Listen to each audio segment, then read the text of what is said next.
Hello everyone, I'm Thomas, and I'm here to help you unwind and drift off tonight. I know many of you use this video to fall asleep, so before you get too cozy, don't forget to like the video and subscribe to my channel, Stories for Sleep. Also, let me know in the comments, where are you from and what time is it as you're watching this. Now settle in, get comfortable, and let yourself relax. The morning commute. I've been trying to write this down for 3 days now.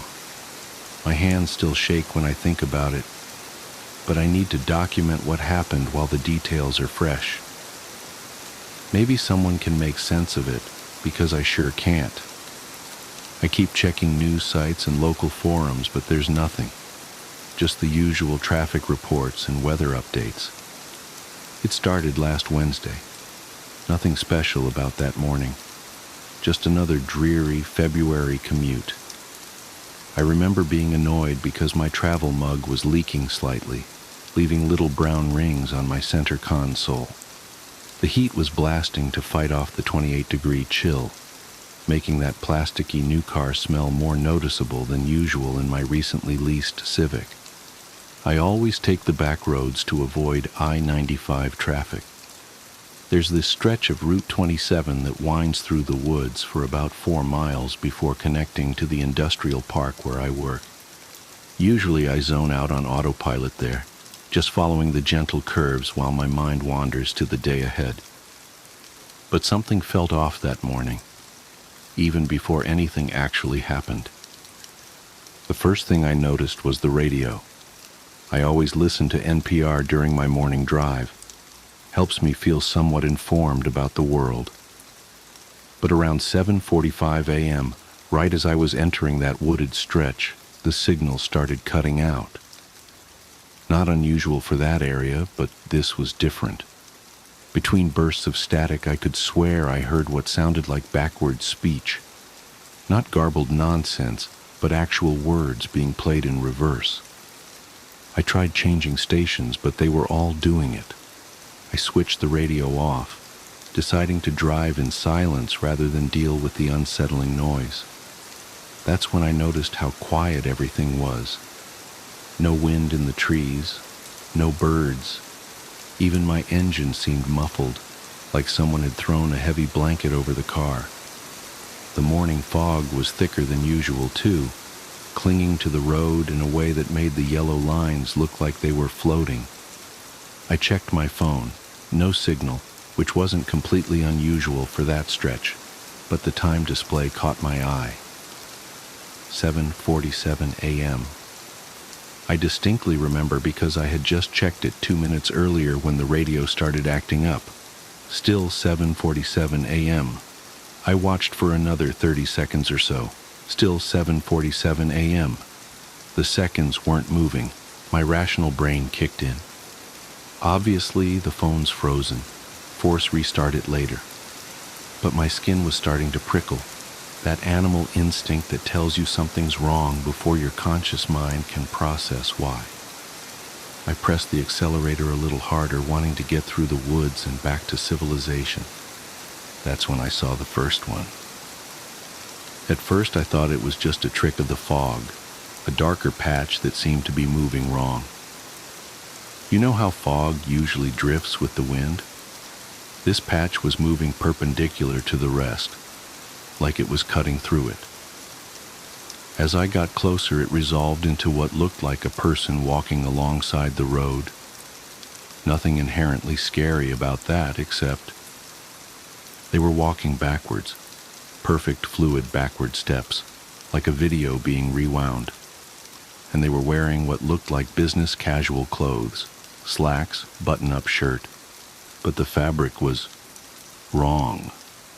It rippled and shifted like static on an old TV, black and white pixels constantly rearranging themselves. I gripped the steering wheel harder, my knuckles going white.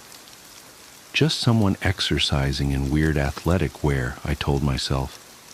One of those recovery suits with the electronic muscle stimulation or whatever. But even as I thought it, I knew that wasn't right. As I passed them, they turned their head to track my car. That's when my heart nearly stopped. Where their face should have been, there was just more static. Not blank skin, not a mask, but a void of shifting black and white pixels, like a TV tuned to a dead channel. I looked straight ahead, pressing the accelerator harder. Don't acknowledge it. You're tired, you're imagining things, just get to work. But in my peripheral vision, I could see more dark shapes emerging from the fog. 3, then 7, then dozens, all walking backwards along both sides of the road, all wearing those business casual clothes that weren't quite clothes, all turning their static-filled faces to watch my car pass. The air in the car felt thick, like trying to breathe underwater. My ears popped like I was changing altitude, and the engine noise became even more distant. The forest beyond the figures was wrong too. The trees looked like cardboard cutouts, flat and artificial. When I blinked, they seemed to shift position slightly, like a glitching video game trying to render a scene. I reached for my phone to try recording what I was seeing, but my hands were shaking so badly I dropped it between the seats. When I glanced down for a split second to grab it, I heard a sound that I still can't properly describe, like a dial-up modem screaming through a meat grinder, but deeper, more organic. I looked up and immediately slammed on the brakes. One of them was standing in the middle of the road facing my car, not walking backwards like the others, just standing perfectly still. It was closer than any of the others had been, close enough to see details I wish I hadn't noticed. Its clothes weren't just shifting patterns, they were flowing upwards, like water running in reverse, and there were gaps in it, places where the static cleared for a fraction of a second, showing something underneath that my brain refuses to properly process. Something geometric but non-Euclidean, folding in on itself in ways that shouldn't be possible. I sat there, engine idling, hands frozen on the wheel, staring at this thing through my windshield. It cocked its head at an angle that went slightly too far, like a bird but wrong. The static of its face started forming patterns, almost like it was trying to mimic my features.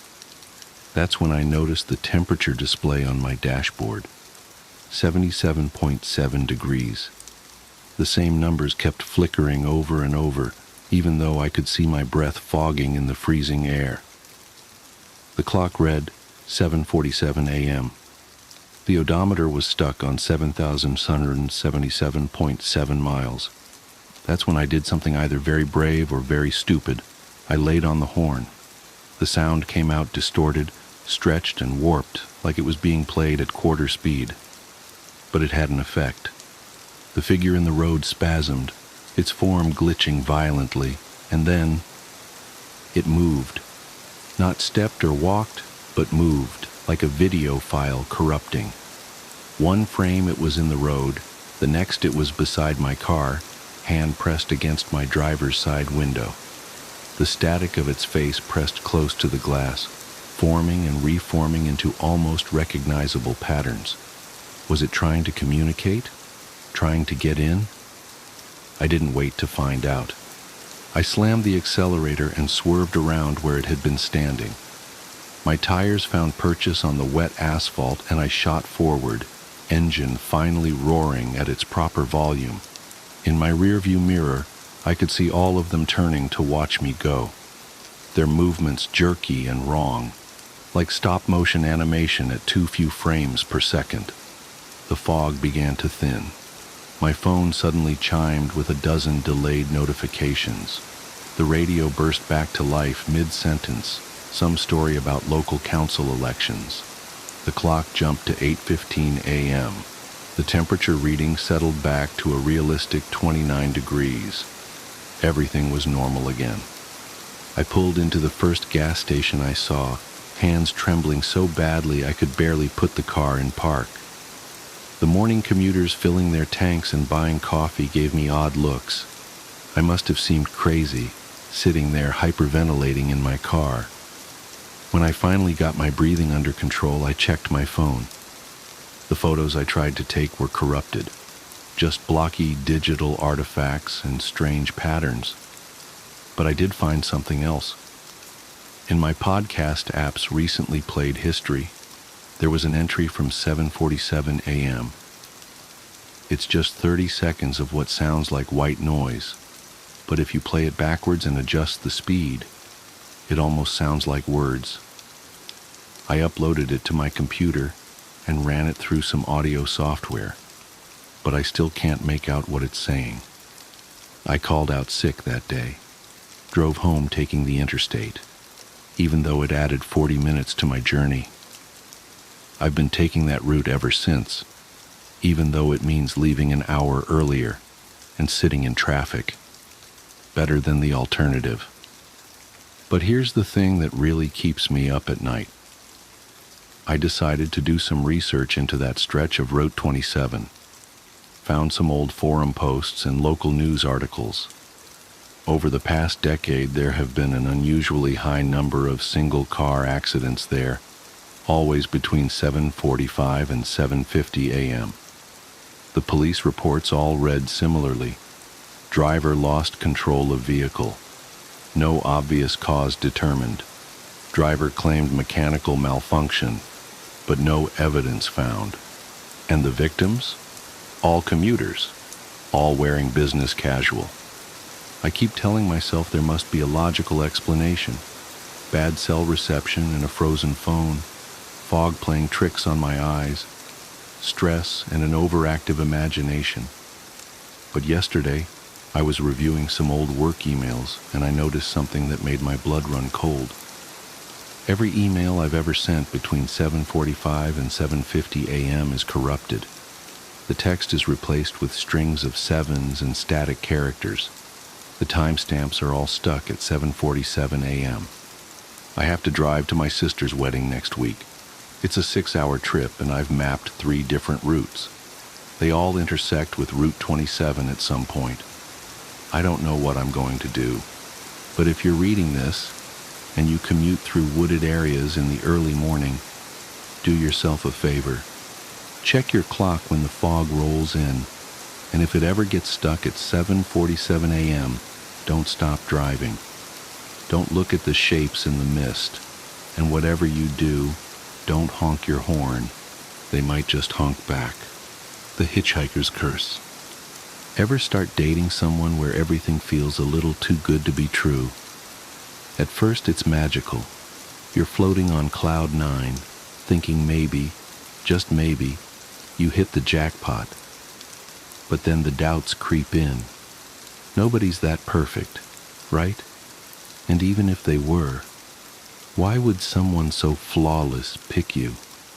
Your mind starts playing games, convincing you there's a dark secret lurking beneath their charm. Maybe those cute little quirks that make you laugh now will drive you insane later. Or maybe there's something much darker, a drug problem, a secret family, or God forbid, a shady past involving a murder weapon and an uncontrollable rage. It's human nature to look for cracks even when everything seems unbreakable. I didn't expect to face those cracks so soon.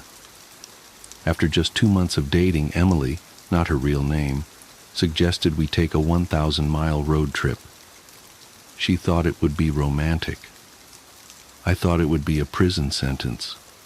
Don't get me wrong, I liked her, a lot, but something about being stuck together for hours on end made me uneasy.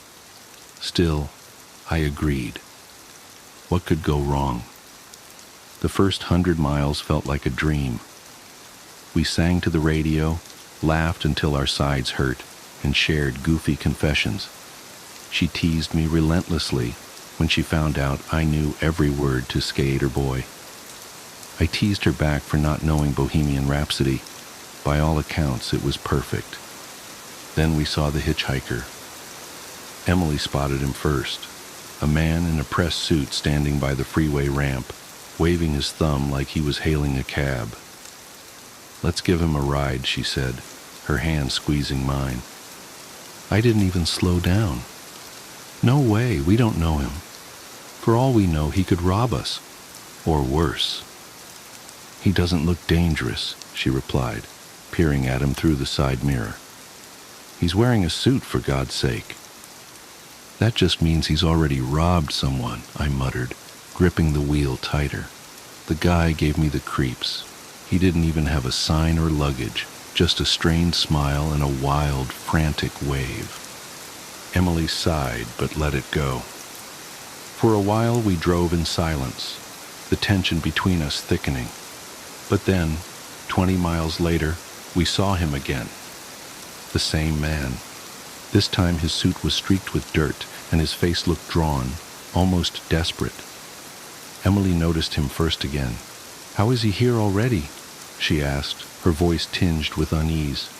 "I don't know, and I don't care," I snapped. "Let's just keep going." But I did care. My stomach knotted as we passed him, my grip on the wheel tightening. Emily, however, couldn't stop glancing back. The unease turned into a low-grade argument.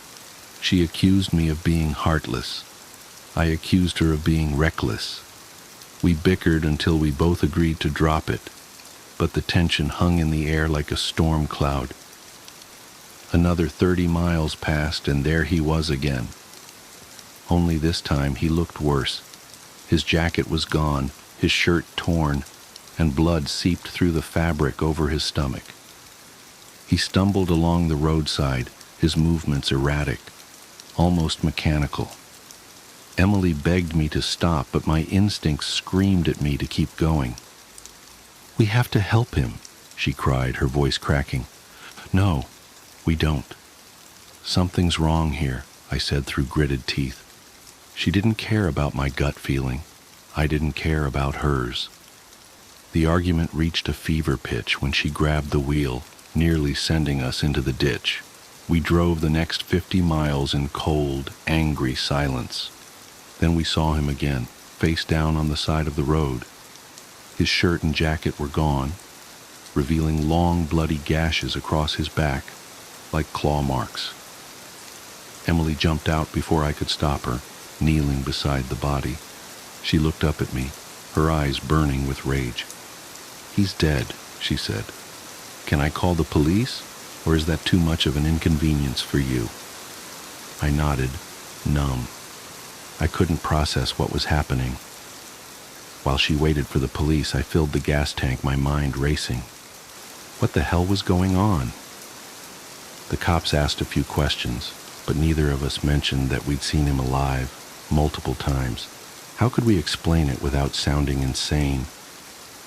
We got back on the road, but the damage was done.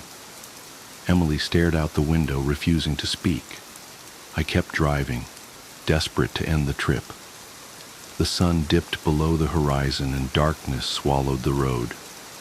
Emily eventually fell asleep, her head resting against the window. She looked peaceful, like nothing had happened. I wanted to believe we could still salvage things. That was until she woke up screaming. "In the back seat!" she yelled, her voice raw with terror. I glanced in the rearview mirror. At first, I thought my eyes were playing tricks on me, but then I saw him, the hitchhiker. His skin was gray, his body covered in dried blood and deep wounds. He was leaning forward, his eyes glinting in the dark as he stared directly at me. "Get off the road!" Emily screamed, clutching my arm. "I can't! Get him out!" I shouted back, my voice shaking. My hands were white-knuckled on the wheel as I tried to keep control. The hitchhiker didn't move. He just cocked his head, almost curiously, like he was studying me. Then he lunged, his filthy hands wrapped around Emily's throat, his fingers sinking into her skin like it was clay. She thrashed, her fists smashing against the windows. I slammed on the brakes, but the car didn't stop fast enough. When I finally flung open the door and ran to the back seat, they were both gone. No hitchhiker, no Emily, just an empty car streaked with blood and shards of broken glass. I searched for hours, calling her name into the endless night. Nothing.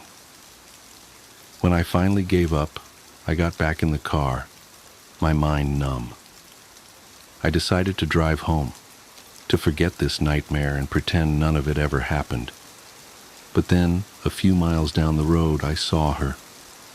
Emily, standing by the shoulder, clean, unhurt, smiling, her thumb outstretched in the dim glow of my headlights. Now I'm parked here, writing this. I don't know what to do. If I stop, what happens? If I drive past, will she catch up anyway? One thing's certain. I'm not alone on this road anymore. I stumbled upon a dead language. As part of my doctorate, I was hired as a lab assistant, working with pediatric treatment. We were working on a paper measuring the exposure effect of a potential contaminant, while my colleagues were working on the measured effects on adults and the elderly. My team would work with children. The potential disruption to developing adolescence was deemed important enough to have a separate set of experiments and measurements. The study garnered unilateral attention and funding of not only one, but 4 different pharmaceutical companies, Hatchet PH being the main contributor. I was hired pretty late in the process. I wasn't even sure what the contaminant was, as it was just designated as the contaminant. Apparently it was something that resided just under the topsoil in a large residential area. To not taint our measurements, me and my colleagues were given minimum information about the symptoms to look for and what to expect. Instead, we were provided a set of experiments and willing participants. It was all fast and haphazard. Most of us started on a Monday, and Tuesday the following week was the day of our first experiment. Little time to prepare, get settled, or even understand. Still, this could be big enough to launch a career. The experiment, described as the Cognition and Ocular Development Assessment, CODA, was to be performed with full consent and supervision of the parental guardians. All children were between 6 to 10 years old, and none of them had any observed deformities or illnesses. We were given limited access to certain medical records to make sure our study didn't have the potential to cause any harm. Then again, I'd read the experiment checklist, and there was nothing that could damage anyone. If anything, I argued the results would be pretty much useless. As Tuesday came around, me and my 2 colleagues had prepared as best we could. The 3 of us would put 1 participant each through a series of tests. The CODA was 3 tests over a total of 3 hours. The parents were to be asked for consent before and after each step, and given the ability to stop any test at any given time. The experiment overall was surprisingly simple. It was supposed to be a measurement of cognitive and emotional development, mostly tested through facial and spatial recognition. The day of the experiment, I first met Logan, an 8-year-old kid sporting a baseball cap and a brand new Pokemon t-shirt. His mom was a bit anxious, but from what I'd been told, she'd been generously compensated. As I met them in the parking lot and lead them inside, I promised her we'd go through the specifics. "Don't worry," I said. "We're mostly going to look at pictures. Doesn't sound too bad, huh?" He shook his head, but I'd yet to see him smile. Maybe his mom's anxiety rubbed off on him. The testing room was somewhat small and made entirely out of concrete. There was a pair of opposite 2-way mirrors on each side of the room. The walls were painted this sickly mint green, a color so neutral it hurt to look at. The first test was all about emotional intelligence. In sets of 6 pictures each, I was to show Logan various expressions and ask him which mostly correlated to an emotion. If they answered objectively wrong, according to a chart, we were supposed to ask them to explain their choice. Simple enough, I'd done something similar before. But this is where I first realized that Logan wasn't some ordinary kid. As I laid out the first image set, I asked him to identify the happiest face. Clearly it was card number 3, and Logan answered as such without hesitation. In the second image set, he was asked which one was the saddest. Again, it was number 3. He answered correctly, again. In the third picture, the 6 pictures were a wild mix. Some sad, some happy. One guy was sleeping in the corner. Which one is the angriest? I asked. There was a correct answer. Number 4. A woman furrowing her brow and exposing her teeth. Yet Logan looked at them all for a long time. Number 6, he said finally, pointing at the sleeping man. How come? I asked, following protocol. It's complicated. They almost killed his mom. The kid seemed almost distant, staring at the picture. What the hell? He answered the rest of the questions flawlessly, but that answer stuck with me. Such a strange reaction. Not only did he answer wrong to an obvious question, but it was also such an odd explanation. Logan himself seemed to have trouble finding the right word for it. The second test was similar, but there were new cards, in sets of 3. Logan was supposed to explain each emotion presented by the people in the pictures. Happy, sad, angry, scared. It was similar to the first test, but much more detailed. For every image, there would be a description and a short explanation given by the participant. We pressed forward. First 3 cards, no problem. Happy, happy, sad. Easy explanations. Second set of cards, same result. Surprised, sad, sad. But when the third image set came along, I didn't know what to say. 3 people, all completely neutral. Not a single emotion on their face. They looked almost computer-generated. Logan didn't skip a beat, though. She's scared, he said. She doesn't know why she's doing this. And, what about this one? Oh, he's hungry. He just doesn't show it. Hungry? Is that the emotion?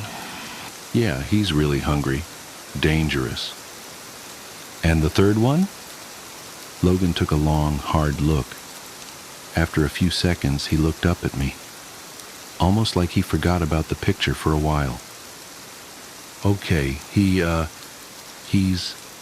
I think he's Obstin. Obstin? Yeah, Obstin. What do you mean? That's what he is.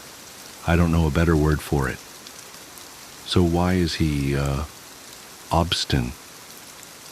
He saw something he shouldn't have. We continued with several more image sets, and Logan gave mostly ordinary answers, but every now and then he'd throw in something absurd sounding. Obstin was the first, but there was also ADR, Gald, and Srit. The descriptions were outlandish and frankly nonsensical. Address. He stared too long into the light. Gald. He didn't go swimming, but his feet are still wet. Srit. He fell between the cracks. By the time I was about to start the third experiment, I had a few moments alone with Logan's mom. Still anxious, she held her arms close to herself and didn't meet my eyes. We'll be done in a bit, I said. He's doing great. He's such an imaginative child, you know. She nodded. He makes up things all the time. You should see his drawings. Does he have any trouble at school?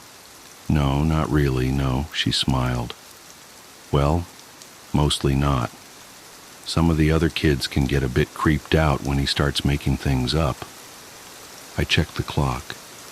It was time to start the final experiment. All kids have a quirk or two, I smiled back. That's what makes them kids. The final experiment was about recognizing places rather than people. One by one, I was to show Logan pictures of various places, ordinary places like supermarkets, playgrounds, and factories. They were pretty easy to recognize. First, I'd show him the pictures. Then I'd ask him to describe the scene. Logan didn't seem to mind. The pictures themselves was easy for Logan to recognize. One by one, he explained what he saw. Factories with lots of cars parked outside, empty playgrounds. But as we got to a park, he sort of stopped. His expression shifted. "That's a graveyard," he said. I had to stop myself from correcting him. It was obviously not a graveyard. "Can you describe it?" I asked. I really don't want to. There's a lot of people there." "What kind of people?" I was going off script, but I was just too curious. Logan leaned in to look closer at the picture. "There's a lot of strange colors," he said. "The people who used to be there are gone." I couldn't tell what he was seeing. The picture was empty. As we finished up, Logan went to the bathroom. I got some time to talk to his mom on our own, and I brought out the picture of the park. "Do you have any idea what he sees here?" I asked. "No," she said, shaking her head. "Could be anything." "It's just strange," I said. "Usually kids make up stories about dragons, lasers, wizards, that kind of stuff. Not graveyards and parks." "Are you calling my son strange?" I lost my train of thought. As Logan came back, she grabbed him by the arm as to leave. Before they did, I caught up to them. I had to try something. "Logan," I said, "just a moment." They stopped, and his mom gave me a tired look. "I was thinking about buying this house," I said, bringing up a photo of a place I'd been checking out a few times. "What do you think?" He just stared at me, as if he didn't understand. He took off his baseball cap and scratched his ear. "Looks dirty," he said. "A lot of RO right there in the—" "Come on, Logan." His mother tugged his arm, and he was almost dragged down the hall. Turning back to me one last time, he yelled back. He looked up, and then he didn't. I didn't lie when I said I was thinking about buying that house. There was an open viewing the next day, and I decided to drop by on my lunch break. There were about 8 other people there, all couples. I kind of disappeared among them. Maybe I wasn't being considered as a serious buyer. The place was a bit too large for me after all. As the realtor ran off to speak to a pregnant couple, I stopped in the foyer. I had this strange feeling in the pit of my stomach. "Row," I whispered to myself. "Right here." Just saying it out loud almost made me feel it. It was something so specific, so unique. It wasn't an emotion as much as it was an experience, a story. I could imagine myself lying on the floor, looking up at the wood-brown ceiling. I could feel my back growing stiff, as if I'd been lying down for too long. I could feel my eyes growing thick, like blinking through mud. Every breath, a conscious effort. Arms unresponsive. A prayer for my heart to keep beating. Then, nothing. Row. To look up, and then to not. I had this strange understanding, like I'd seen something I wasn't supposed to. Didn't the kid have a word for that too? God, I felt sick. Everyone was gathered around the realtor in the living room. I don't know what gave me the courage to confront him, but I just blurted it out. "Did the previous owner die here?" I asked. "In the foyer?" No, they didn't," he answered. "You have to tell us if they did," one of the couples said. Another couple agreed. "Okay, yeah, I mean, no one has died here. That much is true. No one did. But yes, they were found unresponsive in the foyer. There were loud sighs. A couple immediately left. Another left shortly afterwards. There was a queue to talk to the realtor, and within 10 minutes I was the only one left. Row or not, I got the place too cheap to care. This made me curious as to the words the kid had used to describe the various places and emotions. Over the following days, as I transcribed our findings, I started thinking about them a lot more, staring into the light too long, to get wet feet without swimming. It was all just cryptic nonsense. But what I'd felt that first night in my new house, that was Row. I could feel it. It was the right way to describe it. One night, as I stood in the bathroom, I thought about the word aider. It was what Logan had used to describe staring into the light for too long. It felt fitting, but I didn't know if I'd experienced it. I tried looking up into the bathroom light and just saying it out loud, but I didn't get the same feeling as when I'd said Row in the foyer. This wasn't it. This wasn't ADR. I sort of gave up on it after a while. But as I was watching TV, the thought came creeping back to me. There was a news segment about a patient with severe brain damage, a woman who couldn't breathe on her own, or speak. She was aware in a sense, but completely imprisoned in her body. The segment focused on how her family was caring for her, but I just leaned in closer and looked at her. "Adder," I whispered to myself, "that's it." And it was. No question about it. She was Adder. From staring into the light too long, I could feel it, understand it. Over the next couple of days, I started chasing Gald. The word meant someone whose feet was wet, despite not swimming. It took me a while to get this one, but I finally found it in a newspaper article online. I felt galled from reading about a man who had died from an overdose down at the beach. His body had apparently choked itself, causing him to sweat to death. As he was homeless and living close to the beach, he'd been found by a couple of teenagers building a sandcastle. But that feeling of drowning on dry land, next to the ocean, that was galled. With the right word, I could feel it. I could empathize. In my mind, I could be there with him. But the final word I'd noted, srit. That was a difficult one. Over several days, I looked all over the internet. I searched forums, read obscure articles ranging back to the 90s, but I just couldn't shoot blindly into the web and hope for the best. I had to find out more, get something substantial. That thought made me take a step back. What about the photos? The photos we had shown Logan in the first place. Who were the people in the photos? I checked the inventory list for the experiment. Most of the cards were just mentioned as a number and an emotion, but I noticed that some of the faces were repeated with the same actors. All the cards which Logan had gotten right were repeated at least once, but the weird ones? Those were unique faces. The lighting was different. They didn't show any peculiar emotions. They were just strange people. A bit off. I took a few photos with my phone and tried to do an image search. I couldn't get a single hit. These pictures simply weren't available anywhere online.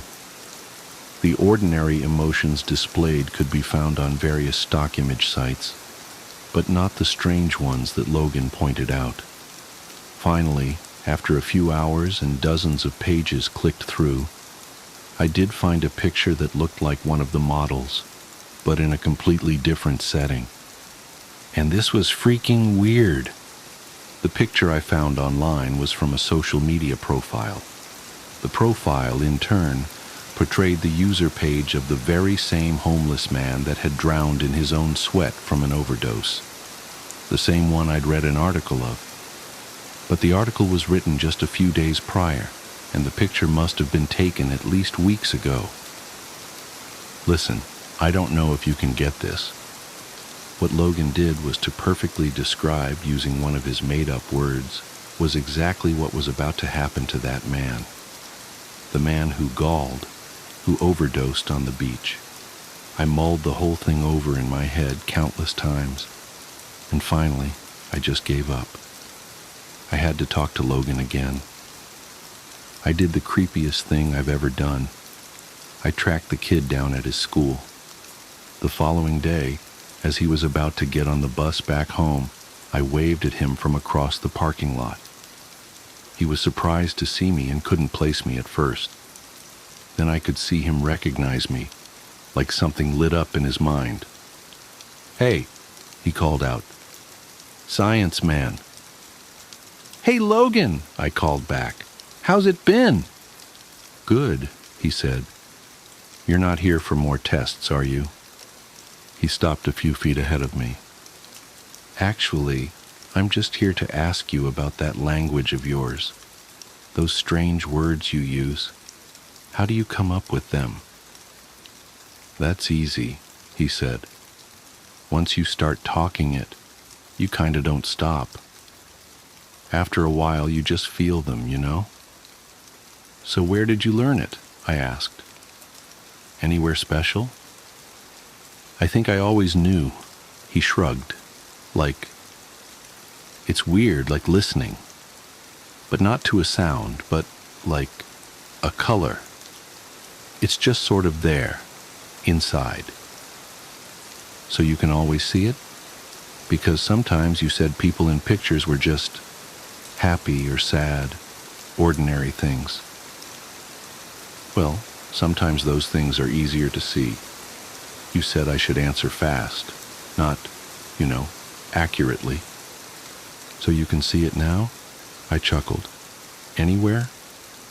Here with me?" "Sure," he smiled. "Just stand still for a bit." Logan looked at me for a while. As I met his eyes, I could feel something. There was that feeling again. Obstin. To see something I shouldn't have. Right there, in that kid's eyes, he knew something. Strangely enough, it wasn't him that broke the silence. It was me. "Athos," I said. I didn't know why I said it, but it took Logan by surprise. The one who shouts until they listen," he said. "That's what it means, right?" "I think that's me." "I don't know," I said. I'm sorry, Logan. I don't know why I said that." "Did you see it?" he asked, almost excited. "Do you see it now?" I want to say that I didn't. I want to say I saw nothing, but that'd be a lie. A million little words crept into my mind, and as I stared into that kid's eyes, I saw something I shouldn't have. Now it was all becoming clearer. The more words I knew, the better I understood. The word I'd looked for, srit, was a lot more complex than Logan had made it out to be with human words. It was contextual. The man had died in an earthquake. He fell between the cracks. No, he hadn't. He was going to. It was describing events destined to unfold, but it was also describing something that had happened. Was it both? Neither? "I see it," I admitted. Right there I could feel the parking lot falling away in insignificance. With a single, unspoken word, we could tell each other infinite things. These mundane expressions were just the tip of the iceberg, a dumbed-down shadow of what was truly being said. The words told us of things that were, things that could be, and things that currently was. And in that moment of silence, of understanding, I heard the vibrant colors so clearly I could almost see them. They were piercing into my mind, forcing themselves into my understanding, screaming to me that once you understand something, you can't unlearn it. I forgot to breathe, as to not accidentally say something I shouldn't. "You weren't talking about the picture I held up in the test. You were looking at me," I said with nothing but a shallow breath. "Obstin. I'm obstin." You didn't even look at the picture?" He didn't have to answer. I knew it was true. It was written into the word itself that my realization would come. Then, as possibilities came rushing towards me, I could feel an enormous weight come down on me. My mind couldn't take it. My body was shutting down as I fell to my knees, screaming until my neck felt raw. The world started to fade as my heartbeat swallowed my hearing. I have a hard time describing what happened next. When I closed my eyes, I'd see millions of possibilities. Mostly pain, suffering, and terror. My own thoughts and emotions multiplied like a torch in a hall of mirrors. I'd see myself waking up in my bed, only to get murdered by 1,000 different weapons. I'd see myself drowning in my bathtub, breaking my neck, falling down the stairs. Death. So much death. And then in the blink of an eye, I'd be in the back of an ambulance, feeling the residual effect of a defibrillator on my chest. As I blinked, the ambulance burst into flames. The driver crashed into a tree, someone carving their initials into my chest with a scalpel. None of it was real, but I couldn't tell anymore. Different worlds, with nothing but a well-placed syllable. All the while I was just spitting out seemingly random words. My eyes lost focus, and as I lost grip of reality, my body shut itself down in self-defense. Thank God. This was back in January of 2019. Logan was born with this language already stored in the back of his mind, some kind of residual effect from his contamination. But for people like you and me, we can't take it all at once. So over the years, with intense therapy to back me up, I've settled on trying to learn one single word. I'm going to find out as much as I can about just what it means to be obstinate, the word describing me. There was so much to that one word that you could fill a lifetime with it. In a way, maybe that was the point. A God language meant to fit all of our very beings into simple expressions, like compressing a folder into a zip file. But that's just the thing. To learn what it really means to be obstinate, to be my word, I can't really do anything else but to live and see what happens. Not unless I want to go back to where my mind wandered off to. Still, sometimes I can feel something creeping back into my mind. Little tingles, syllables and sounds, reminding me of all the knowledge I still have stored away somewhere in my inner madness. Little words with galactic proportions. It is so easy to slip back into that mind, just inches away from the edge of what my physical brain can hold. I sometimes wonder what all your words are. I sometimes wonder what they mean. I'll really try not to think about it. Betsy the doll. Like most people these days, I had a fucked up childhood. Who doesn't, right? My father took off before I was born, and my mother was left to care for me on her own, a skill she was sorely lacking. My mother slipped right back into the drug-addled party lifestyle she'd enjoyed before I was born, and had soon turned our 2-bedroom apartment into an opium den. For the first 5 years of my life, I walked around in a confused, terrifying mist. The smoky air would flood down the hallway from our living room and slip under my bedroom door. It always seemed to linger for days. I know now that my mother wasn't a bad person, just a victim of her addictions. When she did have spare money, she would put food in the house or buy me clothes from Goodwill. The only pieces of furniture I had in my bedroom was a mattress set and a little blue and white toy chest. Not that I had a lot of toys to put in it, of course. Just the 3 I had gotten for birthdays. One was an art kit, one was a red wagon, and the last, my pride and joy, was a doll named Betsy. Betsy was my best friend. We would have imaginary tea parties together, sleep together, and even take baths together.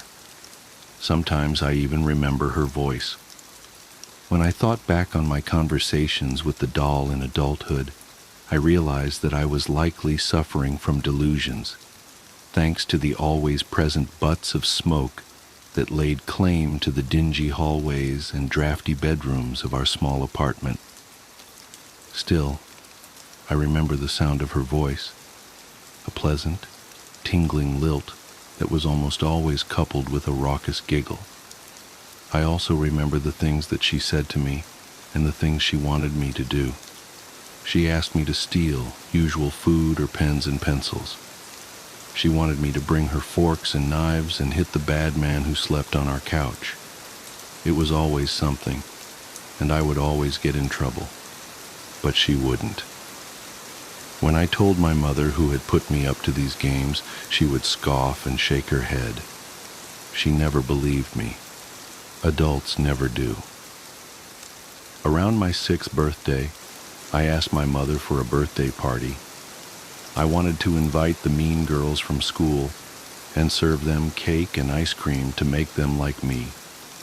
I remember standing in the kitchen that day with such hopes, having just asked the most important question of my entire life. The glass bottle of Coca-Cola I held was shaking in my nervous hands.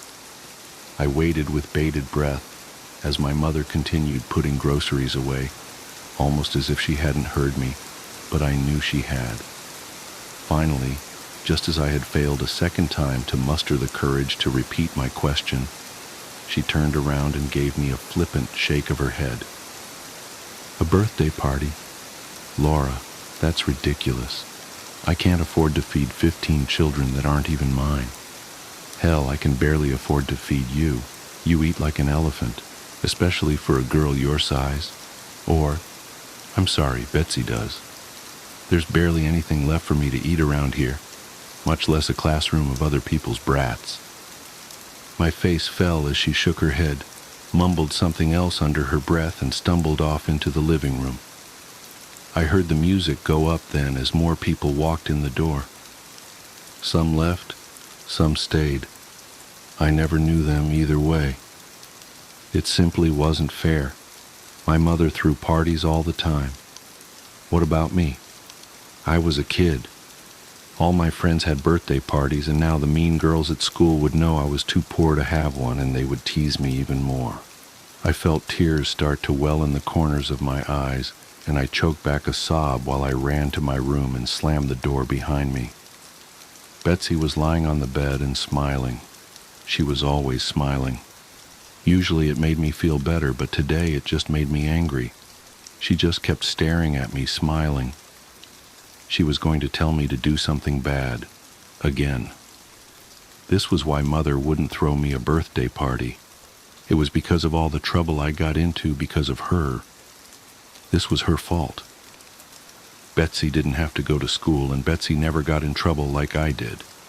And in my young mind, I truly believed it was the doll, not my mother, who was to blame for everything. I snapped then. I screamed in indignant rage, and I threw the bottle as hard as I could at the bed. It hit Betsy on her forehead, and she fell on the floor. Good. I picked up the bottle and I hit her again and again. I thought I heard her laugh, and I hit her harder. Then I laughed. When my rage was spent, I dragged Betsy to my toy chest and threw her in. I slammed it shut and kicked the chest against the wall. I never wanted to see Betsy again.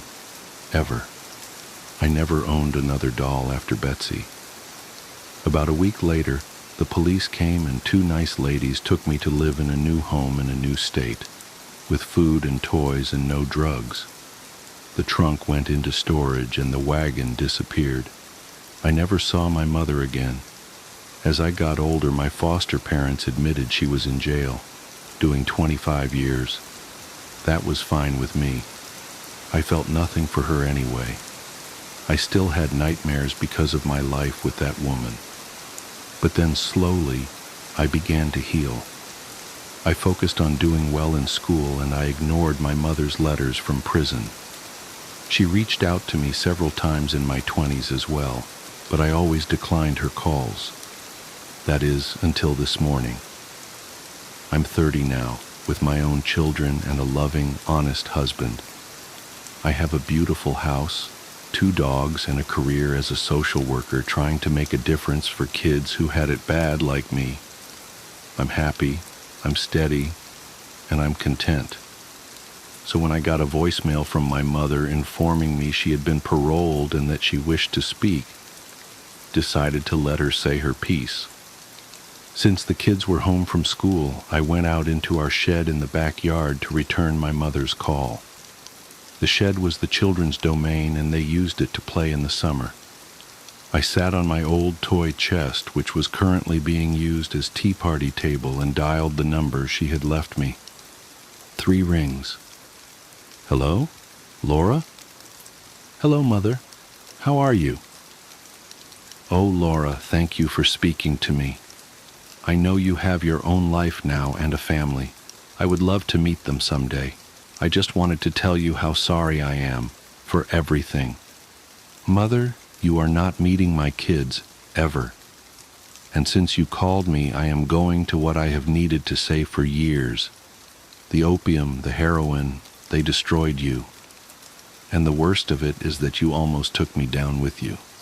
I was 5. That was no home for a child. Honestly, I'm surprised it took you so long to get caught. Laura, I know how it seems, but I honestly know nothing. Look, it hardly matters, and I do understand why you would feel that way, why you would hate me and not want me to meet your little ones.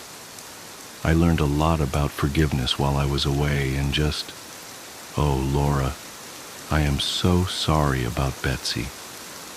Betsy? I paused, confused.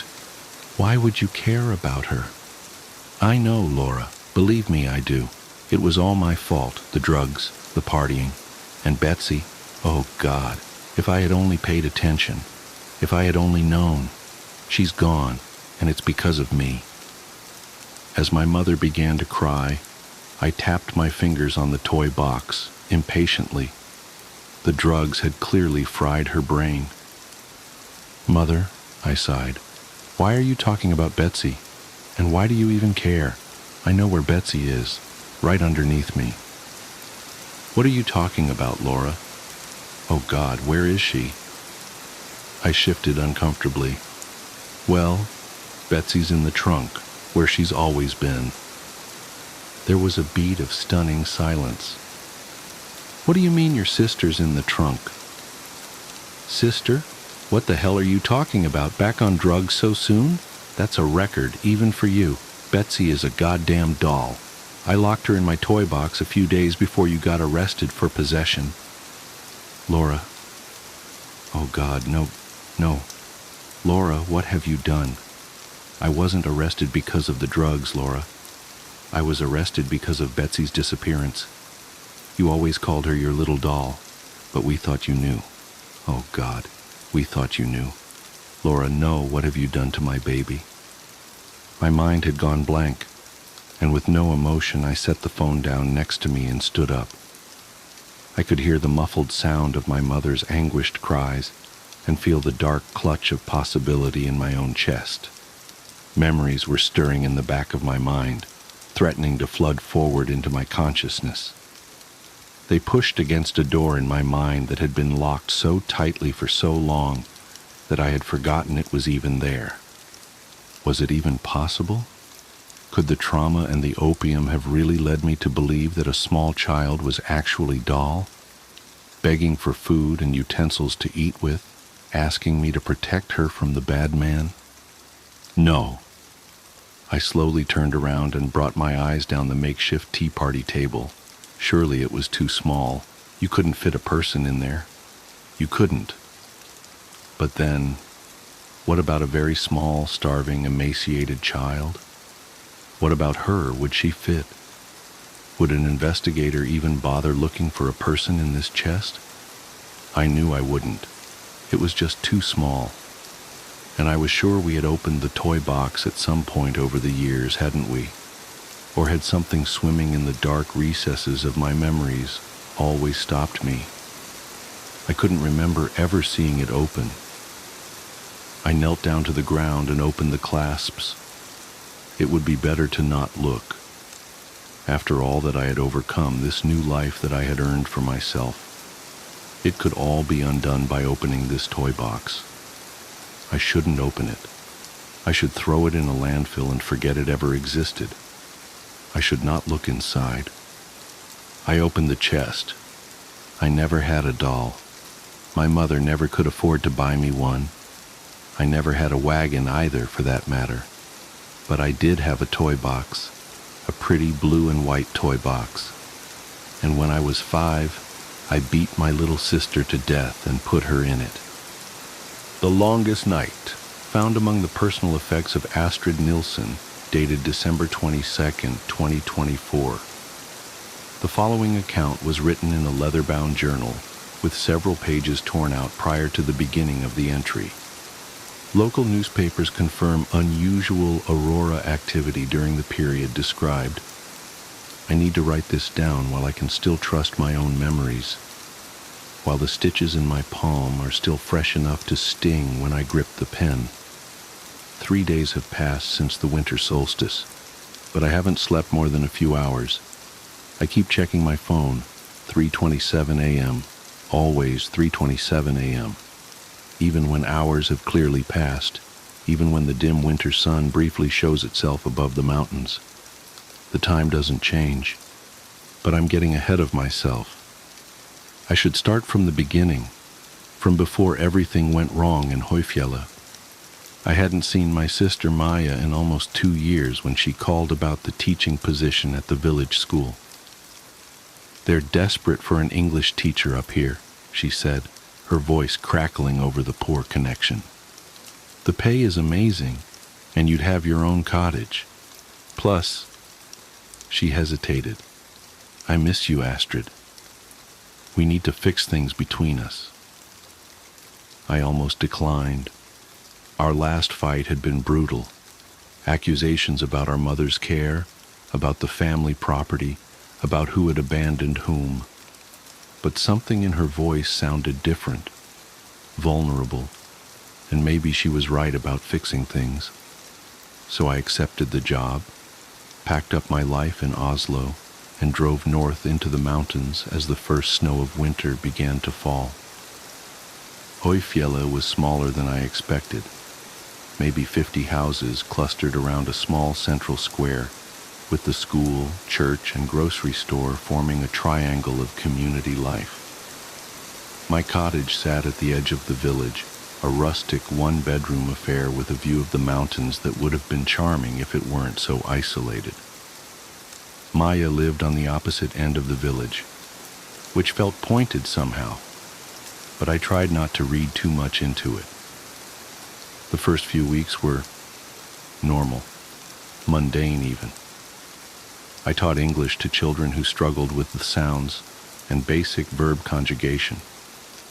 I learned which days the grocery store got fresh bread deliveries.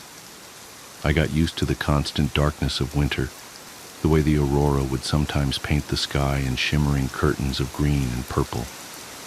I even started wearing the old silver pendant Mom had given me before she died, the one with the intricate knotwork that matched Maya's, a peace offering maybe.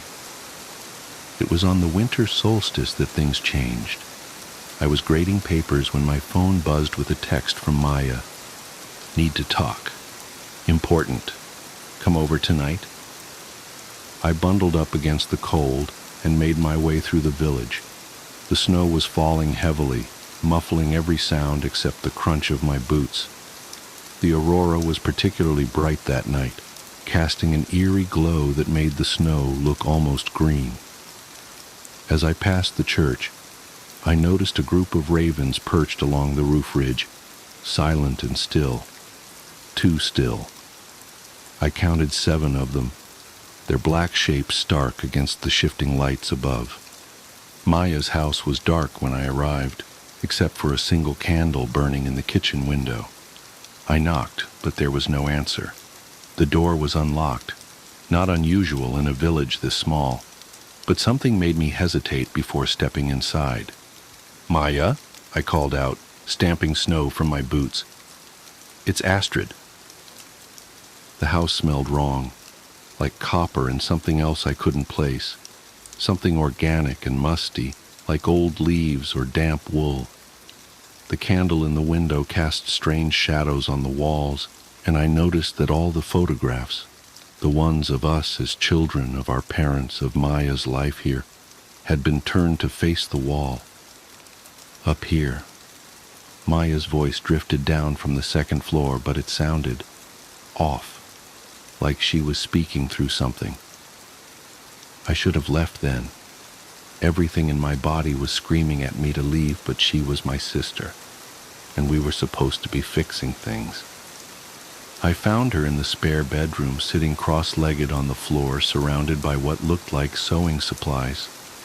She was wearing our mother's old wedding dress, yellowed with age, and her hands were busy with needle and thread. "I've been waiting for you," she said without looking up. "Do you remember when we used to sew with Mom? How she taught us that every stitch holds a purpose?" My throat felt dry. "Maya, what's going on? Why are you wearing that dress?" She finally looked up at me, and I took an involuntary step backward. Her face was the same, the sister I'd grown up with, fought with, loved and resented in equal measure. But her eyes were wrong. They reflected the aurora's light like a cat's eyes would, glowing green in the darkness. "They told me you'd come," she said, her voice dreamy and distant. "The ravens promised. They said on the longest night, when the veil is thinnest, we could fix everything. Make it right again. We just need to stitch it back together." I reached for the doorframe to steady myself, my heart pounding so hard I could feel it in my throat. "Who told you? Maya, you're scaring me." She held up her hands, and I saw that they were covered in complex patterns, sewn directly into her skin. Dark thread wove in and out of her flesh in the same knotwork design as our pendants. Blood beaded along the stitches, but she didn't seem to feel any pain. "Don't you see?" she whispered. "This is how we become whole again, how we stop the separation." Mother understood. That's why she gave us the pendants, to keep us connected. But we broke it, Astrid. We broke everything. Now we have to sew it back together. She stood up in one fluid motion, needle glinting in her hand. "Give me your hand, sister. It only hurts for a moment." What happened next comes back in flashes, like screenshots from a horror movie I never wanted to watch. Maya lunging for me with inhuman speed, the needle piercing my palm as I tried to block her, the sensation of thread pulling through my flesh like ice.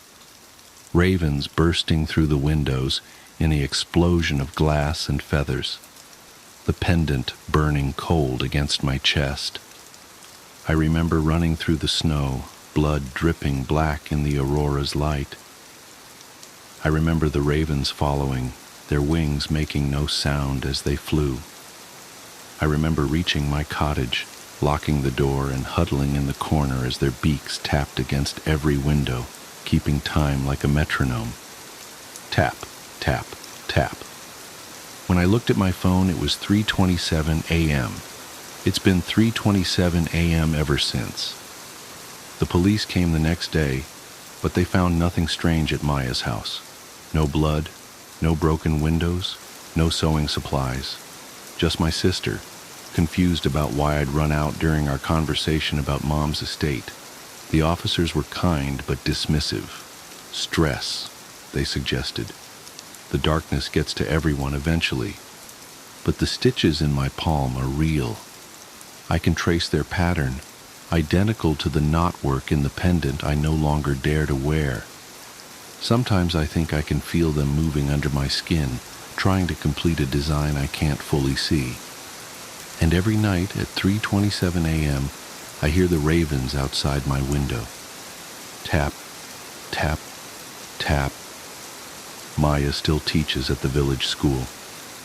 We wave to each other in the grocery store, exchange pleasantries about the weather. She seems normal now, concerned about my episode, eager to repair our relationship. She suggested I see the village doctor about my hand, about my insistence that something happened that night. She's probably right. That would be the rational thing to do. But I won't.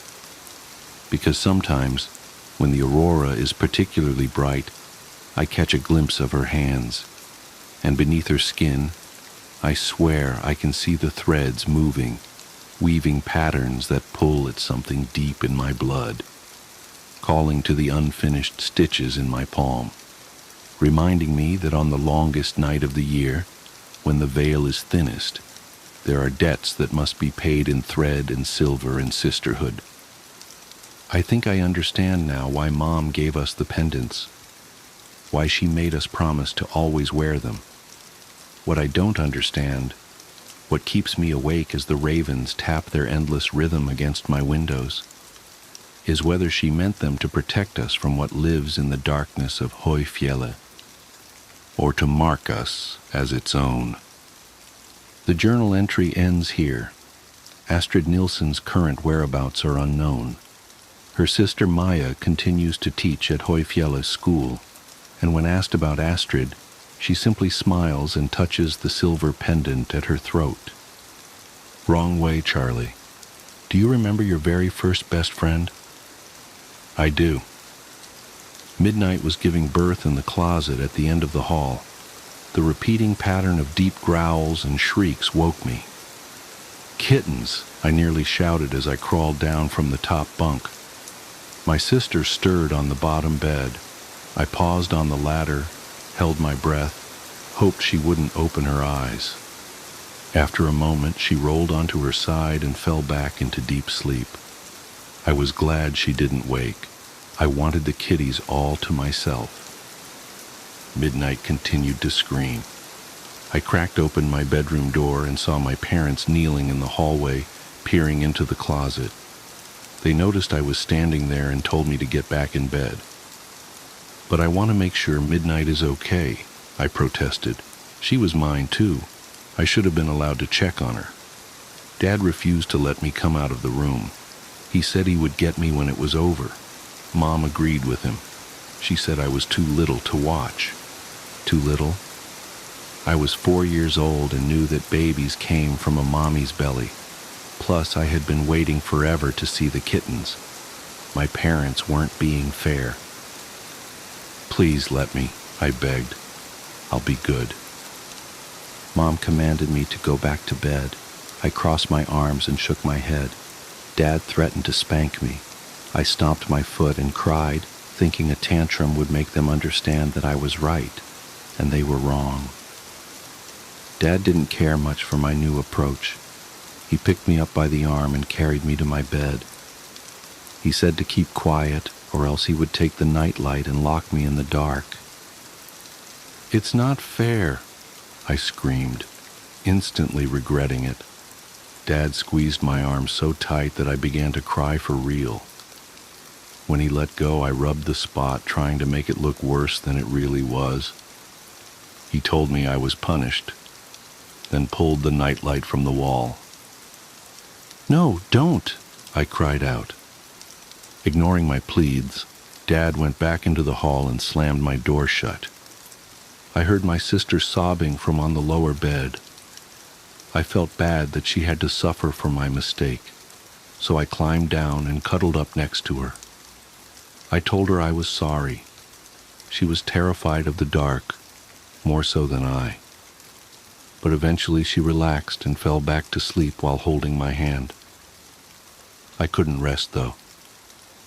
Midnight's persistent shuddering cries and gargling noises kept me from closing my eyes. I stared into the black, waiting. It felt like forever. I'm not sure how it happened, but the next thing I remember is Mom waking my sister and me. Come see, she urged.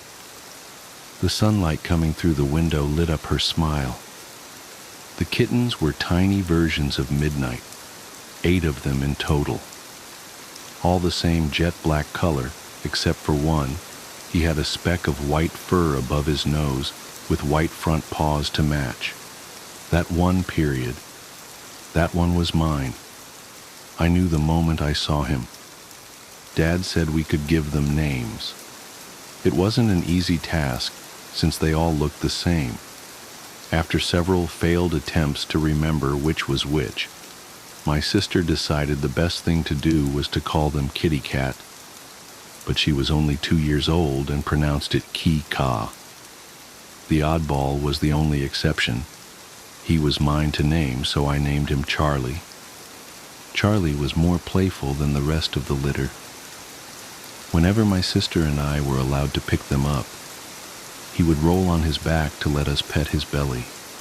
Sometimes he would try to suck on our fingers, mistaking them for a part of his mother. It never failed to make my sister laugh. And sometimes, when Midnight laid down in the box to feed them, he would get turned around, managing to walk away from her. Mom would pick him up, turn him in the right direction, and say, "You're going the wrong way, Charlie." Eventually, the kittens opened their eyes. My sister and I were allowed to play with them without supervision, but only if we stayed in the hallway. Dad said we weren't allowed to take them out of the closet because they were still too small to run free. We didn't mind. Sitting on the floor petting them was one of our favorite things to do, especially when Midnight fed them. Charlie was turning out to be the runt. He ate well, but he never latched on to Midnight like the others did. While they loved to pat at her stomach and purr, Charlie was always too busy going the wrong way.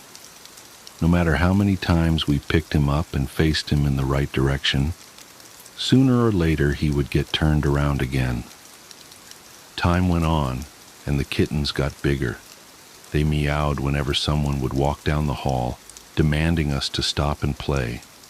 Sometimes they got up on their hind legs, just barely able to peek over edge of the box. One day, my sister yelled something about the kittens. Mom and I came running from the living room to see what all the fuss was about. Charlie was in the hall, on the outside of the box, trying to correct his mistake. He clawed at the cardboard, wanting to make his way back to the other side. He kept falling over, shaking himself, then trying again. It was funny. Feeling sorry for him, Mom picked him up, gave him a kiss, and sat him next to his brothers and sisters. "You went the wrong way, Charlie," she said. That was the first time Charlie broke out of jail, but not the last. He would make it over the edge, and either Midnight or Mom would grab him by the scuff of the neck, then toss him back into the box. It happened again and again. The whole family had to help keep him where he belonged. After a while, everyone got tired of dealing with his shenanigans. We officially changed his name to Wrong Way Charlie and let him have free reign of the hallway. Even Midnight stopped caring. All the other kittens were content to stay in the box, but Charlie came and went as he pleased. He never went far, though. Sometimes he would sneak a peek into my bedroom or into the bathroom, but that was the extent of his exploration. It was easy to forget that he was only a few weeks old and too frightened to venture into any of the rooms. The box and hallway was the only world that he knew, the only place he felt safe. A few days later, I woke to the sound of Grandma's voice coming from the living room. She was talking to my sister about making her a new dress. No one told me Grandma was coming over, I thought. Excited to see her, to see if she brought me a present, I jumped out of bed and ran down the hallway. I feel this soft crunch under my foot. What was that? I turned around to see what I had stepped on. Then I screamed. Wrong way. Charlie crawled toward me. The back half of him was crushed and twisted. Horrible sounds escaped from his small mouth. Meow.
I continued to scream.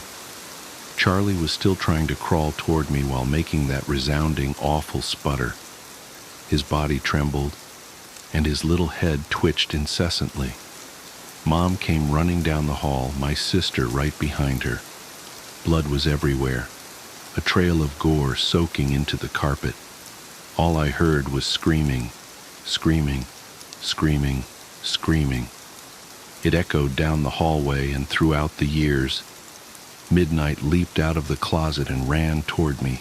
Wide-eyed, she hissed and swatted, then lapped at the blood flowing from Charlie's gaping mouth. Grandma grabbed a hold of me, held me close. My sister pressed her face into Grandma's side so she wouldn't have to see. Mom and Charlie were still screaming, still making those appalling noises. I couldn't tell them apart. "It's still alive," Mom wailed. "It's still alive. Oh my God, what do I do?" Though Grandma tried to protect me, I couldn't look away.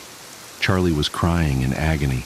The look on his little face said, "Why is this happening to me? What have I done? Make it stop. Please, please make it stop." "You have to kill it," Grandma shouted, angry. "Put the thing out of its misery, for Christ's sake." Mom ran into the living room and turned the corner. I heard a drawer in the kitchen pulled open, then slammed shut. She came running back, hammer in hand. "Eeeeee!" Mom shrieked. She pounded the hammer down on Charlie's head over and over and over again while midnight attacked her, trying to protect the kitten. And yet Charlie still crawled toward me, gurgling, "Me, Meeg." Midnight kept scratching and hissing. Mom kicked her away and brought the hammer down again. After the 5th or 6th drop, Charlie finally stopped making the awful noises. Chunks of his skull and brain littered the hallway. It was hours later before I calmed down enough to understand what had happened. Mom told me that it was okay. Dad said it wasn't my fault. They said these things as they cleaned up the mess that used to be Charlie. But it wasn't okay, and it was my fault. My kitten got hurt because of me. If I hadn't been running, my Charlie would be alive. I killed him.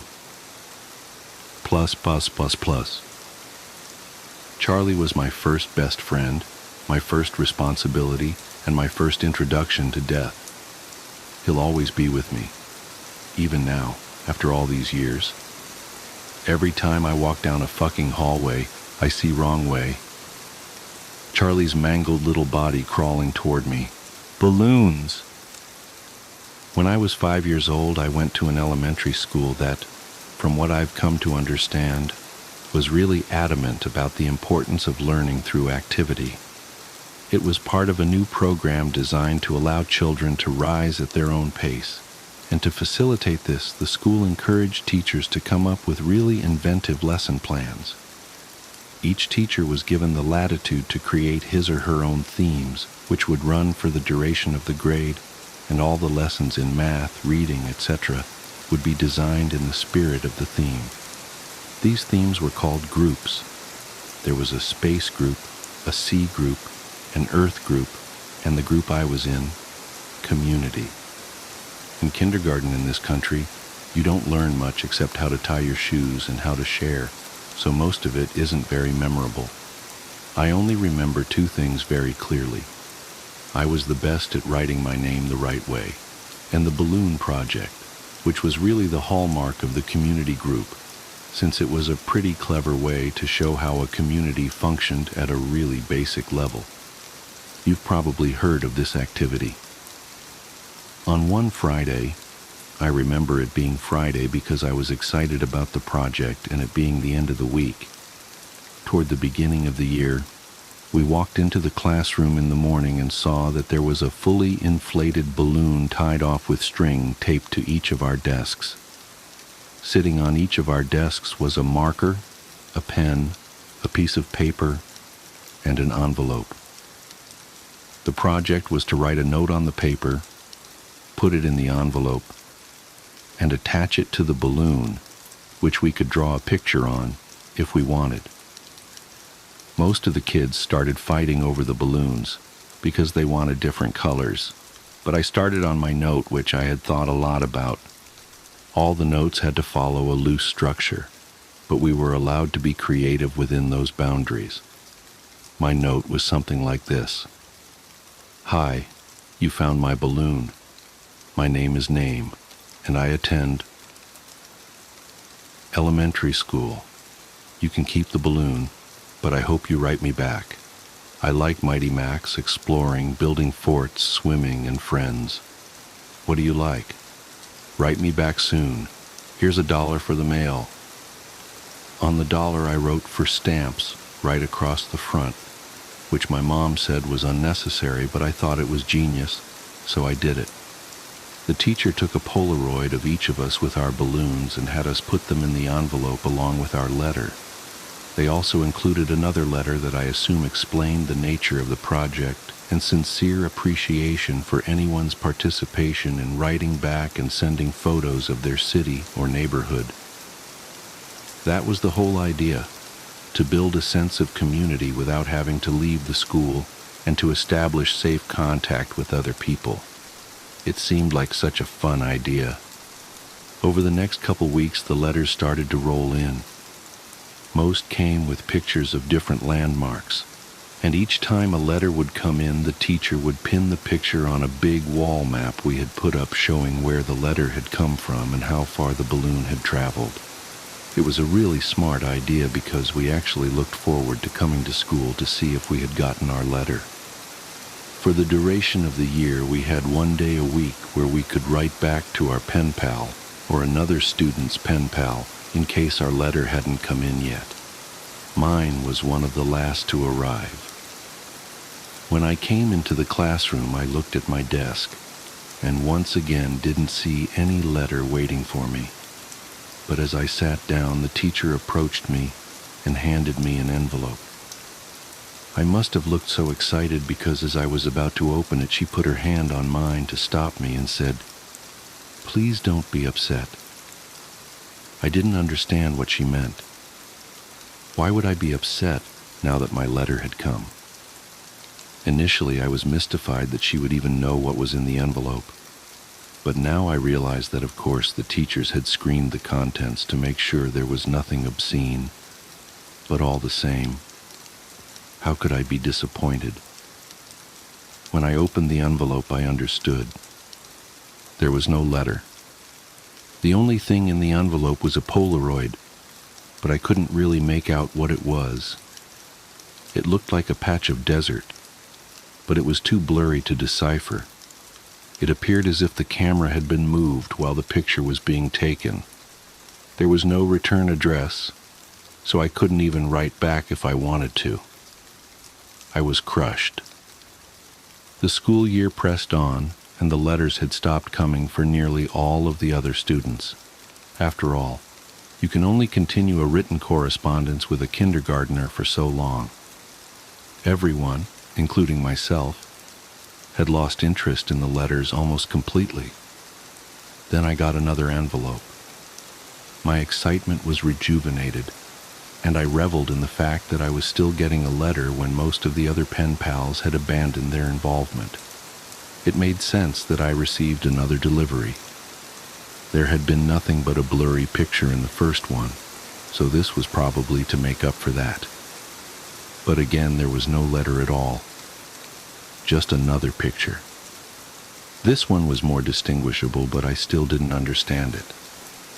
The photograph was angled way up, catching the top corner of a building, and the rest of the image was distorted by a lens flare from the sun.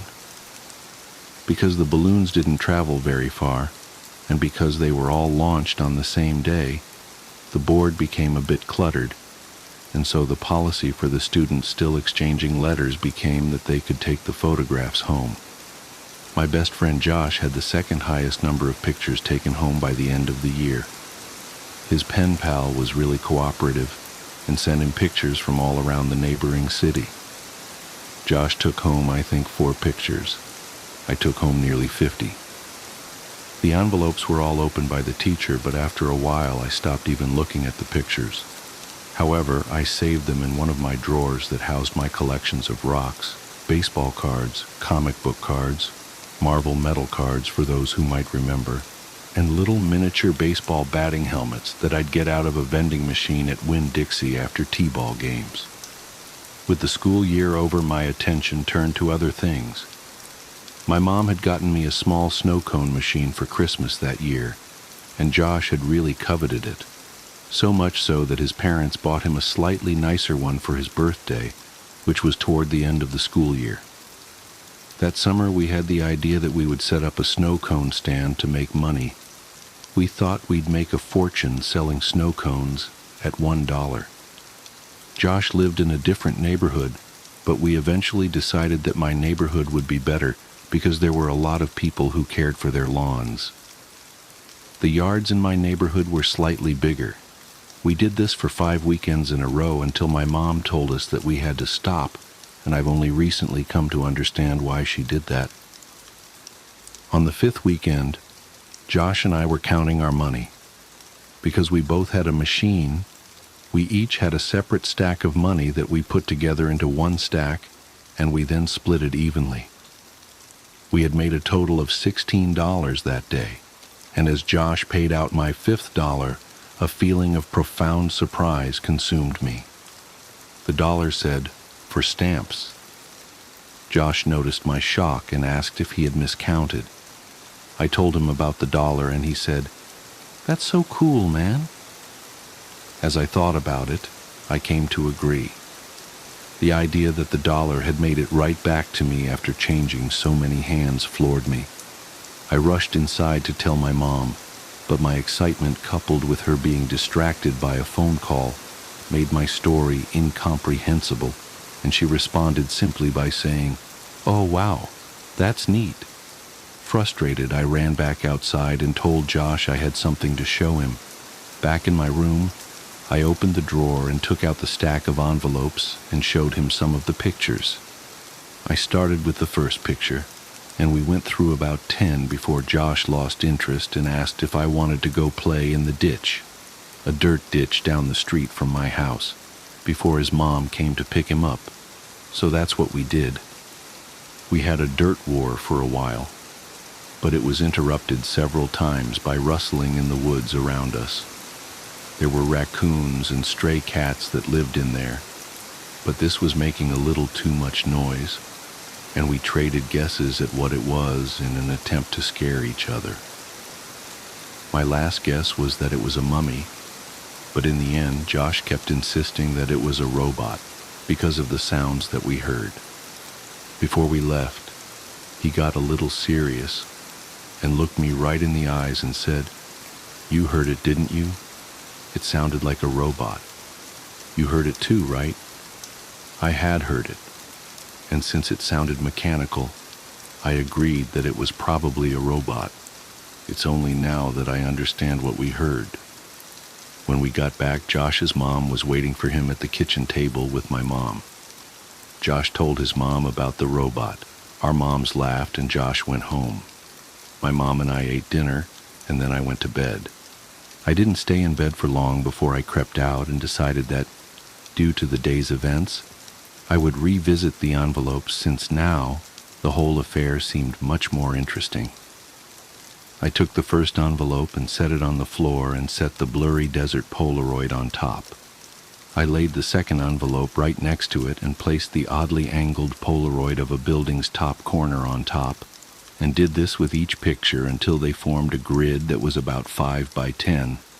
I was always taught to be careful with things that I was collecting, even if I wasn't sure they were valuable. I noticed that the pictures gradually became more decipherable. There was a tree with a bird on it, a speed limit sign, power line, a group of people walking into some building. And then I saw something that vexed me so powerfully that I can now, as I write this, distinctly remember feeling dizzy and capable of only a single repeating thought. Why am I in this picture? In this photograph of the group of people entering the building, I saw myself holding hands with my mother in the very back of the crowd of people. We were at the very edge of the photo, but it was undeniably us. And as my eyes swam over the sea of Polaroids, I became increasingly anxious. It was a really odd feeling. It wasn't fear, it was the feeling you get when you are in trouble. I'm not sure why I was flooded with that feeling, but there I sat floundering in the distinct sense that I had done something wrong. And this feeling only intensified as I looked on at the rest of the photos, after that, the one that had so powerfully struck me. I was in every photo. None of them were close shots. None of them were only of me. But I was in every single one of them, off to the side, in the back, bottom of the frame. Some of them only had the tiniest part of my face captured at the very edge of the photo. But nevertheless, I was there. I was always there. I didn't know what to do. Your mind works in funny ways as a kid, but there was a large part of me that was afraid of getting in trouble simply for still being up. Since I already had the looming feeling of having done something wrong, I decided that I would wait until tomorrow. The next day, my mom was off work and spent most of the morning cleaning up around the house. I watched cartoons, I imagine, and waited until I thought it was a good time to show her the Polaroids. When she went out to get the mail, I grabbed a couple of the pictures and put them on the table in front of me as I sat waiting for her to come back in. When returned, she was already opening the mail and threw some junk mail into the trash can, and I said, "Mom, can you come here for a second? I have these pictures." "Just give me a minute, honey. I need to mark these on the calendar." After a minute or two, she came and stood behind me and asked me what I needed. I could hear her shuffling with the mail behind me, but I just looked at the Polaroids and told her about them. As I explained more and pointed to the pictures, her frequent uh-huhs and okays decreased, and she was suddenly completely quiet and only making a little noise with the mail. The next noise I heard from her sounded as if she was trying to catch her breath in a room that had no air left in it. At last her struggling gasps were conquered, and she simply dropped the remaining mail on the table and ran to the kitchen to get the phone. "Mom, I'm sorry, I didn't know about these, don't be mad at me." With the phone pressed to her ear, she was running back and forth and shouting into it. I nervously fiddled with the mail sitting next to my Polaroids. The top envelope had something sticking out of it that I thoughtlessly and anxiously pulled on until it came out. It was another Polaroid. Confused, I thought that somehow one of my Polaroids had slipped into the stack when she threw the mail down. But when I turned it over and looked at it, I realized that I had not seen this one before. To my dismay, it was me, but this one was a much closer shot. I was surrounded by trees and was smiling, but it wasn't just me, I noticed. Josh was there too. This was us from yesterday. I started yelling for my mom, who was still screaming into the phone. I repeatedly yelled for her until she finally responded with, "What?" And I could only think to ask, "Who are you calling?" "I'm talking with the police, honey." "But why?" "I'm sorry. I didn't mean to do anything." She answered me with a response that I never understood until I was forced to revisit these events from the earliest years of my life. She grabbed the envelope off the table, and the picture of Josh and I spun and slid, landing next to the other Polaroids in front of me.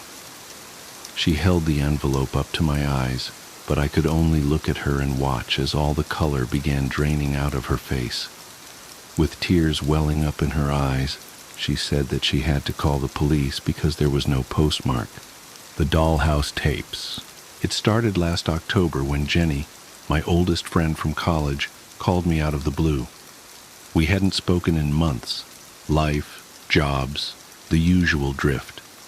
But her voice on the phone made my stomach drop. She sounded hollow, distant, like she was speaking from underwater. "Sarah, I need—" She trailed off, and I heard what might have been a shaky breath. "I need you to come look at something. Please, I can't tell if I'm losing it."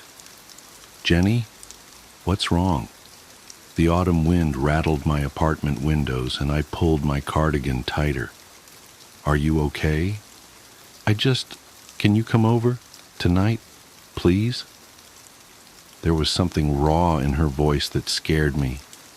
Jenny was always the collected one, the one who kept me grounded during finals week panic attacks and bad breakups. Hearing her like this felt wrong, like watching a parent cry. "Of course," I said, already reaching for my keys. "Text me your new address. I'll be there in an hour." The drive to Jenny's place took me through unfamiliar suburbs, rows of identical houses with manicured lawns fading to brown in the October chill. Her neighborhood was older, full of Victorian-style homes with wraparound porches and elaborate trim work. The kind of houses that look charming in daylight but menacing after dark. All sharp angles and deep shadows. Jenny's house sat at the end of a dead-end street, partially hidden behind overgrown hedges. The porch light was out, and I had to use my phone's flashlight to find the front steps. The wood creaked under my feet, that distinct elderly house sound that always makes you wonder about structural integrity. She opened the door before I could knock. Jenny looked wrong. Her normally sleek, dark hair was unwashed and tangled, her eyes ringed with shadows that spoke of sleepless nights. She wore what looked like the same Northwestern sweatshirt from our college days, now threadbare and stained. "Thank God you're here," she whispered, pulling me inside. The house was freezing, and I could see her breath in the dim entryway. "I need you to tell me I'm not crazy. I need someone else to see it." "See what?" I asked, following her up a narrow staircase. Family photos lined the walls. Jenny and her husband Mark's wedding, vacation snapshots, her parents. Normal things that somehow felt off, like props arranged to create the illusion of a happy home.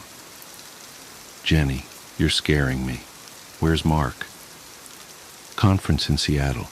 He's been gone 2 weeks." She laughed, a sharp sound with no humor in it. "He thinks I'm having some kind of breakdown. Keeps talking about postpartum depression, about seeing someone. But this isn't. This is real. You'll see." The mention of postpartum made my chest tight. Jenny had lost the baby 6 months ago, late in the second trimester.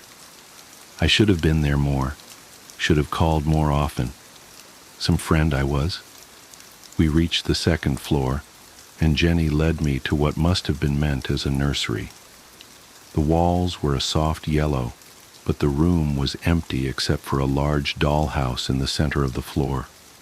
It was beautiful in an antique way, Victorian style, matching Jenny's actual house, with intricate gingerbread trim and tiny, perfect shutters. "Mark's mother gave it to us when we told her I was pregnant," Jenny said, kneeling beside it. "Family heirloom, supposedly. Been passed down for generations." She reached out with trembling fingers, but stopped just short of touching it. "Watch." I knelt beside her, knees cracking against the hardwood floor. Up close, the dollhouse was even more impressive. Every detail was perfect, from the miniature door knocker to the tiny books visible through the windows. But something felt off. The proportions were slightly wrong, the windows a bit too tall, the doors at slightly odd angles. Looking at it too long made my eyes hurt. "Jenny, what a..." "Shh," she hissed, eyes fixed on the dollhouse. "Listen." At first I heard nothing but the usual old house sounds, settling foundations, creaking wood, the whisper of wind through old windows. Then, something else. A soft scratching, like mice in the walls, but rhythmic, deliberate. It seemed to be coming from inside the dollhouse, But that was impossible, wasn't it? "There's more," Jenny whispered. Her hand found mine in the dark, ice cold and shaking. "Watch the nursery window. Top floor." I leaned closer, squinting at the tiny window she indicated. The room beyond was dark, but as my eyes adjusted, I could make out what looked like a miniature nursery. A crib, a rocking chair, tiny stuffed animals arranged with obsessive care. The scratching got louder. Then I saw it. Movement. Just a flicker, but unmistakable. Something inside that tiny room was moving. "Jesus!" I jerked back, heart pounding. There must be a mechanism or something, like those animated Christmas displays." Jenny shook her head slowly. "I thought that too. I took it apart looking for motors, batteries, anything. There's nothing, just wood and paint and..." She swallowed hard. "And sometimes, late at night, I hear crying, baby crying." A chill ran down my spine that had nothing to do with the room's temperature. "Jenny, maybe Mark is right about talking to someone. After everything you've been through..." "I knew you wouldn't believe me," she said flatly. "Nobody does, but I can prove it." She stood suddenly, moving to a shelf I hadn't noticed before. "Look at this." She handed me what looked like an old VHS tape, the label worn away with age. "I set up a camera last week, one of those old camcorders Mark's dad gave us. Digital ones won't work. They just show static. But this..." She grabbed my arm, fingers digging in painfully. "You have to watch it with me. Please." I wanted to say no. Everything in me was screaming to get out of that house, to get Jenny help, to call Mark or her parents or anyone. But the desperation in her voice stopped me. "Okay," I said. "Okay, do you have a VCR?" She led me back downstairs to what must have been meant as a living room, though it held only a TV on a stand and a single rocking chair. The chair was moving slightly, though there was no breeze. Must be the uneven floorboards, I told myself firmly. Jenny hooked up an ancient VCR with shaking hands and inserted the tape. Static filled the screen, then resolved into a grainy image of the dollhouse at night, lit only by moonlight through the nursery windows. For several minutes nothing happened. Then, "There!" Jenny pointed. On screen, a shadow moved past the tiny windows. Too large to be a doll, too small to be human. The image distorted, tracking lines rolling across the screen, but I could make out something rocking in that miniature chair, back and forth, back and forth. The static grew louder, took on an almost rhythmic quality, like breathing or crying. The tape jumped, skipped. When the image stabilized, the camera was closer to the dollhouse, close enough to see inside that tiny room. Close enough to see... I'm not going to describe what I saw in that window. I can't. My mind shies away from it like a hand from a hot stove. But I remember the sound I made. A thin, animal whimper of pure terror. Jenny just nodded. "You see? You see it too?" Her voice was eager, almost triumphant. "I'm not crazy. It's real." The tape continued, but I couldn't watch anymore. I stumbled to the bathroom and threw up, my whole body shaking. When I came back, Jenny was rewinding the tape with methodical care. "Jenny," I said carefully, "we need to get rid of that dollhouse. Burn it, break it up, whatever. This isn't right. Don't you think I've tried?" She laughed that horrible laugh again. "Nothing works. Fire won't catch, tools break. And when I tried to throw it out..." She pulled up her sleeve, revealing angry red scratches down her arm. "It came back. It always comes back. Then we'll try harder. We'll figure something out. I pulled out my phone. I'm calling Mark. He needs to come home. No, Jenny knocked the phone from my hand with surprising strength. He'll just try to have me committed again, like after the baby. She wrapped her arms around herself, rocking slightly. I have to figure this out. There has to be a reason. A connection. What do you mean, a connection? She took a deep breath. I found something.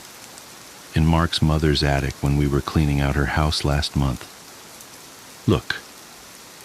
She retrieved a manila envelope from a drawer and spread its contents on the floor. Newspaper clippings mostly, yellowed with age. They told fragments of a story, missing children, spanning decades. All from this area, all from families who had owned the dollhouse. It's not just a coincidence, Jenny whispered. It can't be. And look at this one. She pointed to the oldest clipping from 1947. The photo showed a young woman being led away by police, her face twisted in anguish. Behind her, barely visible, was the dollhouse. The woman could have been Jenny's twin. I dream about her sometimes, Jenny said softly. She lost a baby too, late term. But she found a way to get it back, through the dollhouse somehow. Only it wasn't really her baby that came back. Jenny, stop! My voice was shaking.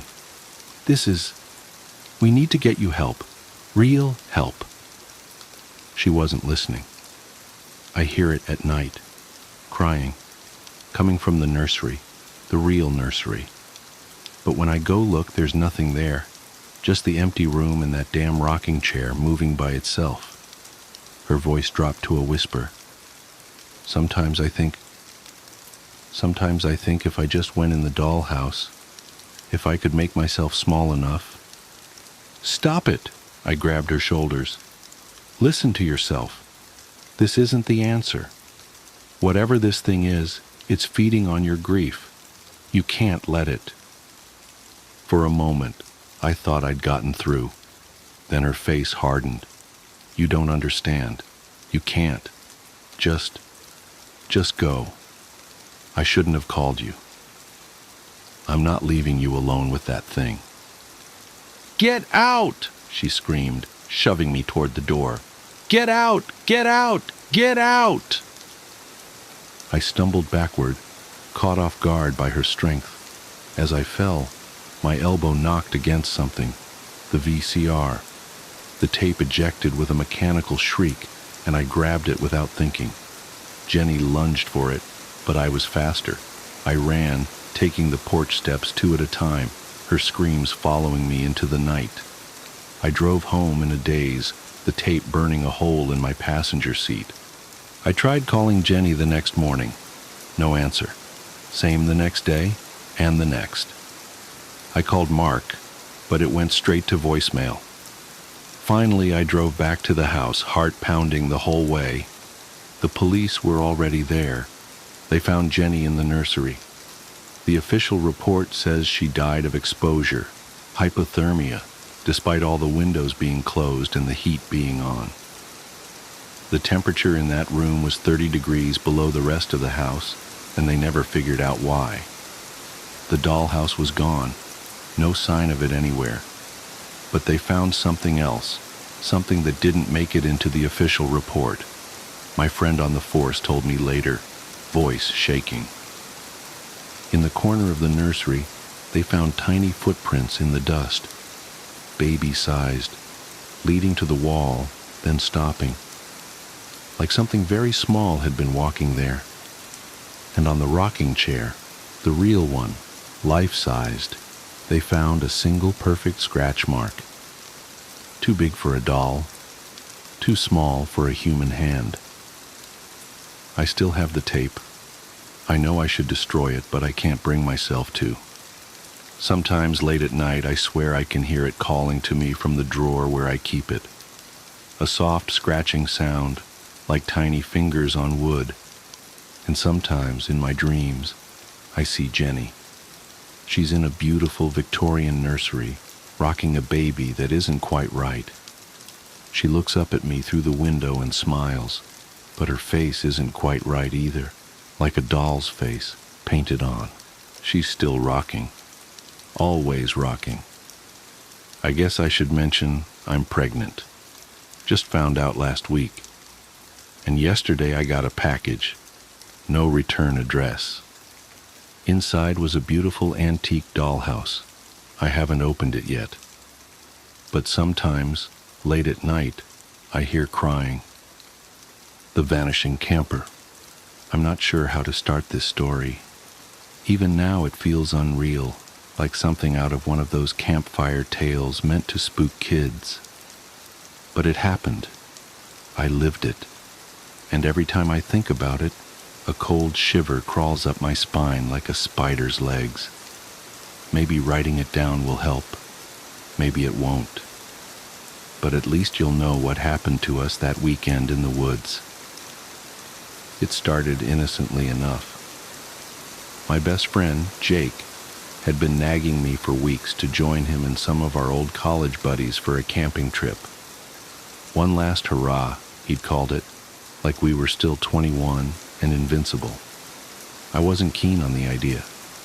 Since my wife, Sarah, passed away 2 years ago, I'd become something of a recluse. I worked, I ate, I slept. That was my life. But Jake was persistent, and I owed him. He'd been there for me when the grief threatened to swallow me whole, so I said yes. There were 5 of us in total: Jake, me, his younger brother Matt, our mutual friend Chris, and a guy named Tom who was Matt's co-worker. I didn't know Tom well, but he seemed nice enough. A bit quiet, maybe, but friendly. We piled into Jake's beat-up SUV on a crisp Friday morning, the air sharp with the promise of fall. Our destination was Pine Hollow, a dense forest reserve about 3 hours' drive from the city. Jake said he'd been there before and assured us it was perfect for camping, remote, peaceful, and picturesque. The drive up was uneventful. We laughed, shared old stories, and teased each other mercilessly, the way only old friends can. By the time we reached the trailhead, the sun was dipping low, painting the sky in streaks of orange and pink. We loaded up our gear and hiked about 2 miles into the woods until we found a clearing near a small, still lake. It was beautiful. The kind of place that made you forget, for a moment, that the world could be cruel. We set up camp quickly. 2 tents, a ring of stones for a fire pit, and a rope strung between 2 trees to hang our food and keep it away from curious animals. By the time the fire was roaring, darkness had fallen. We sat around the flames, drinking cheap beer and roasting marshmallows, the flickering light casting long shadows across our faces. It felt good, normal even. For the first time in years, I felt a glimmer of peace. Then Tom told his story. It started as a joke. We'd been swapping ghost stories, each trying to outdo the last. But Tom's tale was different. He spoke quietly, almost reluctantly, his eyes darting to the shadows just beyond the firelight. "Have you ever heard of the Pine Hollow Vanisher?" he asked. We hadn't. He told us about a man, or something that looked like a man, who supposedly haunted these woods. According to local legend, campers would go missing without a trace. No bodies, no belongings, nothing, just gone. Some said the Vanisher lured people away with strange sounds or lights, leading them deeper into the forest. Others claimed he appeared in their dreams, beckoning them to follow. Tom's voice dropped lower. The weirdest part? Sometimes the missing people would show up in photos taken after they disappeared, always in the background smiling. We laughed it off, of course. Just another campfire story. But as the night wore on and the forest grew quieter, the tale stuck with me. It wasn't just the story itself, it was the way Tom told it, like he wasn't sure if he believed it, but didn't want to tempt fate. The first night passed without incident. I woke to the sound of birds chirping and the smell of bacon sizzling over the fire. Jake was in his element, flipping pancakes on a portable griddle, while Matt and Chris argued over the best way to rig a fishing line. Tom was off to the side, sketching something in a notebook. He looked distant, like his mind was elsewhere. "What are you drawing?" I asked, taking a seat next to him. He hesitated before showing me. It was a rough sketch of a man, or what might have been a man. His features were indistinct, smudged, and shadowy, but his smile was sharp and unmistakable, almost too wide for his face. "Just messing around," Tom said, closing the notebook quickly. I let it go. We spent the day hiking, fishing, and exploring the area. The forest was beautiful, but it had a way of making you feel small. The trees were impossibly tall, their branches intertwining to form a canopy that blocked out most of the sunlight. The air was cool and damp, carrying the earthy scent of moss and fallen leaves. It was easy to get turned around if you strayed from the path, and the deeper we went, the quieter it became. No birds, no insects, just the sound of our footsteps crunching on the forest floor. By the time we returned to camp, the sun was setting again. We cooked dinner, shared more stories, and settled in for another night around the fire. But something felt different. The mood was heavier, the laughter more forced. Even the fire seemed dimmer, its light barely reaching the edges of our camp. It was Chris who noticed it first. "Where's Tom?" he asked, looking around. We all turned, realizing at the same time that he was gone. His backpack was still by the tent, his sketchbook lying open on a log, but there was no sign of him. "He probably went to take a leak," Jake said, though his voice lacked conviction. We waited. 5 minutes, 10, 15. Still no Tom. Jake grabbed a flashlight and we fanned out to search for him, calling his name. The forest swallowed our voices, the darkness pressing in on us like a living thing. I couldn't shake the feeling that we were being watched. After an hour, we regrouped at the camp. Jake wanted to keep searching, but Matt pointed out that we could easily get lost ourselves if we weren't careful. We agreed to wait until morning, hoping, praying, that Tom would come back on his own. He didn't. The next day was a blur of frantic searching and growing dread. We combed the forest for hours, shouting his name until our throats were raw. We found nothing. No footprints, no broken branches, no sign that he'd ever been there at all. By evening, we were forced to admit the truth. Tom was gone. We decided to pack up and head back to the trailhead to get help. But as we were breaking down camp, I noticed something by the fire pit. It was Tom's backpack, neatly placed on the ground. That wouldn't have been strange, except we'd already searched the area. The backpack hadn't been there before. Inside we found his sketchbook, a water bottle, and a single Polaroid photo. My hands trembled as I pulled it out. It was a picture of us, taken the first night, sitting around the fire. But there was someone else in the photo. Standing in the background, just beyond the circle of light, was a man. His features were blurry, his form indistinct, but his smile was sharp and unmistakable. We left the forest that night, leaving behind the tents, the gear, everything. The police organized a search, but they never found Tom. Officially, he's still listed as missing. Unofficially, I know the truth. I still have the photo. Sometimes late at night, I take it out and stare at it, trying to make sense of what happened. And every time I notice something new. The man in the background is closer now, his smile wider, his eyes brighter. I don't know what he is. I don't know what he wants. But I know one thing for certain. He's coming for me. The Night Shift at Evergreen Memorial.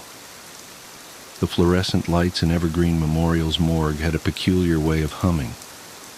Not the steady drone you'd expect, but something more erratic, like Morse code transmitted by dying insects. I'd grown used to it over my 3 years working the night shift, just as I'd grown used to the other quirks of the job. The way the metal drawers contracted in the cold, making soft pinging sounds in the darkness. The faint chemical smell that never quite left my clothes. The knowledge that I spent my nights in the company of the dead. That night started like any other. I arrived at 11:45 p.m., 15 minutes early as always, to get my handover from Mike, the evening shift supervisor. The familiar routine helped keep the creeping unease at bay. Check the security system, sign the logbook, count the occupants. 3 tonight, Mike said, flipping through his clipboard. 2 from the hospital, natural causes. 1 from the county morgue, waiting on autopsy tomorrow morning. Nothing special. He yawned, already shrugging into his jacket. Everything's logged and tagged. Have a quiet one, James. I nodded, settling into my chair at the security desk. 3 bodies, an easy night. I'd had worse, like the time we had 14 after that bus crash, or the night of the apartment fire. Those nights the air felt thick with death, heavy with the weight of so many lives suddenly ended. But 3 was manageable, almost peaceful. The first few hours passed as they always did. I made my rounds every hour on the hour, checking the seals on the cold storage units, monitoring the temperature gauges, making sure everything was secure. The morgue was located in the basement of the hospital's east wing, accessible only by a single elevator and a rarely used stairwell. Most people didn't even know it existed. They preferred to imagine their loved ones simply disappeared after death, whisked away to some unseen place where the messy business of mortality was handled discreetly. It was during my 3 a.m. round that I first noticed something was off.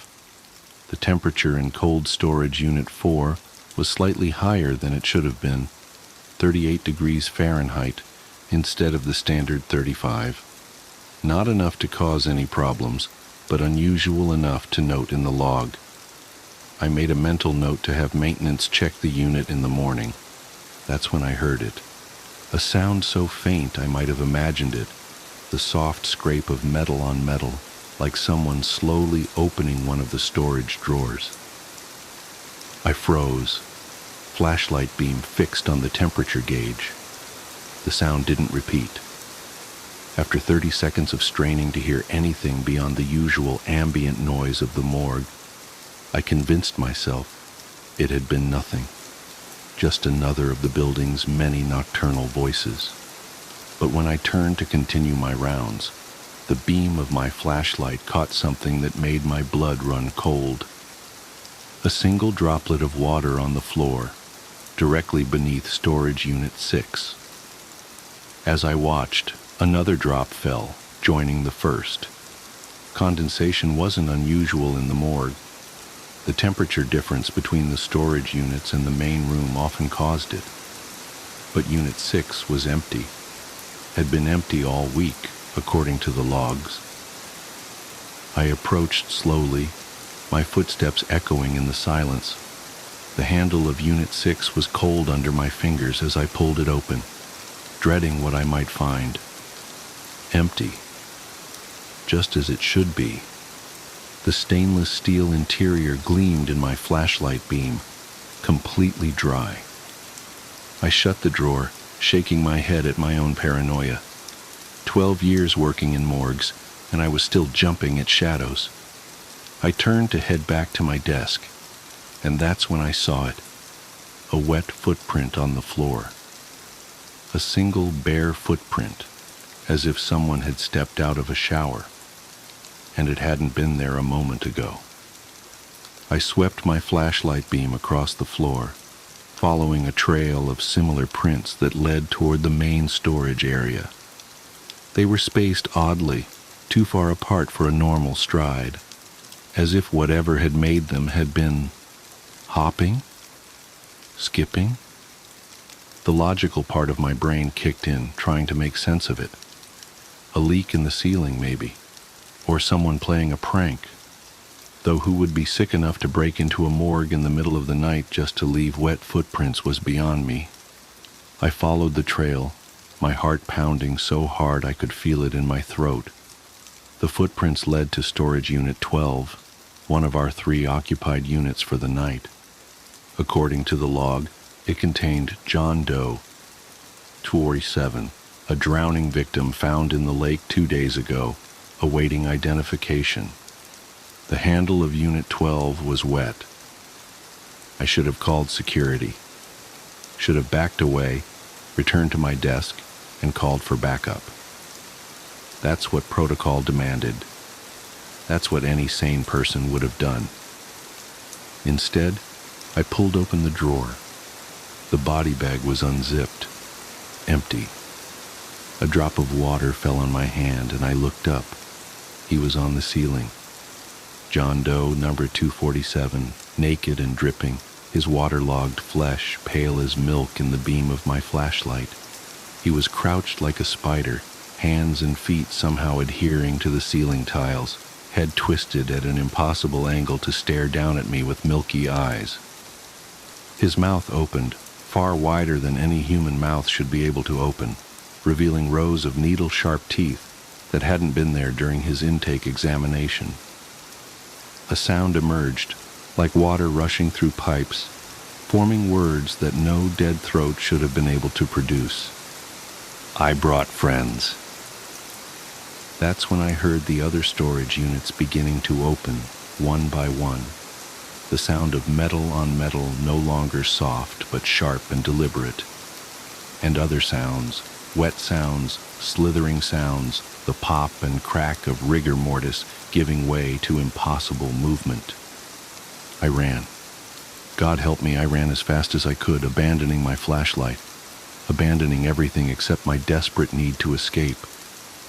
I could hear them behind me, the splash of wet feet on concrete, the rustle of body bags, and that awful rushing water voice calling out, "Count them, James. Count your friends." I reached the security desk and slammed my hand down on the emergency alarm. Nothing happened. The power was out. How had I not noticed the power was out? Even the emergency lights were dark, leaving only the pale square of the basement window to illuminate the room. My phone, I needed to call for help. But when I pulled it from my pocket, the screen showed nothing but static, which seemed to move and shift as I watched, forming patterns that looked disturbingly like faces. The sounds were closer now. Something wet dragged itself across the floor behind my desk. Something else skittered across the ceiling, leaving damp trails in its wake. And from the darkness came that voice again. "Count them, James, one by one. But you might want to include yourself in the final tally." I felt something cold and wet wrap around my ankle. I woke up screaming in my chair at the security desk, morning sunlight streaming through the basement window. Mike was shaking my shoulder, looking concerned. "Bad dream?" he asked. "You were out cold when I came in. Must have been some night." I looked around wildly. Everything was normal. The power was on, the fluorescent lights humming their usual drone. No wet footprints, no open storage units, no dripping creatures from the lake. Yeah, I managed. Must have dozed off. Sorry. Mike shrugged. "No worries. Want to do the morning count before you head out?" I nodded, still shaky but determined to prove to myself it had all been a dream. We walked to the storage area together, Mike clipboard in hand. "Let's see," he said, checking his notes. "Should be 3 bodies, right? 2 natural causes, 1 drowning victim." I nodded again, not trusting myself to speak. We counted the occupied units. 1, 2, 3, 4. Mike frowned. That can't be right. Log shows 3. With trembling hands, I opened Unit 13, a unit that should have been empty, should have been clean and dry and empty. Inside was a body bag, unzipped. Inside the bag was me, my skin pale and waterlogged, my mouth frozen in a scream that showed rows of needle-sharp teeth. And clutched in my dead hand was a note, written in my own handwriting. Final count. 4 bodies. The extra one is still warm. I passed out. When I woke up in the hospital 2 days later, they told me Mike had found me unconscious at my desk, soaking wet, with no memory of how I got that way. The security cameras had malfunctioned, showing nothing but static for my entire shift. The motion sensors recorded no movement except my regular rounds. And John Doe, number 247, never existed according to the records. No drowning victim had been brought in that week. In fact, there hadn't been a drowning in the county lake in over 20 years. I quit my job at Evergreen Memorial that day. Found work at a convenience store, where the only things that go bump in the night are teenagers trying to steal beer. But sometimes, when I'm alone in the store at 3 a.m., I catch myself counting things, inventory, customers, footprints, and sometimes, just sometimes, I could swear there's one more than there should be. The real horror started 3 days ago when I received a letter from Evergreen Memorial. They're renovating the morgue, and during the demolition of the old cold storage units, they found something in Unit 13. Something that, according to the laws of physics and biology, couldn't possibly exist. They found a body bag containing a perfect preserved corpse, despite the unit being powered down for months. A corpse with my face, my clothes, my ID badge. And in its hand was a note, written in handwriting identical to mine. Time for the morning count. Don't forget to include yourself, all of yourselves. We've been so looking forward to this reunion. I'm writing this now because I need someone to know what happened, what's still happening, because when I look in the mirror, I see teeth that seem a little sharper each day. And this morning, when I stepped out of the shower, my footprints on the bathroom floor seemed to stay wet for hours. I've started hearing that sound again, like water rushing through pipes, forming words that no human throat should be able to produce. And every time I count my reflections in mirrors or windows, there seems to be one more than there should be. One more that smiles back at me with needle-sharp teeth. One more that blinks a moment too late. One more that whispers, "Don't forget to count yourself in the final tally." The worst part? I'm starting to think it was never about the morgue at all. The morgue was just where it found me, where it found us. And now it's spreading, one reflection at a time, one count at a time. So if you're reading this, do me a favor.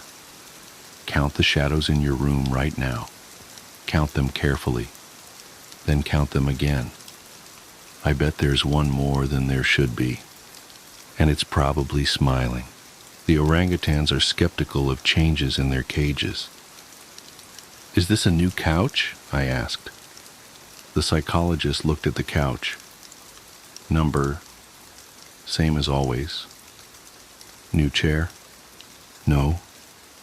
New glasses? No. Are you the same doctor? The psychologist paused. Yes. He scratched his head and sighed. Father sighed the exact same way often. He opened his desk drawer and pulled out a small rectangular bottle of Jim Beam. He raised the bottle to his lips, avoiding eye contact with me, and took a sip. Then he offered the bottle to me. Take a swig. What? I'm retiring in a week. I'm leaving. Take a swig. I took the bottle of whiskey, unscrewed the cap, and took a sip. This isn't whiskey, I said after swallowing. You're right. It's brandy. You noticed that. You're fine. You overreact. You're a clam. Excuse me? It's all the same to a clam. Shel Silverstein wrote that.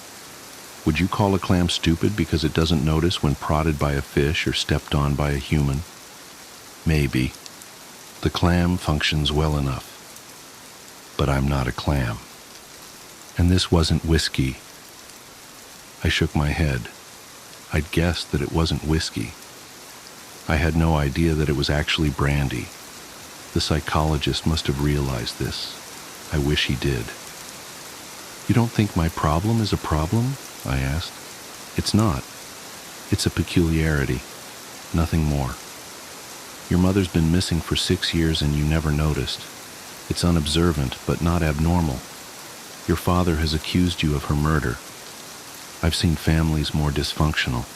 You took the bus here all on your own. You are completely normal. Do not let anyone ever tell you otherwise. The fact that you can't naturally observe is just a peculiarity, and nothing more. I looked around and scratched the cuticles on my thumbs with my pointer fingers. Did you switch my room? Something looks different. It was a bad habit, the cuticle scratching.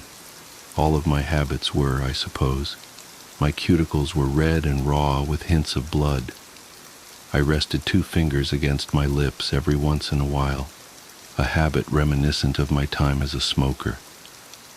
My fingers felt yellow, like the old glow from a night spent binge smoking until 4 in the morning, except my smoking had never been from going out with friends. No, I spent hours at night staring at a certain spot, the coffee shop by the bridge, the park with the lights on the trees, even my own home, wondering what looked different. Nothing felt different. That was the problem. Nothing ever felt different. Not only did we not switch your room, but every room here is exactly the same, said the orderly. So even if we had switched you to a new room, still nothing would look different. The orderly wore white. He had brass skin, and his forearm muscles twitched when he spoke. The hair on his forearms was thick and blonde and looked like a memory of wheat. He had dark eyelashes and a heavy nose that seemed to melt from his face. His baggy white pants looked comfortable. It seemed a shame that wearing them out in a social setting would be abnormal. The orangutans are skeptical of changes in their cages. Did the orderly ever wear different pants? When I was 8 or so, while at school, my parents switched my bed for a bunk bed and moved all my older brother's things into my room, I said. Or maybe I switched into his room. He had a lot of things, clothes and furniture, but also posters like that Captain Marvel poster, the one where he looked like he was about to dive back down to Earth from the clouds. He had a lot of stuffed animals and action figures as well, mostly Captain Marvel stuff. He had a few Wonder Woman toys, but he kept those hidden. I used to tease him and call them Barbies. He would punch me for saying that. I didn't notice when he went off to college. I didn't notice when he came back. I didn't notice that, while he was gone, Father made the empty bedroom his office. I didn't notice Mother was missing. I didn't notice any of those things. Who knows why a butcher needs an office? Either way, I didn't notice. My brother asked where Mother was. I hadn't thought about it until he asked. He and I found out at the same time that she'd been missing for 6 years. My brother and Father had gotten into a fight. He came back all of a sudden, my brother. It all makes me feel stupid. So much happened, and I tell it as it was told to me, not as I experienced it. You're not stupid. That's kind of you to say, orderly. So anyway, My brother insisted I see a psychologist. Father would grimace at me. He would say, "Even the orangutans are skeptical of changes in their cages." He would give me steak every day because I don't like change. That line is from a Simon and Garfunkel song. I tried to be skeptical then. I knew I'd always have steak for dinner. I was always skeptical. Am I the only skeptical orangutan around here? Yes. There has been no change in your cage. Not that a change would be easy to notice. I wiggled my toes. I was barefoot because walking the hallways without shoes allowed me to feel the cool tile on my feet. There was something relaxing in pacing a small room barefoot. I shifted my weight and began picking at my eyebrows as I looked around the room. The walls were beige with a horizontal line of blue. The floor, tan tile, details. My psychologist thinks I don't have a problem. You guys think I do. I feel like a caged orangutan that doesn't move. The kind that if you had to describe it, you'd think it was depressed. That's how Father looked at me, like I was a depressed, confined orangutan. The orderly didn't reply. I sighed. So when can I leave here? After the trial, maybe. No, I mean, when will I be fixed? I keep having the feeling you guys are going to test me by making a change in my room and seeing if I notice. We don't do that. We're here to help you, not play tricks on you. You know that, don't you? My psychologist tests me, I said. I tapped my forehead, imagining a conversation where the orderly told me to take control. Unshakable habits beget unfavorable function. Something like that. That's what the psychologist said. I scratched my cuticles and looked at the orderly's pants. Are those Dickies?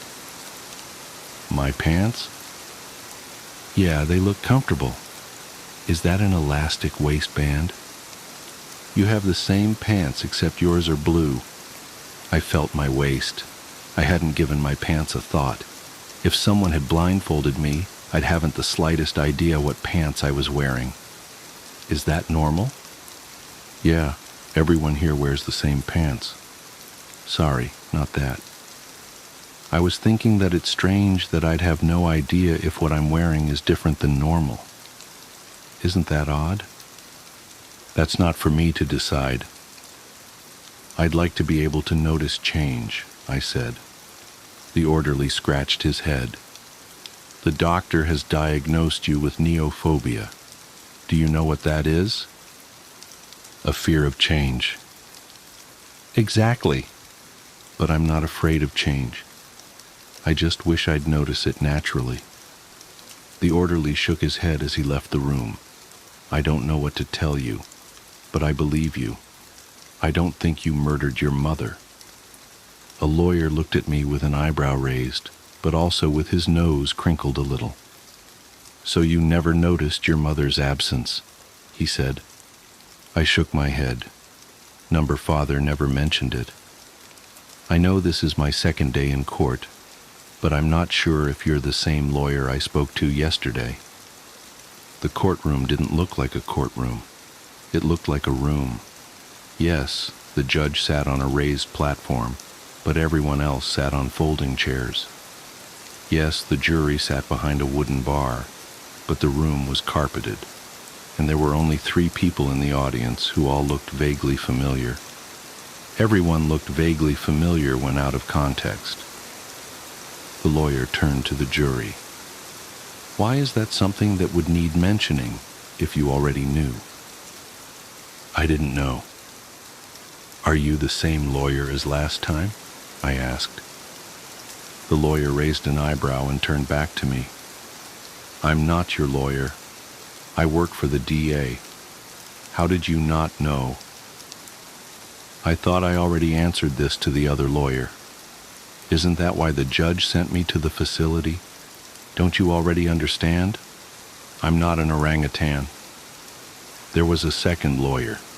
He nodded at me, a reassuring nod. The district attorney looked confused. I'm sure I looked confused too. The orderly leaned against the frame of the doorway. Tough day in court? I'm just glad to be back, I said. It's comforting here.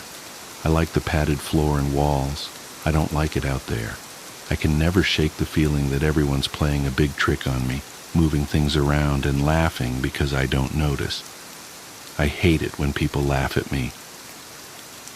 The orderly had brass skin and thick blonde hair on his arms. He had a heavy nose and dark eyelashes. His forearms were thick like an ape's. He looked familiar, but you could never be too certain. Everyone looked vaguely familiar to me. Are you the... Yes, same as always. Is this the same room? The orderly looked at me curiously. You really don't remember? You even mentioned it to me yesterday.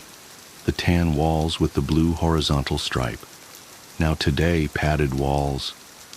So this is a different room, I said, wide-eyed. I began scratching my cuticles. I don't like being surprised by change. I don't have a fear of change. No one likes surprises. Yes, this is a different room, so you don't hurt yourself. Your lawyer's request, actually, says bad news is coming. None of you understand me. Father understands me. He gives me steak every day for dinner and for breakfast. I hate change because I don't notice it. But Father understood. He'd tell me all day that we'd be having steak. Then we'd have steak, and I knew nothing had changed. The orangutans have nothing of which to be skeptical. I knew I'd be having steak. I wouldn't have noticed if one day I didn't, but it was more comforting not having to worry about not noticing a change. Steak every day? I envy you, man. I love steak. Well, after a while he would switch to hamburgers, probably because it was too expensive to give me steak every day. But then we'd go back to steak. We alternated. I didn't like the burgers as much, though. That's understandable. The burgers made me sick sometimes. I wouldn't notice that he'd switched to burgers. They made me sick sometimes with their crunch. That's why I started seeing the psychologist. Why would you see a psychologist for a crunchy hamburger? Oh, not about that. Sorry. I mean, Mother missing for 6 years and I never noticed. That's what I was thinking. That's crazy. I love her. That's why I began seeing the psychologist, when I found out she'd been missing for 6 years and I never noticed. But now I'm here, in this psychiatric facility. Perhaps this is where I belong. I scratched my cuticles with my pointer fingers. Wherever I was, I'd always been there. Whomever I met, I'd always known. Whatever I ate, I'd always eaten. Whatever I'd think, I'd always thought. Not noticing change meant never getting excited, never pleasantly surprised, never owning, never having, just seeing, never observing. I recognized this, but unless I made a conscious effort to observe, everything passed by me unnoticed. That's crazy, said the orderly, but I'm certain you'll be out of here soon. You'll continue seeing your psychologist, and you'll slowly get better. You don't deserve to be here. That much is obvious. Imagine 2 boxes of chocolates, if you will. One is uncovered, one is covered. Both are yours. You would notice immediately if the uncovered had missing chocolate. Missing chocolates from the covered, however, could only be noticed once the cover was removed. This is how the butcher's son lives his life. Every uncovered box in his world is covered. While you or I would notice missing chocolates immediately by just glancing at the box, he wouldn't notice unless he actively wanted a piece of chocolate and it wasn't there.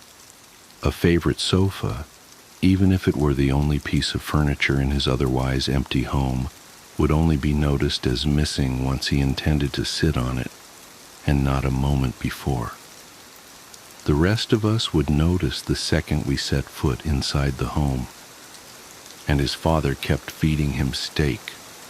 He pointed out the front door of the courtroom for some reason, instead of at me in the witness stand. I guess father was here too somewhere. I hadn't seen him since this case began. The DA stood. Objection. Move to strike. The other lawyer turned to the judge.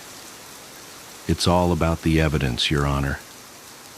The judge looked at both clients. Overruled. I want to see where this goes. Same couch? The psychologist looked at me like I'd covered myself in shit. He didn't reply to my question. He really did not like me. It was the exact same look father always gave me. I'd been released from the psychiatric facility. I wasn't guilty. I did not murder mother. Now both father and mother were missing. I just needed to see my psychologist. The orderly looked apologetic as I'd left. I'd taken the bus straight here. The psychologist always made himself available to me. He felt sorry for me too, I think. Yes, this is the same couch, the psychologist said, sighing. He took a swig from his bottle of Jim Beam. Do you understand what happened in court today? Pity was common. People always felt sorry for me because of my debilitating stupidity. The orangutans are skeptical of changes in their cages. They are especially skeptical of the clam. Yes. Apparently father is now the alleged murderer of my mother. I only get to see bits and pieces of the trial when I'm on the stand. But I'm not stupid. I could figure that much out. I still can't believe it.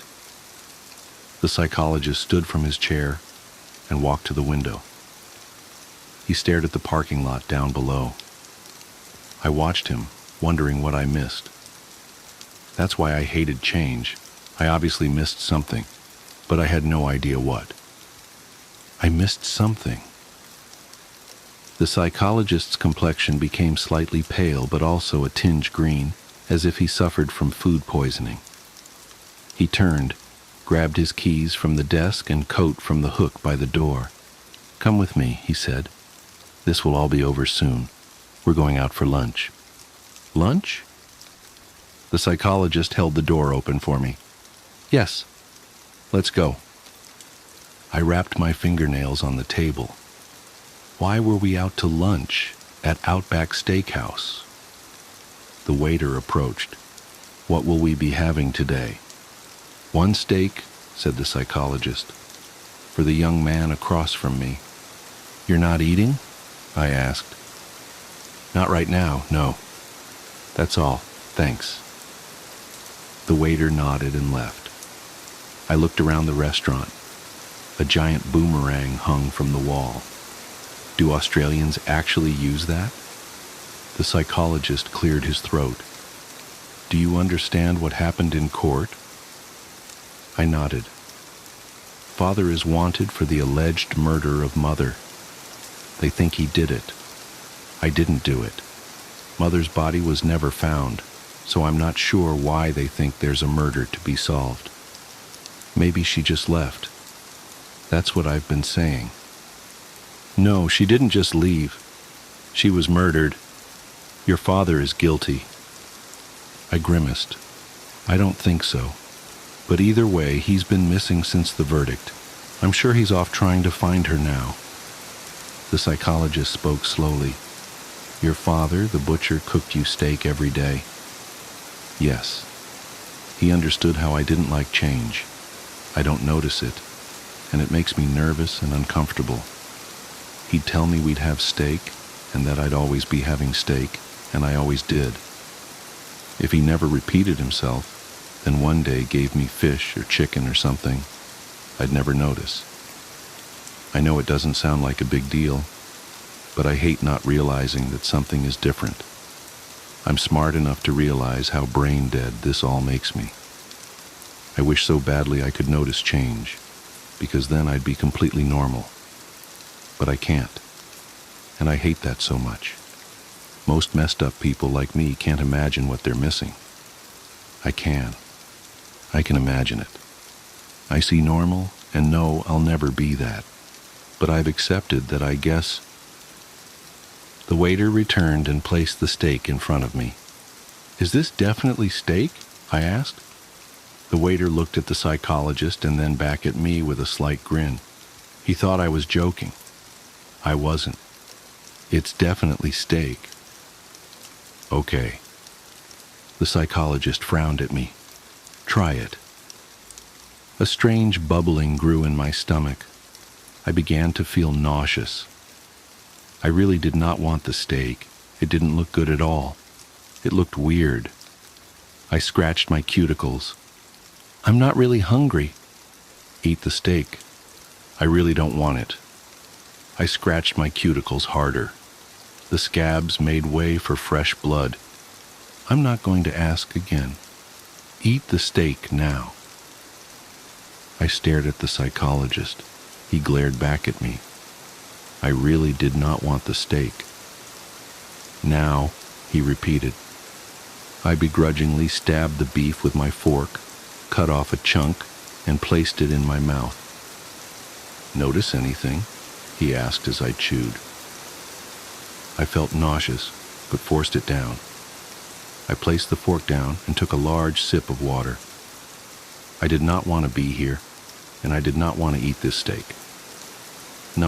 Of course not. Nothing? I shook my head.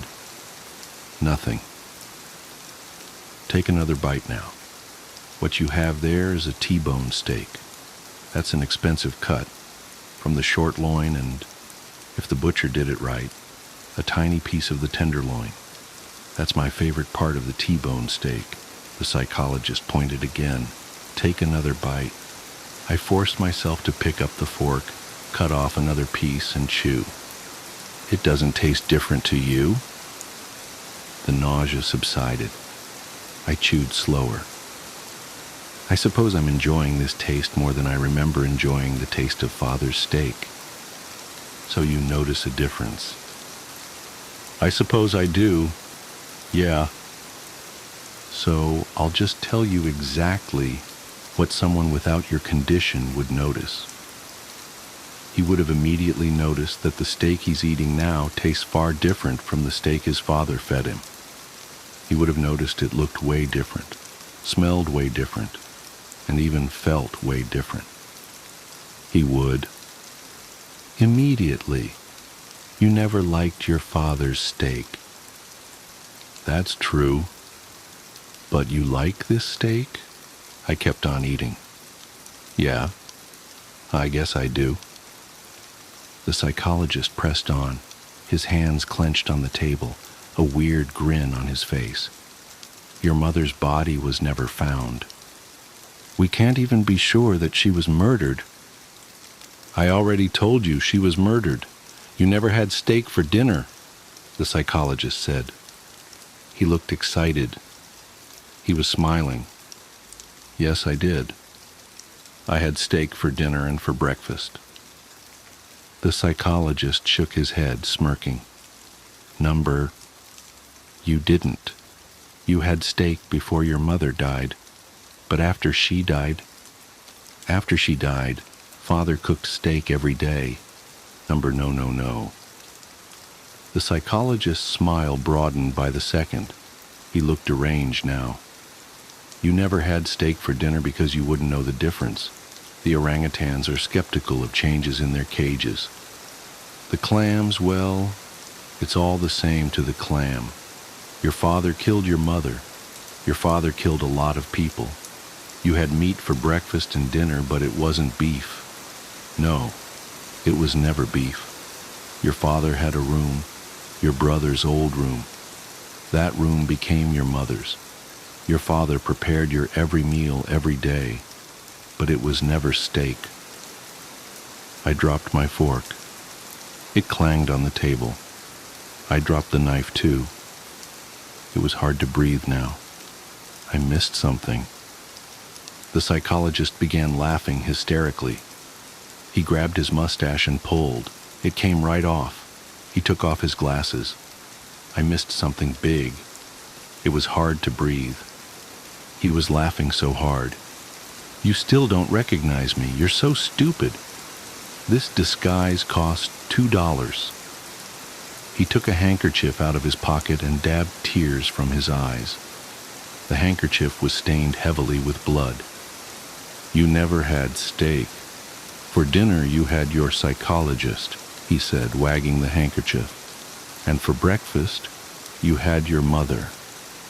I never wanted to write this down, but my therapist says I need to process what happened, that putting it into words might help make sense of it. Help me accept that it was real. Though honestly, I still wish I could convince myself it wasn't. It started with my friend Marcus's confession.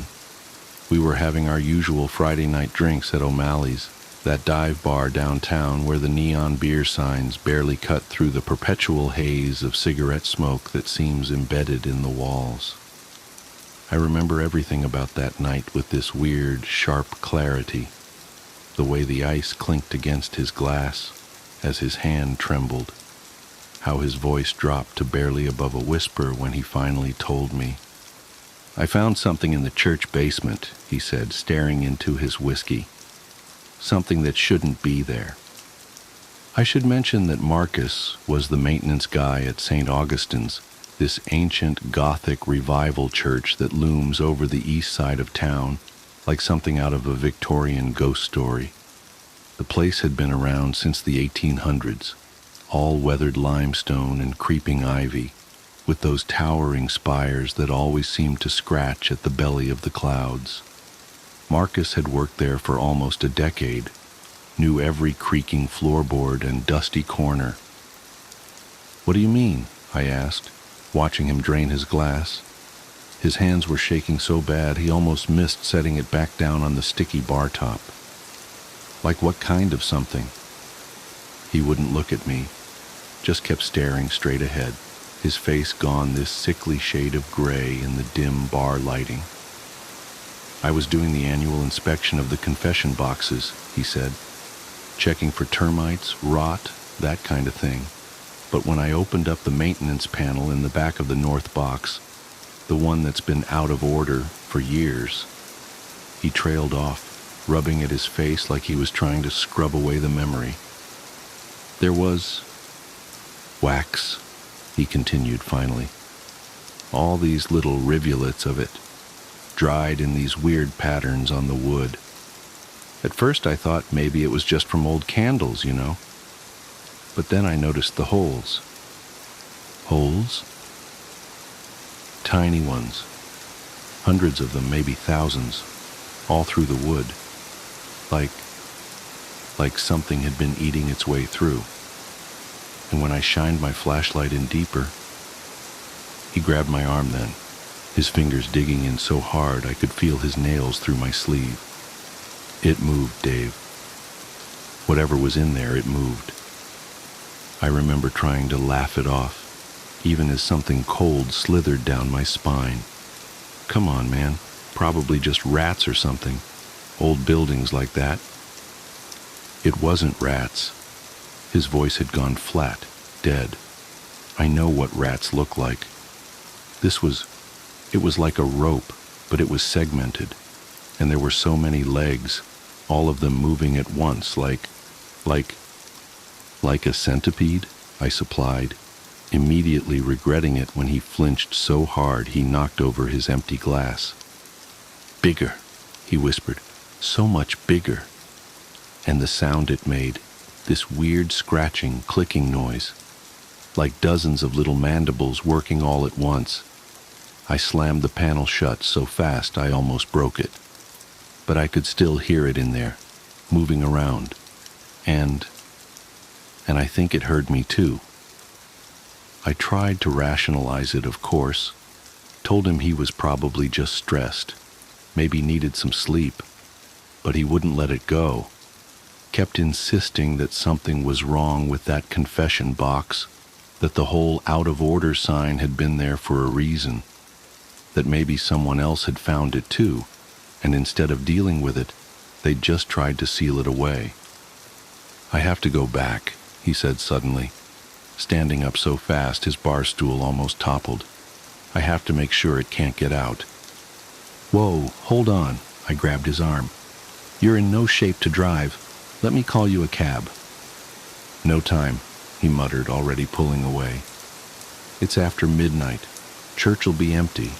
Best time to check things out. Make sure everything's secure. I should have stopped him.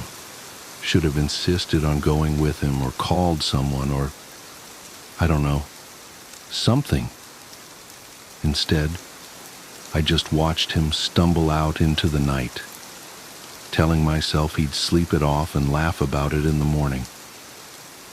That was the last time anyone saw Marcus alive. They found his body 3 days later, when the smell started seeping through the floorboards into the main sanctuary. He was inside the confession box, not the penitent's side where people would normally sit, but the priest's section, crammed into that tiny space like he'd been trying to reach something in the back. The official cause of death was listed as accidental asphyxiation, which I guess makes sense given how narrow that space was, but they never explained the weird waxy residue they found all over his clothes and skin, or the hundreds of tiny puncture wounds, each no bigger than a pinhead, that covered his body. I couldn't let it go. Maybe it was guilt, or maybe I just needed to prove to myself that Marcus hadn't been crazy.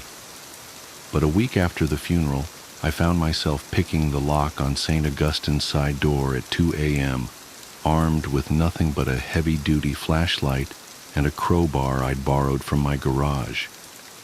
The church was different at night. During the day, it was all polished wood and filtered sunlight through stained glass. But in the darkness, it felt ancient, hungry.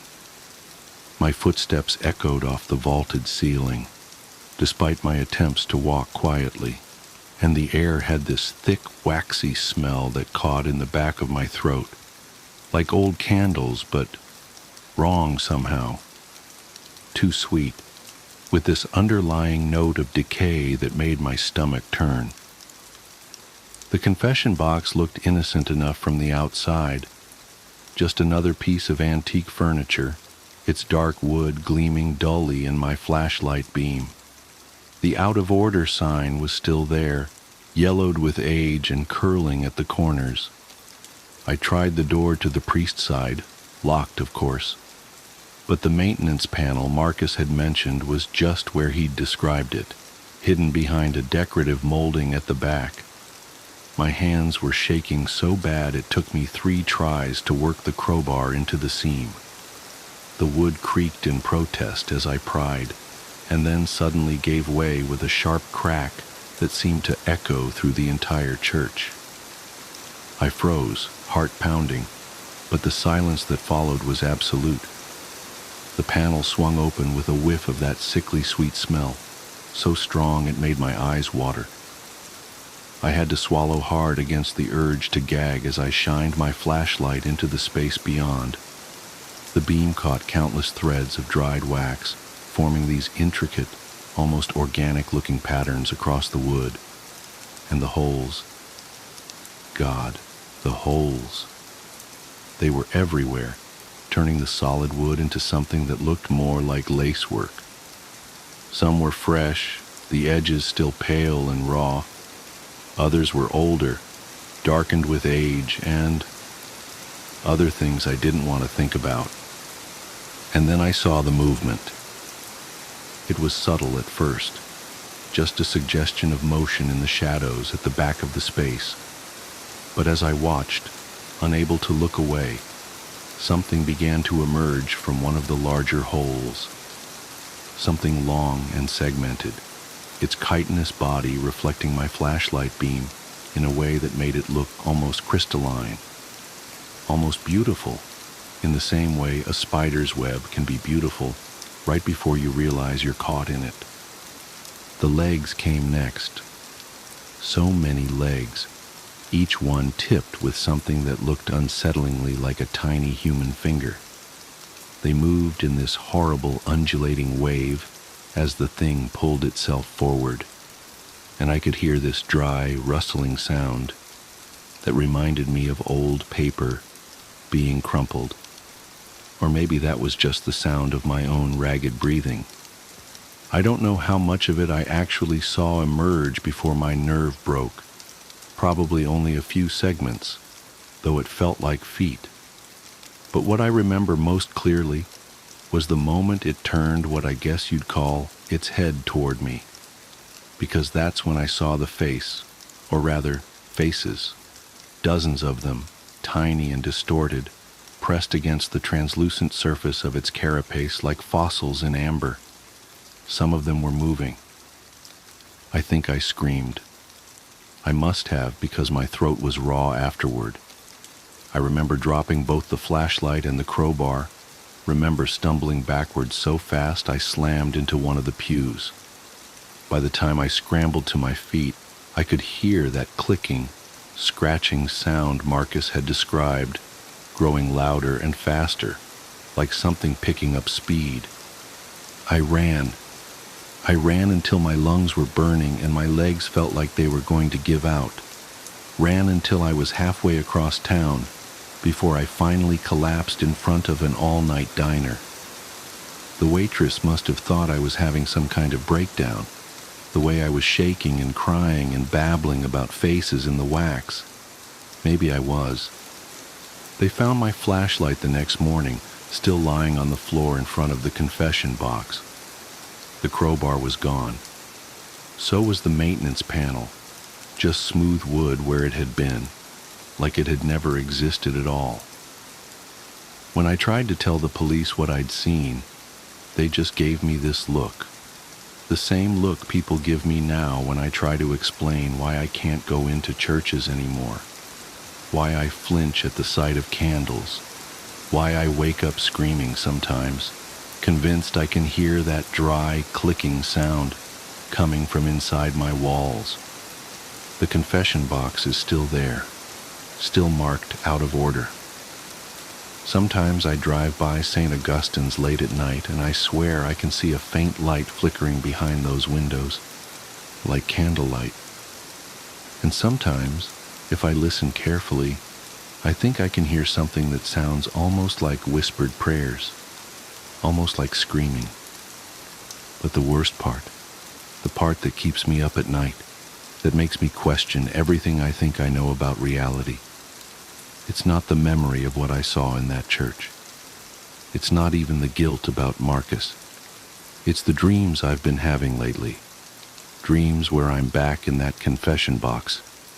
But this time, I'm inside the walls, moving through tunnels of wax and wood, feeling my body stretch and segment, growing new appendages with every molt.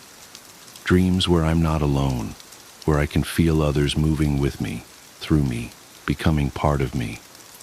Their faces press against my skin from the inside. Their voices blend with mine in that endless chittering prayer. And sometimes in those dreams, I catch glimpses of my reflection in the polished wood. I see what I'm becoming, what we're all becoming, one confession at a time. And I understand why that box has been there so long, why it will always be there. Because some sins aren't meant to be forgiven. They're meant to be transformed. I said at the beginning that my therapist wanted me to write this down, to help process it. But that's not entirely true. I'm writing this as a warning. Because lately I've noticed more churches in town putting up out-of-order signs on their confession boxes. And sometimes, late at night, I think I can hear that familiar clicking sound coming from inside them, spreading, growing, waiting. So if you ever see one of those signs, walk away. Don't look too closely at the wood. Don't listen for the whispers. And whatever you do, don't confess, because something is waiting to hear your sins, something that hungers for guilt and shame and regret, something that wants to add your face to its collection, your voice to its endless prayer. And it's patient, so patient. After all, everyone has something to confess eventually. Don't let it be you. Don't let it. The reunion. The first time I realized something was truly wrong was about an hour after I dropped Jim off. But let me start at the beginning. I'm not the type of person who usually attends reunions. Life has a way of pulling you in every direction but the one that takes you back to the past. But that year, when I was 37, I made an exception. The invitation had arrived months earlier, and at first, I dismissed it. High school was a lifetime ago, a chapter long closed, but as the date approached, nostalgia crept in. I thought about old friends, familiar faces, and stories left unfinished. So I booked a flight, rented a car at the nearest airport, and set out on a 35-mile drive to the town where I grew up. The drive was serene at first. The road twisted through farmland, patches of forest, and the occasional abandoned barn, the kind of rural stretch where radio stations fade into static and the silence takes on a weight of its own. I'd forgotten how isolated this part of the country felt. It wasn't unpleasant, just quiet. About 3 miles outside of town, I saw him. A figure standing by the roadside, one arm raised in an unmistakable gesture to flag me down. As I drew closer, recognition hit me like a punch to the gut. It was Jim. We'd been friends in high school, not best friends, but close enough to hang out at football games and split a six-pack when one of us could swipe it from an older sibling. Seeing him standing there, with that same crooked grin I remembered, was a surprise. But it was the kind of surprise that felt good, comfortable even, like slipping on an old, worn jacket and finding it still fits. I pulled over and rolled down the window. "Jim, is that you?" "Sure is," he said, his voice as familiar as the road ahead. "Good to see you, man." He climbed in, and we started talking. His hair was a little thinner, his face a little more lined, but it was Jim, no question about it. The years had treated him well, and he still had that easygoing charm. We talked about high school, the people we remembered, and how life had taken us in different directions. I told him about my work, my family. He listened, nodded, and occasionally chimed in with his own updates. Though, now that I think about it, he didn't say much about himself. When we reached the outskirts of town, I asked him if he wanted to come to the VFW with me for a drink. It seemed like the natural thing to do, catch up with other old friends, swap more stories. But Jim shook his head. "Nah," he said, "just take me home." His parents' old house was only a few blocks from my grandmother's place, so I turned in that direction. But he stopped me. "Not there," he said. "Out by the mobile home park. You know the one?" I did. It was at the edge of town, past where the streetlights gave way to darkness. I hadn't been there in years, but I remembered the way. When we got to the turnoff, he told me to stop. "This is good," he said, opening the door. "It was good to see you again." "You sure you don't need a ride all the way?" I asked, but he was already stepping out. He smiled, waved, and walked off into the night. I sat there for a moment, watching until his figure disappeared into the shadows. Then I drove to the VFW. The parking lot was full, and the sounds of laughter and music spilled out as I stepped inside. Reunions are funny things. There's always that initial awkwardness as people try to reconcile the faces they've carried in their memories with the ones standing in front of them. But once the ice broke, the night unfolded like a high school yearbook brought to life. People I hadn't seen in decades greeted me with hugs and slaps on the back. At some point, the conversation turned to who had made it to the reunion and who hadn't. I mentioned Jim. "He's not coming tonight," I said. But I saw him on the way here, gave him a ride actually, dropped him off near the mobile home park. The room went quiet. Not the gradual kind of quiet where conversations fade naturally, but the abrupt, jarring silence that makes you feel like you've said something horribly wrong. Even the guy singing karaoke stopped mid-verse, his voice trailing off as he set the microphone down. My cousin Barb was the first to speak. Her face had gone pale. "That's not possible," she said. I frowned. "Why not?" She hesitated, looking at the others for support. Finally, she said, "Jim died 8 years ago. He rolled his car on that curve 3 miles east of town. We were all at his funeral."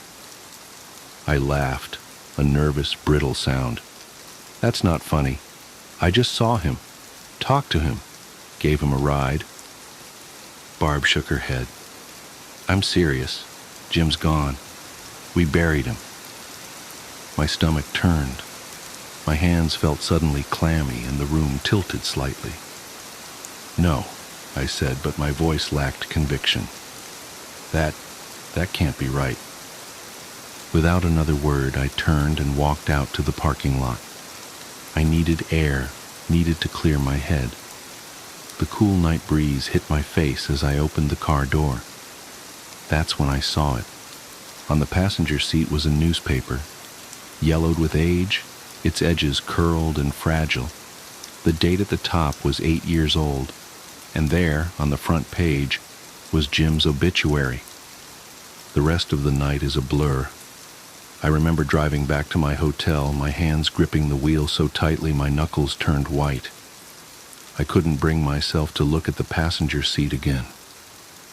The paper stayed there, a silent accusation, daring me to confront what I couldn't explain. Over the years, I've told this story to a few people. Some believe me, most don't. But I've kept that newspaper. It sits in a drawer in my office, a relic of a night that refuses to make sense. I've thought about throwing it away, but I can't. It's the only proof I have that any of it happened. Sometimes, late at night, I find myself wondering, if I drove back to that spot on the edge of town, would I see him again? Part of me wants to try. Another part of me hopes I never do. The Artist. There's this painting my wife loves, called Death and Life, by Klimt. I don't know what she finds so fascinating about it. I made all the right noises when she showed me her beloved framed print when we were first dating, oohing and ahing and making up some bullshit about warm and cold color schemes and the specific choice of angles and line.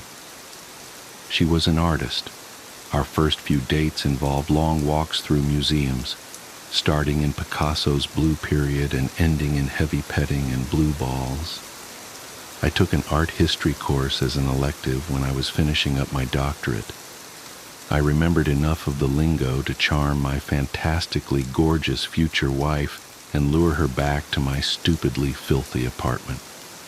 We're talking me as the foul bachelor frog, sitting on a lily pad made of empty takeout containers surrounded by pond, of enough unwashed clothes to keep a laundromat in business for a cool 6 months. I remember scrambling to find 2 of any sort of cup-like container for the bottle of wine we had brought back while she was in the bathroom. I rinsed out a couple of coffee mugs and ran into the bedroom to try to clean up the condom wrappers that had been sitting on my bedside table since 2003.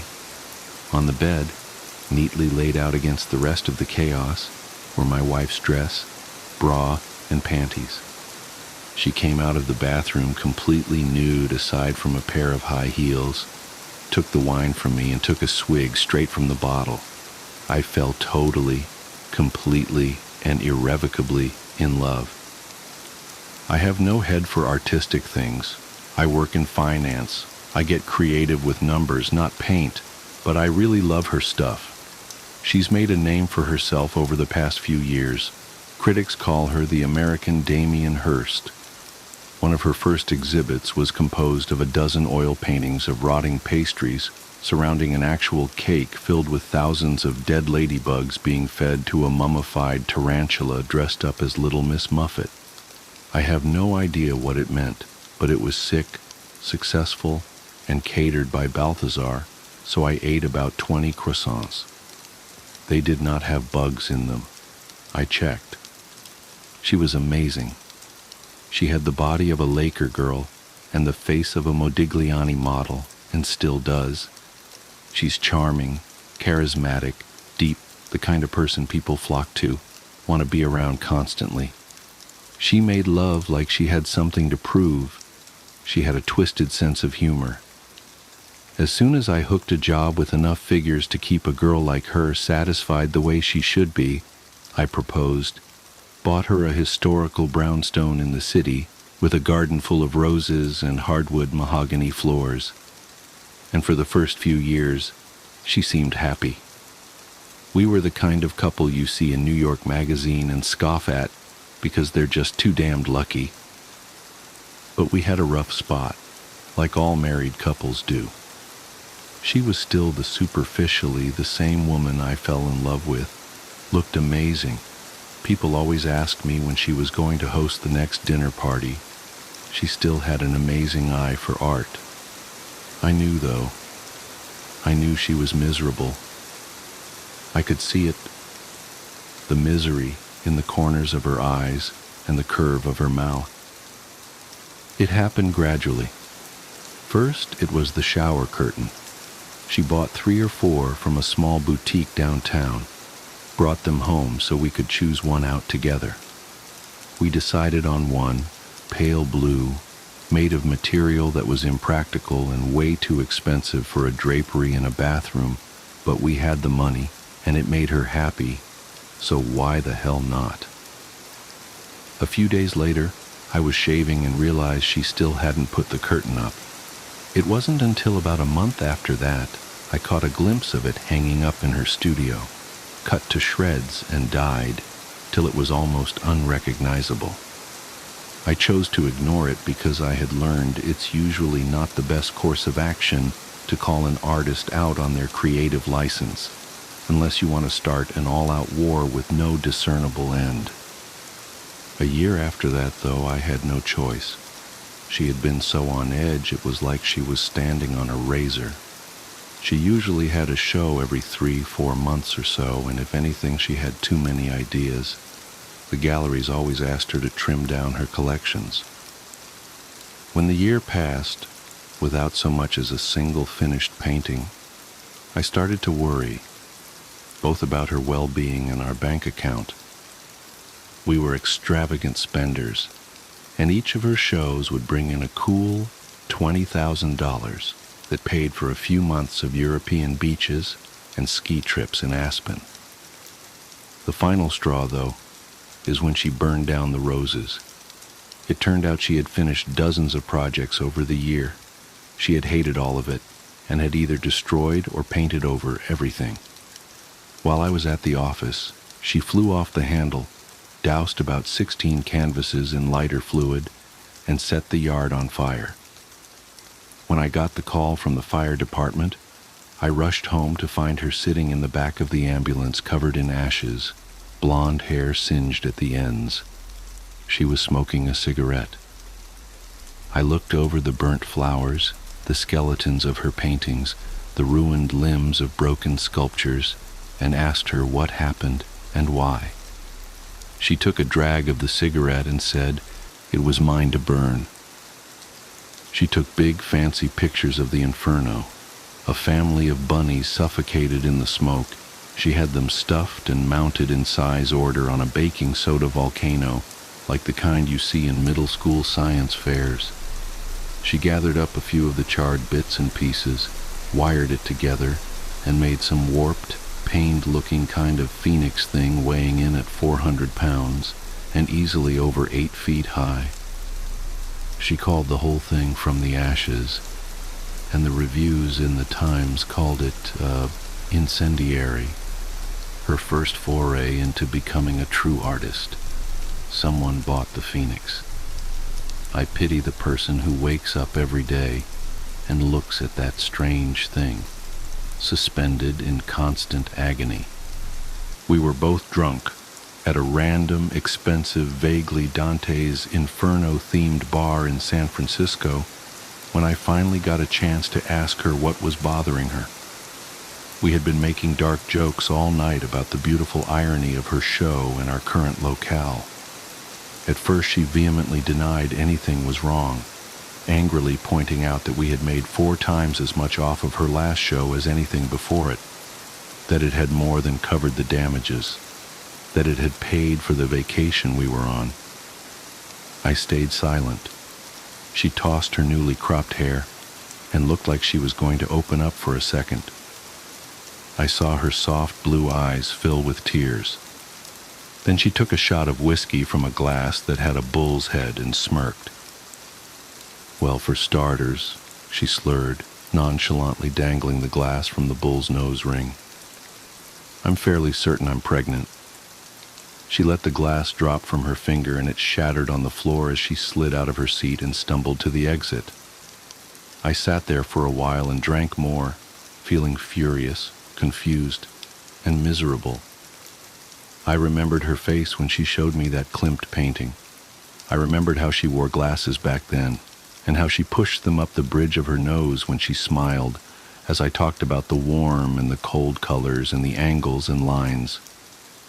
We converted her studio into a nursery. Rather, I did, while she stayed in San Francisco and did God knows what with her artist friends. I had a landscaper come in and replant the roses.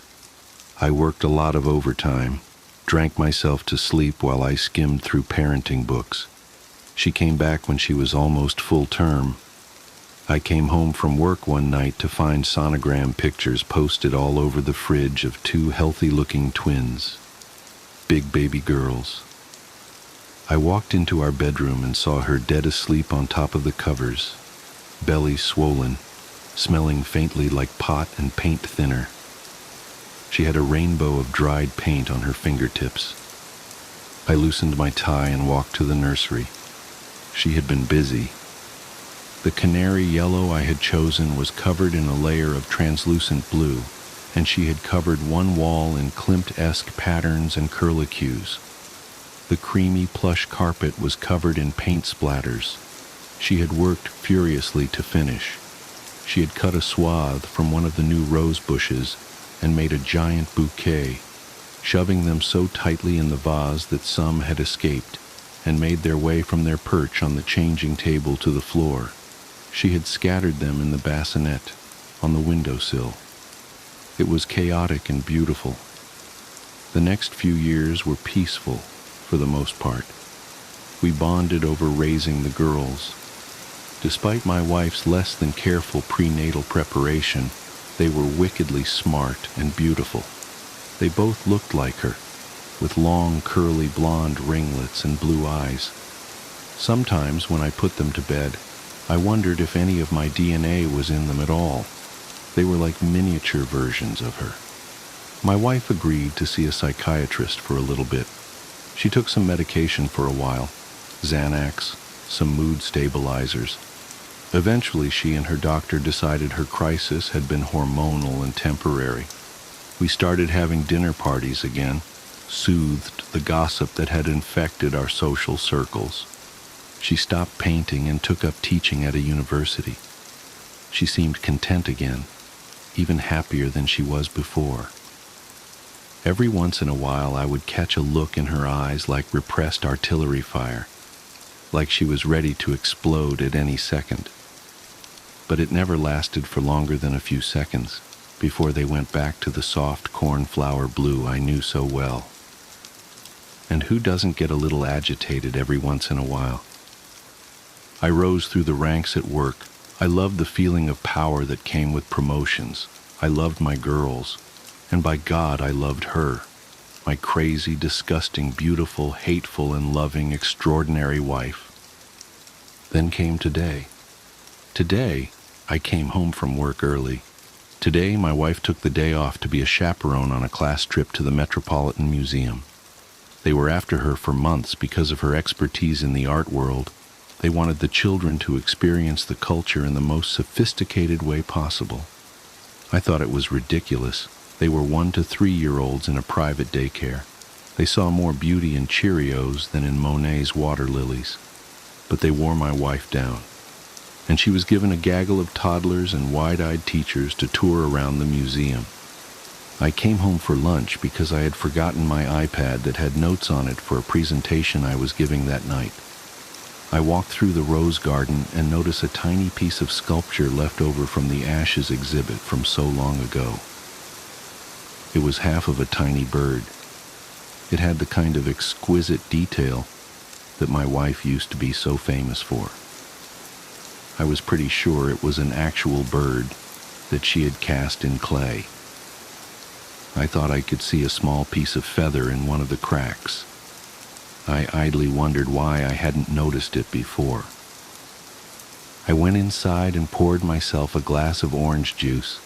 The fridge had pictures that my daughters drew, happy, crooked stick figures that looked nothing like the beautiful horrors their mother used to churn out. I was happy about that. I hoped they would fall in love with numbers like I did. It was absolutely silent, and I sipped the sweet citrus and enjoyed the nothingness. Then I thought I caught a vague scent of fresh paint in the air. Curious, I walked into the living room, and there was my wife, sitting on the leather couch with a bottle of wine, looking like an angel of death. She was covered head to toe in blue-gray body paint, with a special concentration underneath her eyes. She was wearing a revealing patchwork blue dress, covered in crosses of various shapes and sizes. Not a dress, I realized, but the shredded shower curtain from so many years ago. I could see most of her still perfect breasts, the curve of her waist. The bottle of wine was elongated and painted a strange shade of orange. The smell of paint was stronger in here, an overwhelming smell of lighter fluid and something else I couldn't place. She had shaven her head. I stared at her for a while, minutes, an hour maybe. Eventually she took a swig of wine from the bottle, swirling it around in her mouth. I noticed paint, deep blues and even deeper reds around her fingers. I sat down in the armchair across from her, unable to think of what exactly I wanted to ask her. Maybe because I knew, maybe because I didn't want to know. I noticed a camera on the table between us. I went to pick it up and she rested her gray hand on mine before I could, softly, gently, with all the familiarity of years of marriage. She opened her mouth to speak, soft pink lips made pallid by the paint. They were mine, and I've been sitting here, knowing what's behind the door to my daughter's room, with the klimt wall we never repainted, knowing why my phone keeps ringing with calls from the school, from the NYPD, knowing why I couldn't find my sleeping pills last night, knowing what that smell is, seeing in my peripheral the red pooling and staining the carpet from underneath the door, the pile of clothes neatly folded next to my wife on the couch. I can picture that thick wire she used to fit all of her subjects where she wanted them. What a perfect, detailed recreation it must be, because she's so perfect. I see the phoenix in my mind's eye. I hope, when she flicks that cigarette she's about to light, we both fiercely burn. My wife has a removable face. I've never glimpsed what lies beneath it, but my best friend has. Samantha told me about it on our third date. We were watching a movie on her couch when I made my move to kiss her. She whipped her hand in front of my face and blocked me. "There's something you need to know," she said. I braced myself. Here it comes. I'm not ready for a relationship. Nothing to do with you, of course.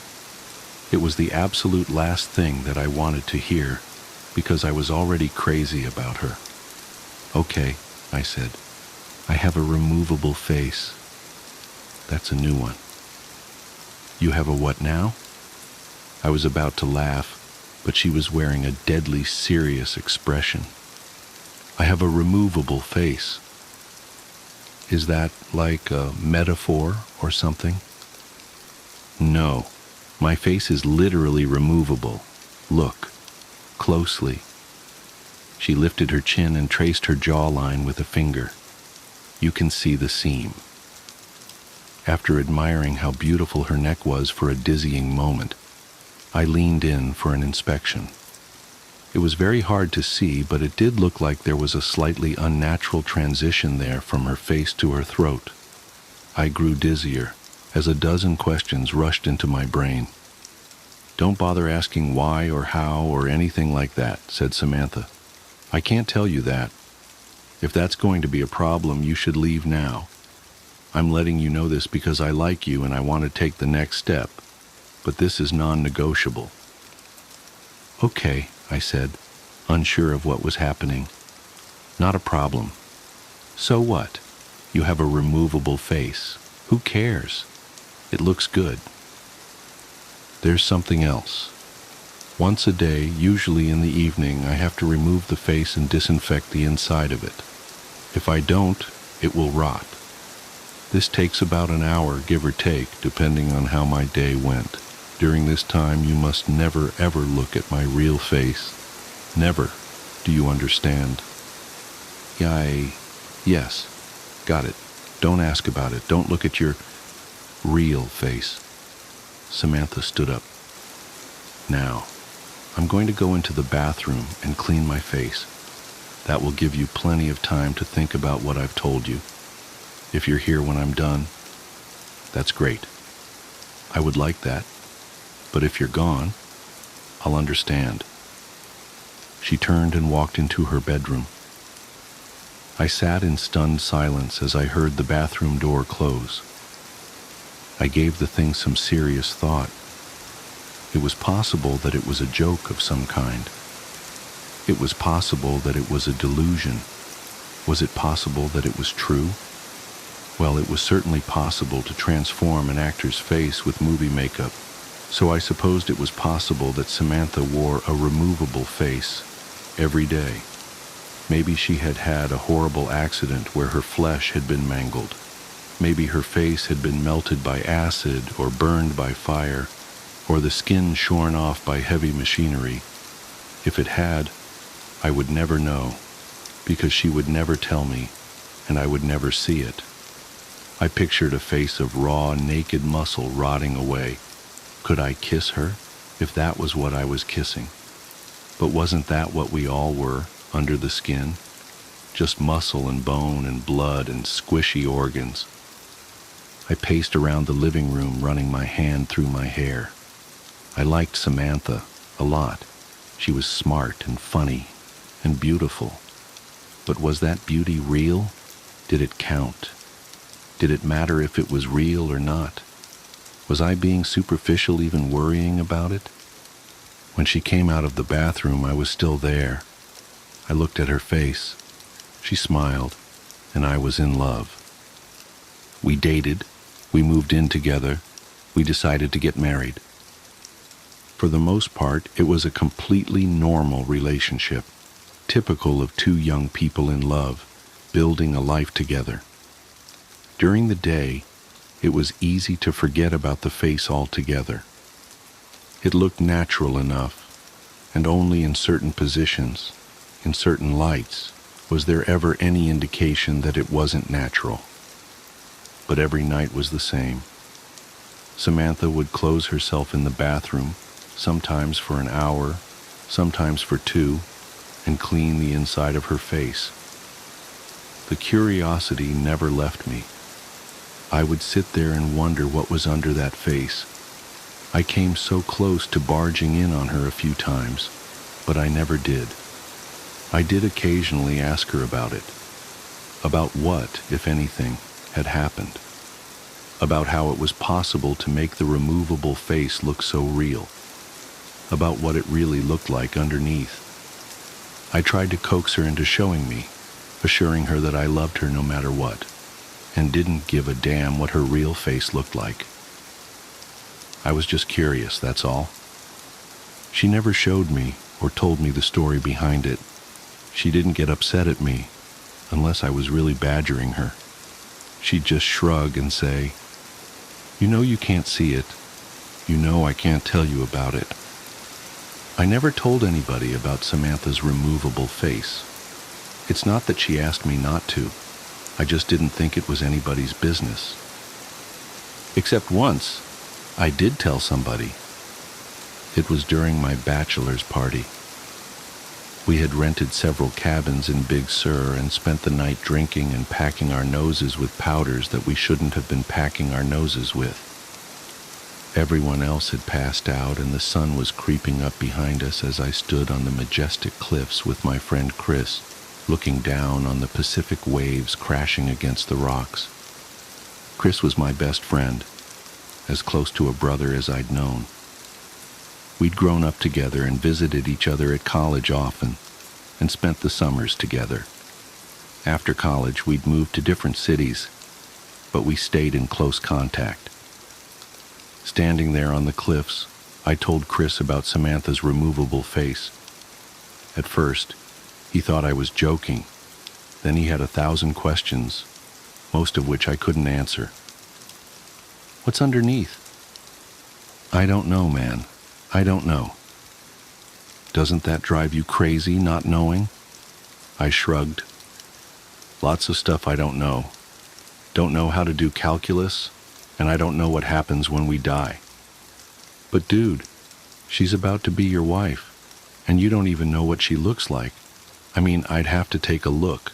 Like, you could set a camera up in the bathroom. That's where she does it, right? Set up a camera and have a look, and then you'll know." I sighed.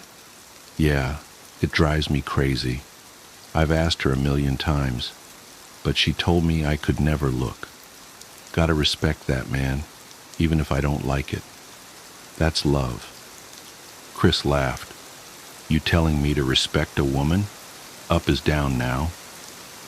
Then we fell back into talking about old times as a new day dawned. Chris was in town for business last week and planned on spending the weekend at our house. The conversation at Big Sur had happened 4 years ago, and we hadn't spoken about Samantha's removable face since, despite keeping in close contact and seeing each other, as often as two people transforming into adults in different parts of the country can. It happened on Saturday evening. We were lounging lazily in the backyard deep into the beer, having just finished with some grilled steaks, when I got a text from work. "God damn it," I groaned. "I have to make a work call." "Seriously?" said Samantha, raising an artificial eyebrow.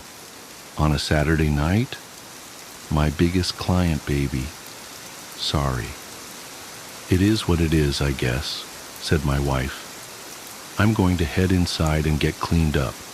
Chris, are you okay just hanging out for a bit?" Chris smiled. "I'll be fine. Got my beer, got some weeds to pull in your garden. God knows your lazy-ass husband isn't going to do it.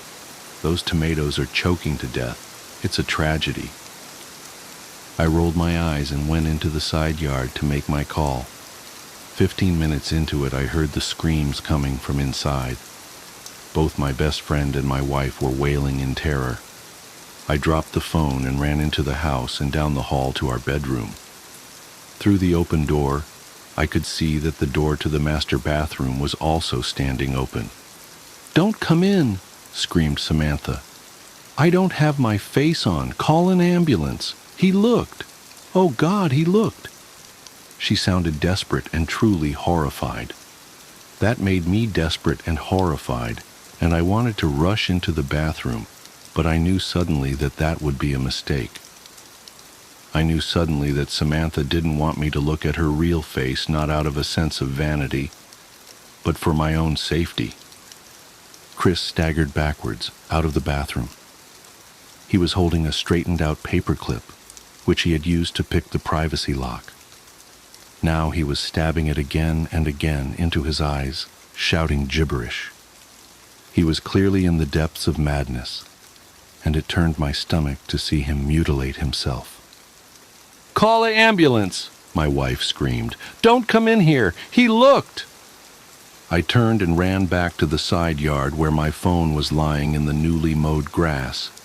My client was still on the line, alarmed, asking what was happening, what all the screaming was.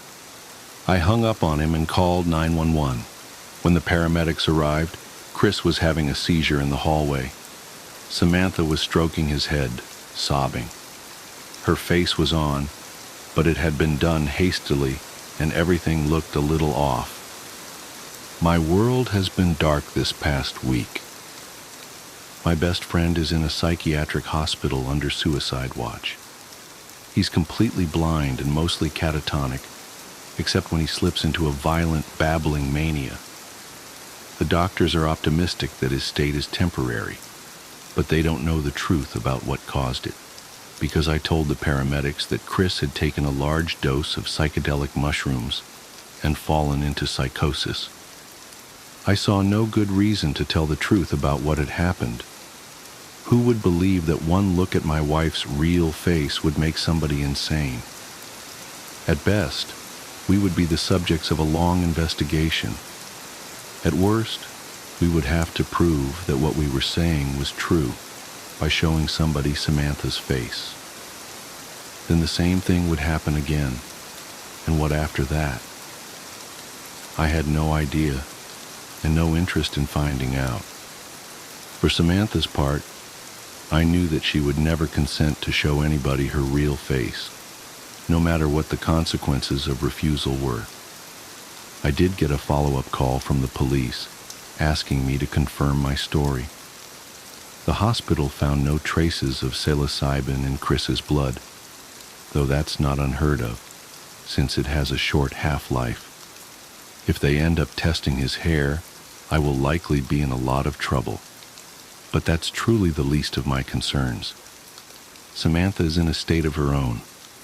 She still cleans the inside of her face, though not as regularly.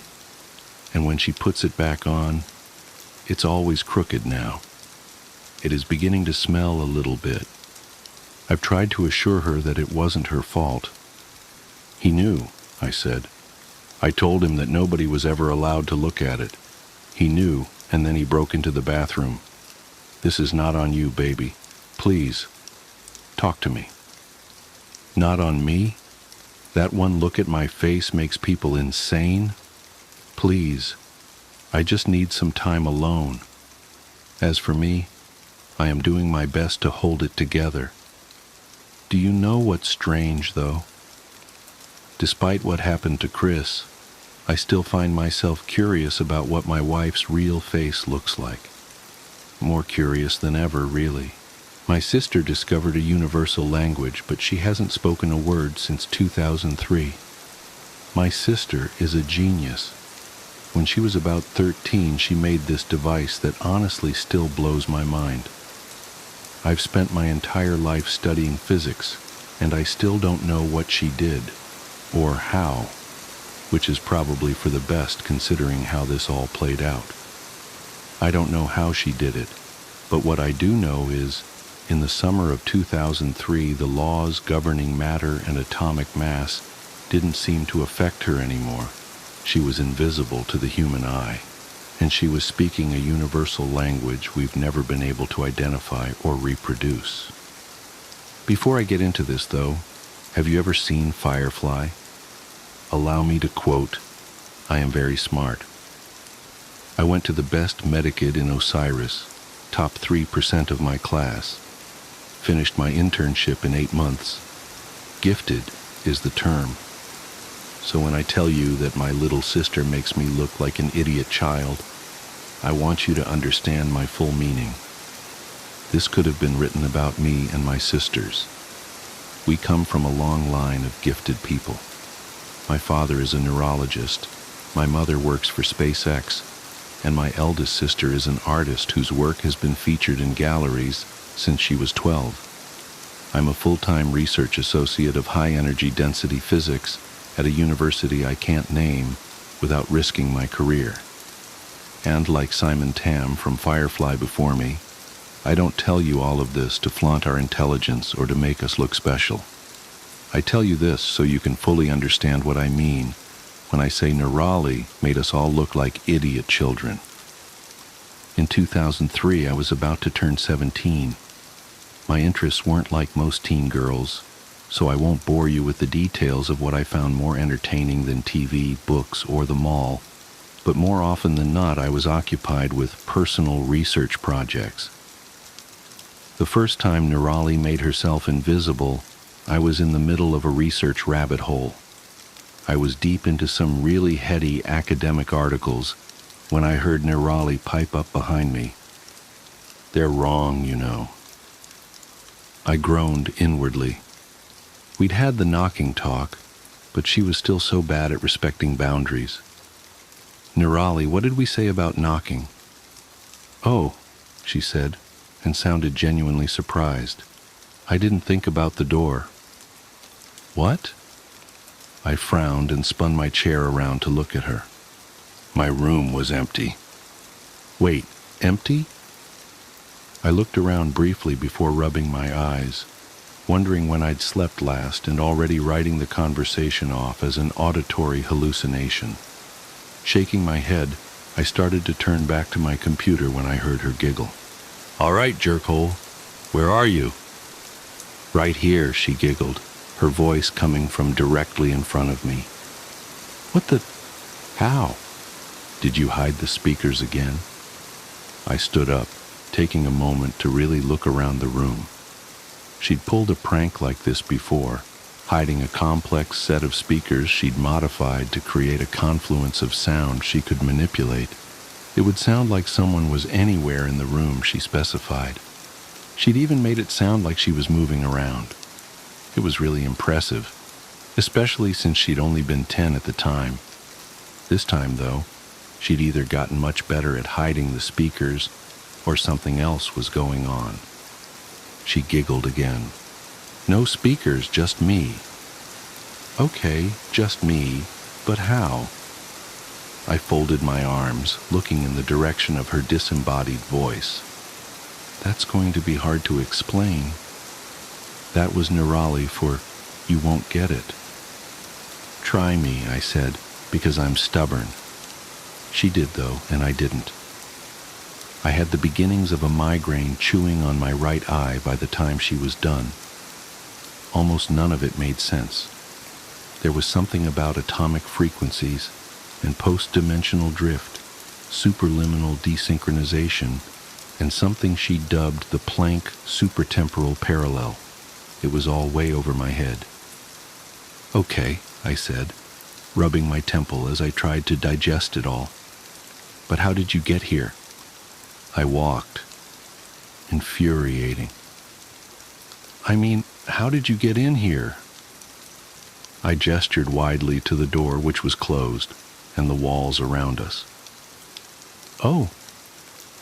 I could hear the shrug in her voice. "I just walked where the walls weren't." I squinted at the spot I thought she was standing. "You? What?" She sighed. It was a special sigh. It was the kind of sigh that told you someone much smarter than you was put out at having to dumb something down enough for you to understand. An embarrassed heat flooded my cheeks. I knew she was smarter than me, smarter than all of us, but it still made me feel like I'd failed simple math in front of Neil deGrasse Tyson and a puppy, and they were both disappointed. "I walked where the walls weren't." "The walls aren't everywhere, Divya. In fact, in most places, like realities, the walls aren't there at all, so I just walked in those places." I wanted to see the proofs of this statement, though I knew she wouldn't have bothered writing them down, except in scraps and incomplete snippets that only made sense to her. I also knew the proofs wouldn't make any more sense than her original explanation. Even so, it bothered me that I only understood what she meant in the vaguest, most conceptual way. It wasn't natural for me. That abstractness of thought warred with the linear way of my brain, making actual understanding impossible, and I hated it. Sana would have understood. Her brain worked that way, but not mine. I must have looked like I was struggling with it, and I was, because she continued on. Where I am, or technically when and how, everything is a Schrodinger's puzzle of is and isn't. All I have to do is observe the places where the state of something isn't, and go there. This wasn't helping. It was. I got the basic concept of what she was saying, but in terms of the practical application of physics, it was a mess of meaningless science-y buzzwords. Nothing she said had any foundation in known science. She could have told me, I ate ice cream upside down and chanted purple backwards 30 times and the wall turned to jello, but only as long as I looked at it from a 45-degree angle. And it would have been exactly as scientifically sound as what she'd actually said. Yet she was the one who was invisible, so the limits of my understanding and science itself had no bearing on her corporeal existence. Do you still have a body? Can you see you? Oh yeah, she said, her voice pitched higher in excitement. I look like 100 versions of me laid on top of each other. Looking at my hands and stuff is kinda trippy, but I'm here. Cool. I had no idea what to do with this information. She started giggling again. What now? I can't believe you haven't noticed yet. Noticed what? I couldn't keep the flash of irritation out of my voice. It wasn't easy to accept the premise that she'd managed to trick physics into letting her pass through matter while being imperceptible to the human eye. But I'd had just about all the how much dumber than Nirali are you I could take for one day. What language am I speaking? I had to blink at that and think a moment. It's English, isn't it? She giggled again. Say something, I ordered in my most authoritative big sister voice. Nor again is there anyone who loves or pursues or desires to obtain pain of itself, because it is pain, but because occasionally circumstances occur in which toil and pain can procure him some great pleasure. If I concentrated, I could tell the words she was saying didn't quite match what I was apparently translating in my head, but I couldn't hear them for what they were. Except, wait, is that the lorem ipsum translation from de finibus bonorum et malorum? She giggled again. Yep. Want me to try something in Hindi? Yeah, I said, a little stunned and more than a little curious. Go for it. May he in whose lap shines forth the daughter of the mountain king, who carries the celestial stream on his head, on whose brow rests the crescent moon, whose throat holds poison, and whose breast is support of a huge serpent, and who is adorned by the ashes on his body, may that chief of gods, the Lord of all, the destroyer of the universe, the omnipresent Shiva, the moon-like Shankara, ever protect me. I frowned, torn between focusing on the words and trying to identify what she was quoting. I started mouthing some of the words as my mind ran back over them, and gawped a little as recognition settled in. Did you just quote the Ramcharitmanas Ayodhya Kand invocation? Another giggle. But how? That didn't sound like Hindi at all. Fascinating, she said. It didn't feel like Hindi when I said it, but I was thinking the Hindi words. What did it sound like to you? English, I guess. It didn't sound like anything, but I understood you in English. That's so cool. Can you actually hear something other than English? Kinda. Almost. If I try, I can tell the sounds you're making don't match the meaning of the words I'm not hearing, but understanding. But the meaning overrides everything else, so I can't actually identify individual sounds or phrases. Do you think you could identify the physical linguistics if we went word by word? It may be the processing of complete phrases prevents the identification of individual phonemes. Maybe, I said, shrugging. still trapped in awe of this aspect of her discovery. We could try it. She had me run her through some general object identification to give me a chance to listen for the sounds she was making and how they differed from the words I knew, the words I was hearing. But I only ever caught the ghosts of divergent beginnings and ends. She thought this was hilarious. I thought it was magical. She started making regular trips to my room in this state, usually after lights out or when our parents were at work. I didn't blame her for sneaking. Sana wasn't into the science stuff, and if our parents knew what we'd been up to, we'd have been grounded for life, especially since Nirali had already been banned from experimental projects at home. The last one had required a lot of external help and several $1,000s to clean up.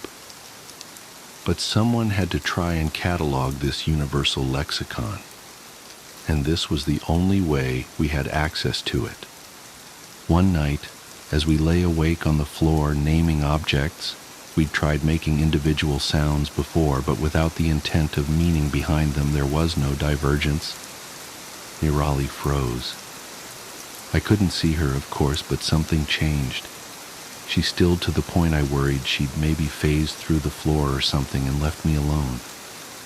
But somehow I still felt her presence along with something sharp and alien I couldn't identify. "Nirali?" I whispered, cold unease settling on me like snow. "Shh." It was her, but so quiet I almost missed it. I felt the urgency behind it, though, and hushed to wait in the silence with her. As the seconds ticked by, a prickling dread crawled across the room. It started at the edges where the shadows were thickest and spread outward, tainting everything it touched, including me. My pulse quickened as a primal paranoia sank in. I knew it was just Nirali and me, but it felt like a predator was stalking the shadows, searching for us, and it was only our silence that kept it from pouncing. To keep the paranoia at bay, I focused on the warm red readout of the clock above my desk. The slowly changing numbers were soothing and hypnotic. They dulled the edges of my fear until, at some point between midnight and 2 a.m., I fell asleep. I only realized this when Nirali finally whispered my name, pulling me back to reality. "Divya, wake up." I swam back to consciousness slowly, shaking off the half-formed discomfort of a dream I couldn't remember. "It's gone now." "What's gone?" I rubbed the sleep still clogging my vision and blinked at the clock above my desk. So late. Had we really been laying on the floor for 2 hours? Nirali didn't answer. Not for a long time. Long enough that I thought maybe I'd dreamed her waking me up entirely. "The shadow behind the walls," she whispered, cutting the silence away like cobwebs. There was a weight to her words I couldn't describe that tickled the primal centers of my brain again. An ancient urge calling to me, telling me to hide. "The... what?" I croaked, propping myself up on my elbows. But Nirali was gone. Not just quiet. There was a difference in the room when she left, and I could always sense it, even if she didn't say she was going. A few minutes later, she was at my bedroom door, actually knocking. The sound startled me, giving my heart a sudden workout with a spike of adrenaline. I snuck over to the door to let her in, too keenly aware of the night around me and jumping at shadows I suddenly worried couldn't be trusted. Without a word, she slipped past me and crawled into bed, hiding beneath the covers with her knees against the wall and her back to me. I took my cue as it was offered and crawled in behind her, offering myself as protection against the night. Sleep was slow in coming as my body flushed the survival instinct from its veins. But eventually it must have come as the next thing I knew, the sun was peeking through the windows, and Nirali was watching me sleep. "Divya?" Nirali said my name like she was testing it. as if she didn't expect to hear it again. "Yeah? Nothing," she said, curling back under the covers before adding, "Thanks." It was a week before she came to me through the walls again. "I think it's drawn to the language," she said, pulling me out of a dream about superfluid. "What is?" I yawned, oddly comfortable with the resumption of our nightly conversations. "The shadow behind the walls." "What is that?" "I don't know. Something big. Something old. Older than time, maybe." "What's with the sauna talk? Older than time?" "I don't know, Divya. That's just what it feels like." She was always like this, caught somewhere between science and emotion, like the perfect cross between me and sauna. I think it allowed her to think abstractly enough to escape the box of the known to innovate, while remaining linear enough to build a new box to house her innovations. But sometimes it meant she didn't have the math to back it up. Sometimes it was just a feeling or the hint of a notion. But even then, Nirali's feelings were always spot on, even if it took science a few decades to prove it. "All right," I said, accepting that answer. It was odd, I realized then, how a few weeks of exposure to what my mind told me was factually impossible opened me to the flexibility of the possible. I was surprised, too, when I noticed my first instinct wasn't to challenge her or demand proof, just because what she said was beyond my experience or immediate comprehension. Instead, I would nod and accept that what she said, what she experienced, was simply truth, and the limitations of my understanding couldn't change that. "What does it want?" "I don't know. I don't think it talks, but I think it listens and understands." "That's unsettling," I said, shifting under the covers. The superstitious child in me made sure my feet were hidden in the center of the bed because the shadows still couldn't be trusted. She hummed her agreement. "It's not the only thing here, though." A chill surged through me, prompting my heart into a panicked gallop.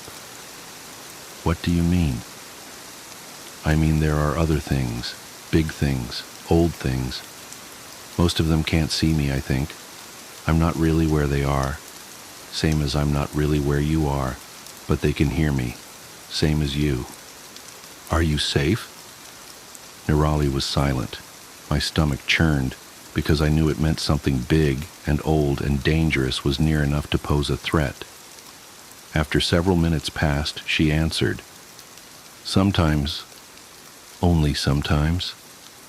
I sat up, staring at the spot on the floor where she would have been seated. "Only sometimes." "Then why are we still doing this, Nirali? I wouldn't have agreed if I knew you were in danger." "I know," she said quietly, "but there's so much here. If I focus on a color, I can experience everything that color has ever been and ever will be. If I think about a time, I'm sitting in what used to be here, or sometimes what will be here, watching a blur of activity that won't happen for another 1,000 years. I've seen cities you can't even begin to imagine, made of glittering bone and glass, monolithic wonders to shame the gods. Last night I was standing in the center of a black hole, not a hologram or a simulation, but an actual black hole. Captured, contained, reproduced, harnessed, I don't know what, but it was here, and so was I. And through the black hole I saw so many other universes, all laid out like mirrors into infinity." "Nirali," I whispered, both awed and terrified.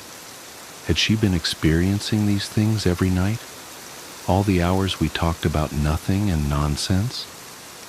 "But there are also bigger things," she said, her voice dipping into darkness. "Things that hide in the glint of starlight on glass. Things that follow me back from the future and wait for me in the past. They skip like stones on water, only touching the surface for a minute and never with their whole selves. but even that much is too much. It hurts to look at them. There are too many shapes at once, and all of them are hungry in ways I don't understand. Tears welled in my eyes as I listened to her. It hurt to accept these things as truth. I couldn't understand them or touch them or even experience them myself. But I had to accept they were real, because my sister was invisible. She could pass through matter at will and spoke a universal language to me every night. But accepting all that also meant accepting that my sister spent every night compelled by her own curiosity to go back to this dangerous state again and again, only to be terrified by what waited in between. I'm glad they can't see me, but I don't think that will be true much longer. What? Why? The shadow behind the walls has been in my room all week. I can feel it following me around. It's listening now, but I don't think it will come in your room again. Nene, you have to stop this. I can't, she said, her voice thick with imminent tears. Of course you can. Just come back and we'll destroy whatever you've been using to shift. We can fix this. No, she said. The word wet and bent beneath an anguish no 13-year-old should have known. You don't understand. What could possibly be worth the risk? My heart broke in the silence that stretched between us. An eternity of pain and longing swirled between us, and one final fragile breath spoke of the tears she held back when she found her voice again. I can't speak English anymore. I didn't understand.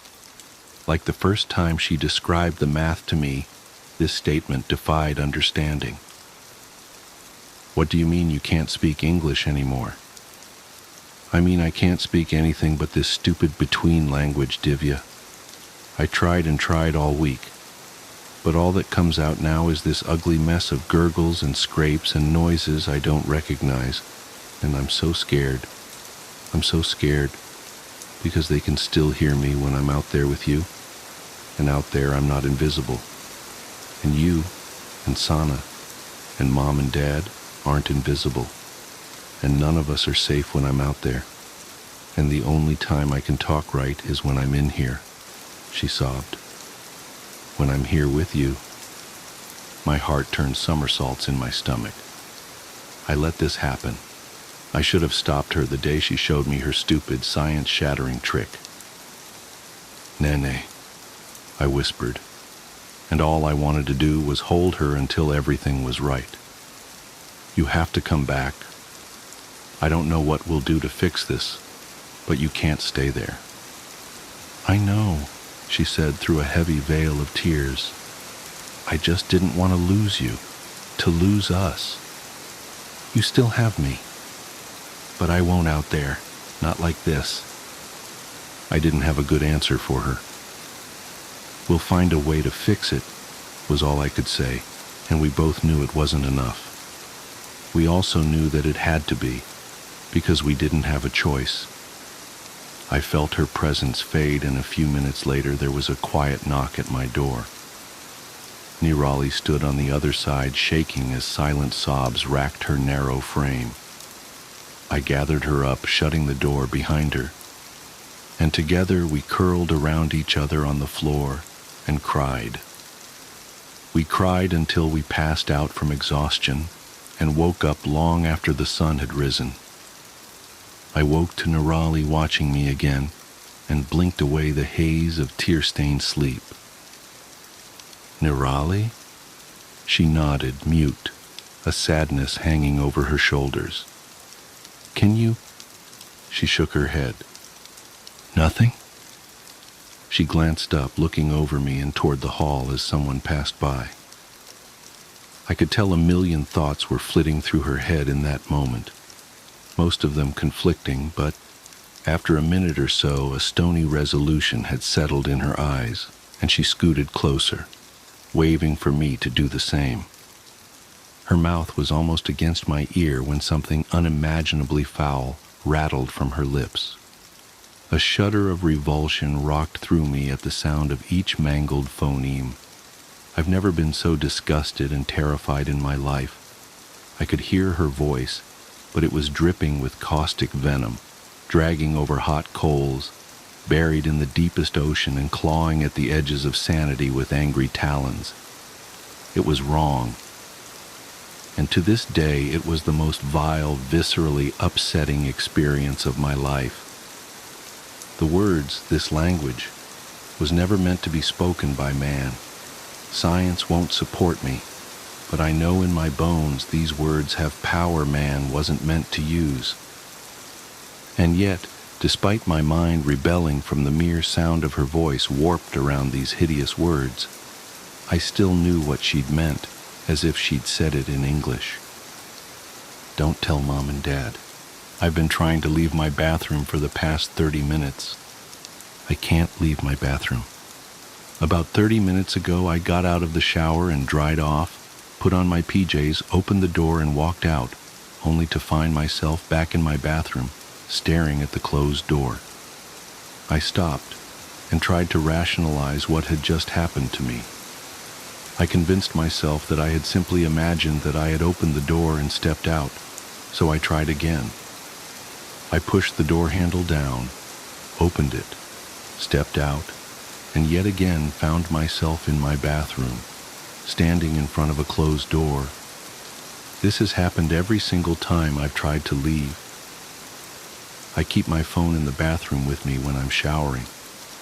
I live alone, so I keep it with me just in case, for safety. The first thing I did was call my parents. My dad didn't pick up, but my mom did. I tried to explain the situation to her, but she couldn't seem to understand how I was trapped in my bathroom if the door could open. She seemed convinced that I must mean that my bathroom door's lock was broken and I was trapped inside. Regardless, she said that she would be over ASAP. She only lives a 15-minute drive away, so she should be here any moment. I'm sat leaning against my bathtub, looking out the open bathroom door into my landing. I opened it this time, but didn't try to step out. Everything looks normal. My bedroom door is closed just as I left it. The airing cupboard door closed as well.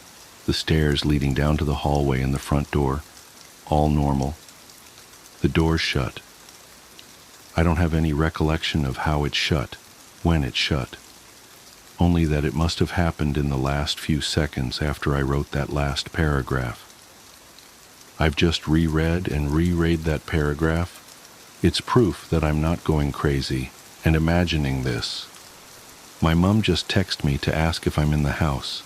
I said yes, of course I am. I'm trapped in the bathroom. That's the whole reason that I called you here. This is what she has sent. Mom, why aren't you saying anything? Me, what do you mean? Mom, are you even in there? Me, yes, I'm in here. Are you here? Mom, I'm outside the bathroom door. I've been calling your name. I don't understand. I can't hear anything through the door. I'm going to open it. I can see my landing, my stairs, my front door, but no Mom. I tried to walk out, but it was fruitless. Back staring at the closed bathroom door. My mom tried the handle of the door from her side, but it won't open. She brought tools to unscrew the lock. She says she's doing it now, but I can't hear anything, and I can't see the handle moving. Okay. Mom texts me to say the lock is taken out, but the door still won't open on her side. She looked through the circular hole in the door where the lock was, but just saw my bathroom. Empty. There's no hole on my side of the door. The handle and lock are intact. I have no idea what's happening, or how I can get out. After much convincing my mom that I am in fact in here, she said she is calling someone to possibly knock the door down. I'm worried that once they do that, they will find an empty bathroom, and yet I will still be here, trapped in my bathroom. There's no plug sockets in here, never mind my phone charger. My phone will die at some point. I'm already on 24%. When it runs out, I might lose my only point of contact with the rest of the world. I don't know what to do. Mom's left now to get help. I'm sat wondering what I can do. I tried to break the door down myself. I knew it wouldn't work, but I had to try. I remember reading once on Reddit that you shouldn't use your shoulder, you should try to kick the door by the lock, because it's the weak point. It didn't work. I'm not sure any part of this door has a weak point now. The window is small, and I'm not sure if I'd actually be able to fit out of it. Scratch that. The window won't open either. There are locks on the windows in my house. You can lock them with a little key, but I never received any when I moved in, so I've never been able to lock them. It's locked now, though. It's got one of those white plastic cheap blinds covering it. I ended up ripping it down. It's pulled some plaster down with it, but now I can get at the window better. It's straight above the toilet, so I am kneeling on top of the toilet lid, yanking at the window handle. It won't. Wait, it opened. I didn't notice how dark it was outside. It shouldn't be dark. It's midday. I looked around, desperately trying to see anyone. No one's around. Everything looks kind of muted. I can't describe it. Nor can I describe the deep-seated feeling of dread and wrongness as I look out into my neighborhood. My instincts are telling me not to, but I stick my head out to look down to where I could possibly drop to. My window's closed. I never felt myself move, but my window's closed. Even the fucking plastic blind is back in place. I'm sat on the floor now, as far away from the window and door as I can get. I feel sick. Mom came back along with her work friend. He helped her unscrew the hinges and remove the door. I'm not in there. They can't see me.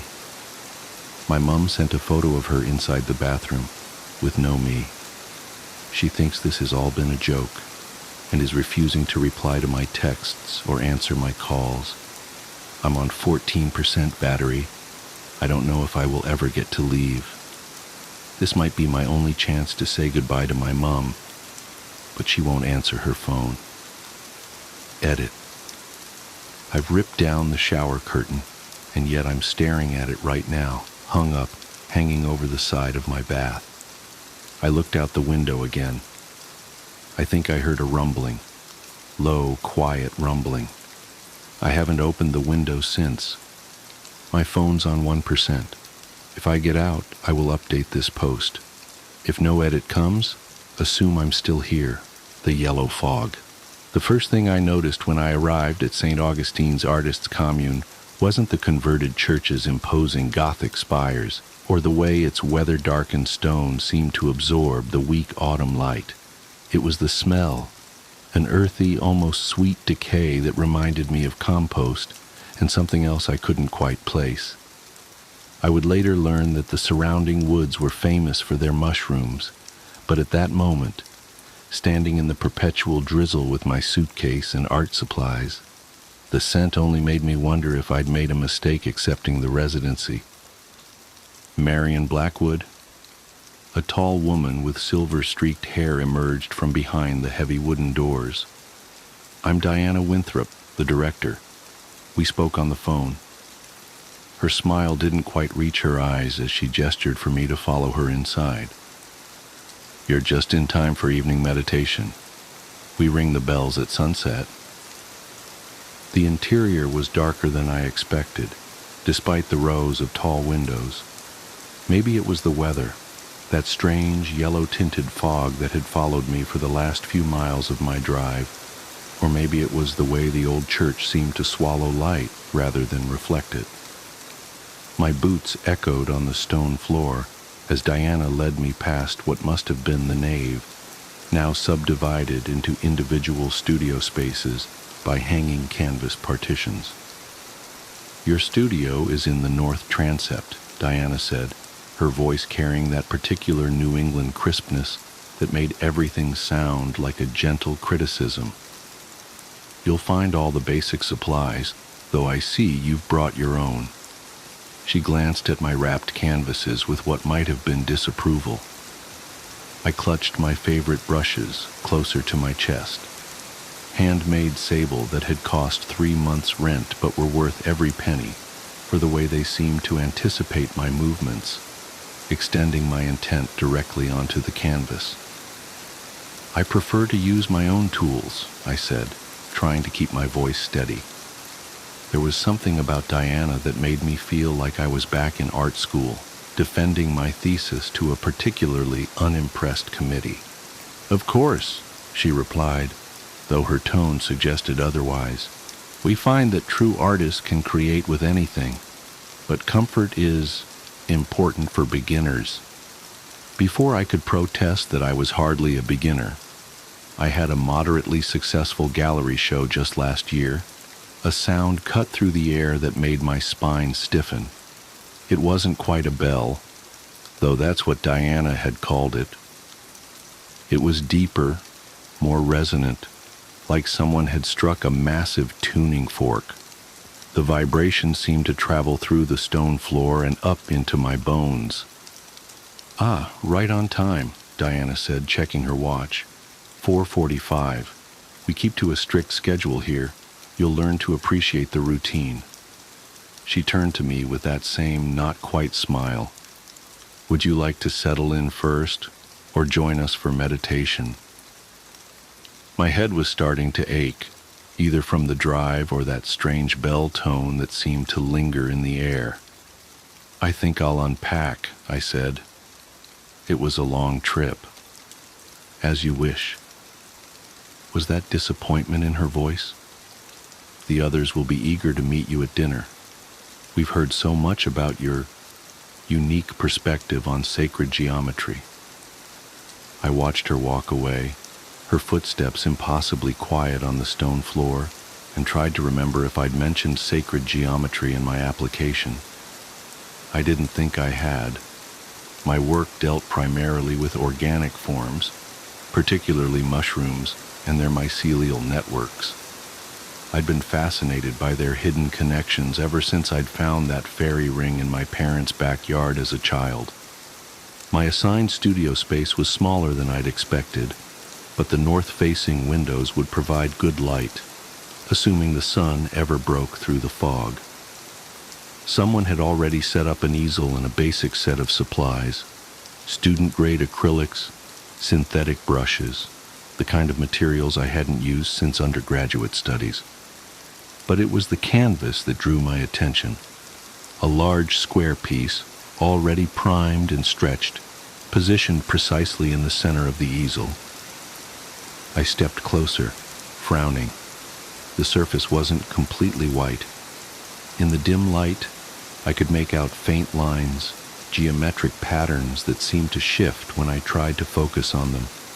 They reminded me of the growth patterns of certain fungi, the way they spread underground in perfect mathematics. "Oh, don't mind that." The voice behind me made me jump. A young man stood in the doorway, pale and thin with dark circles under his eyes that looked almost like bruises. "Sometimes the old works bleed through. I'm James, by the way. Studio next door." "Marion," I said, trying to calm my racing heart. "What do you mean, bleed through?" James shrugged, a jerky movement that reminded me of a puppet on strings. "This place has history. Art has memory. You'll see." He glanced over his shoulder, then leaned in closer. His breath smelled of earth and copper. "Just don't try to paint over them. It doesn't work. Trust me." Before I could ask what he meant, another bell tone filled the air, different from the first, higher, almost piercing. James straightened up as if pulled by invisible wires. "That's the second call. You should come to meditation. It helps with the dreams." "What dreams?" but he was already gone, his footsteps silent despite the stone floor. I turned back to the canvas, but in the fading light I couldn't make out the patterns anymore. Just white space, waiting to be filled.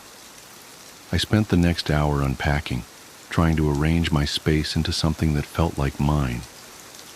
The studio had a small attached bedroom, more of a cell really, with just enough room for a narrow bed and a dresser.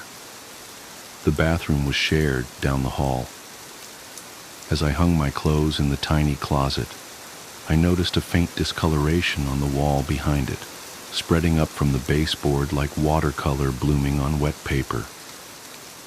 In the yellow light filtering through the windows, it almost looked like it was moving.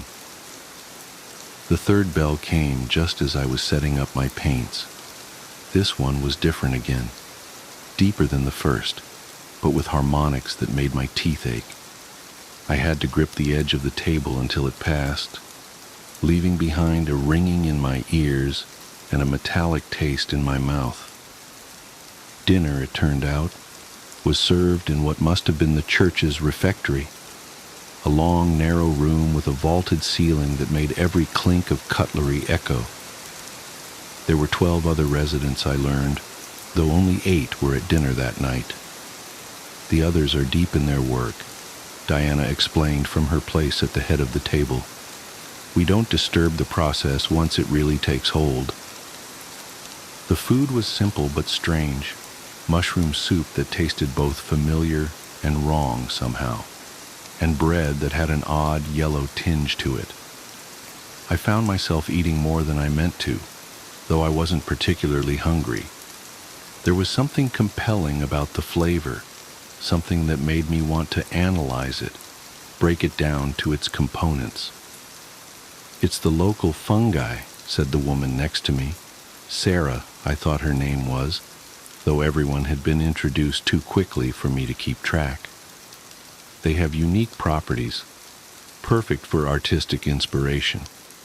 She smiled, and I noticed a faint yellow stain at the corner of her mouth. Diana forages them herself. I looked down at my bowl, suddenly less hungry. I didn't know mushrooms could be that color naturally. "Oh, nothing about them is natural," James said from across the table. "That's what makes them." He cut off abruptly as Diana cleared her throat.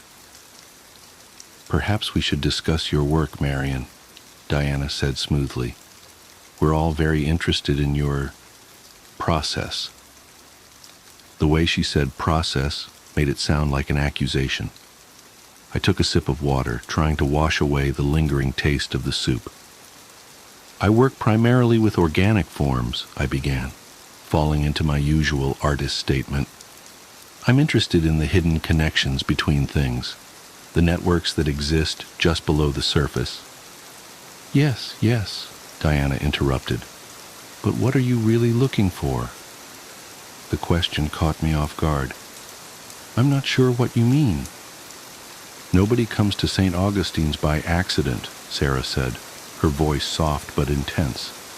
"We're all searching for something, the truth beneath the truth, the pattern behind the pattern." "I'm just here to work," I said. But even as I said it, I knew it wasn't entirely true. There was something else, something that had drawn me to this place when I saw the residency listing. Something about the way the application had seemed to read my thoughts before I had them. "Of course you are," Diana said, that not quite smile again. "And work you shall, starting tomorrow. The morning bell rings at sunrise." That night I dreamed of mushrooms. They pushed up through the floorboards of my small room, pale and pulsing with their own inner light. In the dream, I watched them grow, fascinated by their geometric perfection. They formed patterns, circles, spirals, complex fractals that seemed to contain infinite depth. I wanted to paint them, to capture their impossible mathematics, but when I reached for my brushes, they squirmed in my hand like living things. I woke to the first bell of morning, my sheets damp with sweat despite the chill in the room. The dream clung to me like cobwebs, and for a moment I could have sworn I saw faint circles on the floor, glowing in the pre-dawn light. But when I blinked, they were gone. The fog was thicker than ever, pressing against the windows like something alive. Its yellow tint seemed stronger in the morning light, giving everything a jaundiced, sickly cast. I dressed quickly, shivering. The heat didn't seem to work properly in this part of the building, and made my way to the bathroom. The mirrors were all covered with cloth. When I tried to pull one down, I found it had been nailed in place. "We find reflections distracting," said a voice behind me. I turned to see an older man I didn't remember from dinner. His eyes were the same yellow as the fog. "Best to focus inward here. That's where the truth lies." I nodded as if this made perfect sense and hurried back to my studio. The canvas was waiting for me, those faint geometric patterns more visible in the morning light. They seemed to pulse slightly, like a heartbeat, though I told myself it must be a trick of the light. I set up my paints, laying out my brushes with careful precision. They were my touchstone, my connection to the real world of galleries and critics and normal artistic concerns. I picked up my favorite, the finest sable for detail work, and turned to the canvas. The patterns were gone. The surface was pristine white, as if newly primed. But when I moved my head slightly, I could see them again, just at the edge of my vision, like after images from staring at the sun. "They do that," James said from the doorway. I hadn't heard him approach. "They hide themselves until they're ready to be seen, like mushrooms before they fruit." "There's nothing there," I said firmly, more to convince myself than him. "It's just a blank canvas." He made that puppet jerk shrug again. "If you say so. But you might want to try working with them instead of fighting them. It's easier that way. Less painful." Before I could ask what he meant, the second bell rang. This time the sound seemed to have color, a deep, pulsing yellow that matched the fog. I closed my eyes, but I could still see it behind my eyelids, forming those same geometric patterns I'd seen on the canvas. "Time for morning meditation," James said. His voice sounded distant, as if coming through water. "You should come. It helps with the adjustment." I wanted to refuse, to stay in my studio and start working on something normal, a still life maybe, or some preliminary sketches. But my feet were already moving, following James down the corridor to what had once been the church's main sanctuary. The other residents were already there, sitting in a circle on cushions. Diana stood in the center, holding something that looked like a bell, but wasn't quite. In the yellow light filtering through the windows, its surface seemed to ripple and flow. "Ah, Marian," she said, "I'm glad you decided to join us. Please sit. We were just about to begin today's visualization." I sat between James and Sarah, trying to ignore the way the floor seemed to pulse beneath me. Diana struck the not-quite bell, and the sound filled the space like liquid light. I felt it in my bones, in my teeth, behind my eyes. "Close your eyes," Diana instructed, "and look for the patterns. They're always there, just beneath the surface, waiting to be found." I closed my eyes, but I could still see geometric forms spinning and multiplying, mushrooms growing in perfect Fibonacci spirals, mycelial networks spreading like neural pathways. They were beautiful, terrifying, true. When I opened my eyes again, the room was empty except for Diana. The quality of light suggested hours had passed, though it couldn't have been more than minutes. Could it? "How do you feel?" Diana asked, helping me to my feet. My legs were stiff, as if I'd been sitting for much longer than a morning meditation. I tried to find words for the images still dancing behind my eyes. I saw. Yes, she said. You did. And now you're ready to begin your real work. I stumbled back to my studio, my head swimming with visions. The canvas was waiting for me, but it wasn't blank anymore. The patterns were clear now, impossible to ignore. They wanted to be painted, needed to be painted. I picked up my brush, my beautiful, expensive sable brush, and dipped it in yellow paint that I didn't remember mixing. The bristles writhed against my fingers like tiny tentacles, but that was fine. That was right. They knew what they wanted to paint, and I was just the vehicle. The work poured out of me like fever dreams. I painted mushrooms that grew in impossible geometries, their gills reflecting infinite recursions of themselves. I painted networks of mycelia that spelled out truths in mathematical languages I shouldn't have been able to understand. I painted the yellow fog as it really was, not weather at all, but the visible manifestation of something vast and patient and hungry. I painted until my brushes wore down to nubs, their sable bristles falling out like shed skin. I painted until my fingers bled, and then I painted with that too, because the patterns demanded red now, needed that iron-copper brightness to complete their equations. The bells rang, and I painted their sound. Diana brought me soup that tasted of secrets, and I painted its flavor. Sarah sat with me sometimes, whispering about the truth beneath the truth, and I painted her words in spirals that ate themselves. I don't know how long it's been. Time moves strangely here, measured only by the bells and the growth of mushrooms through the floorboards. Real ones now, not dreams.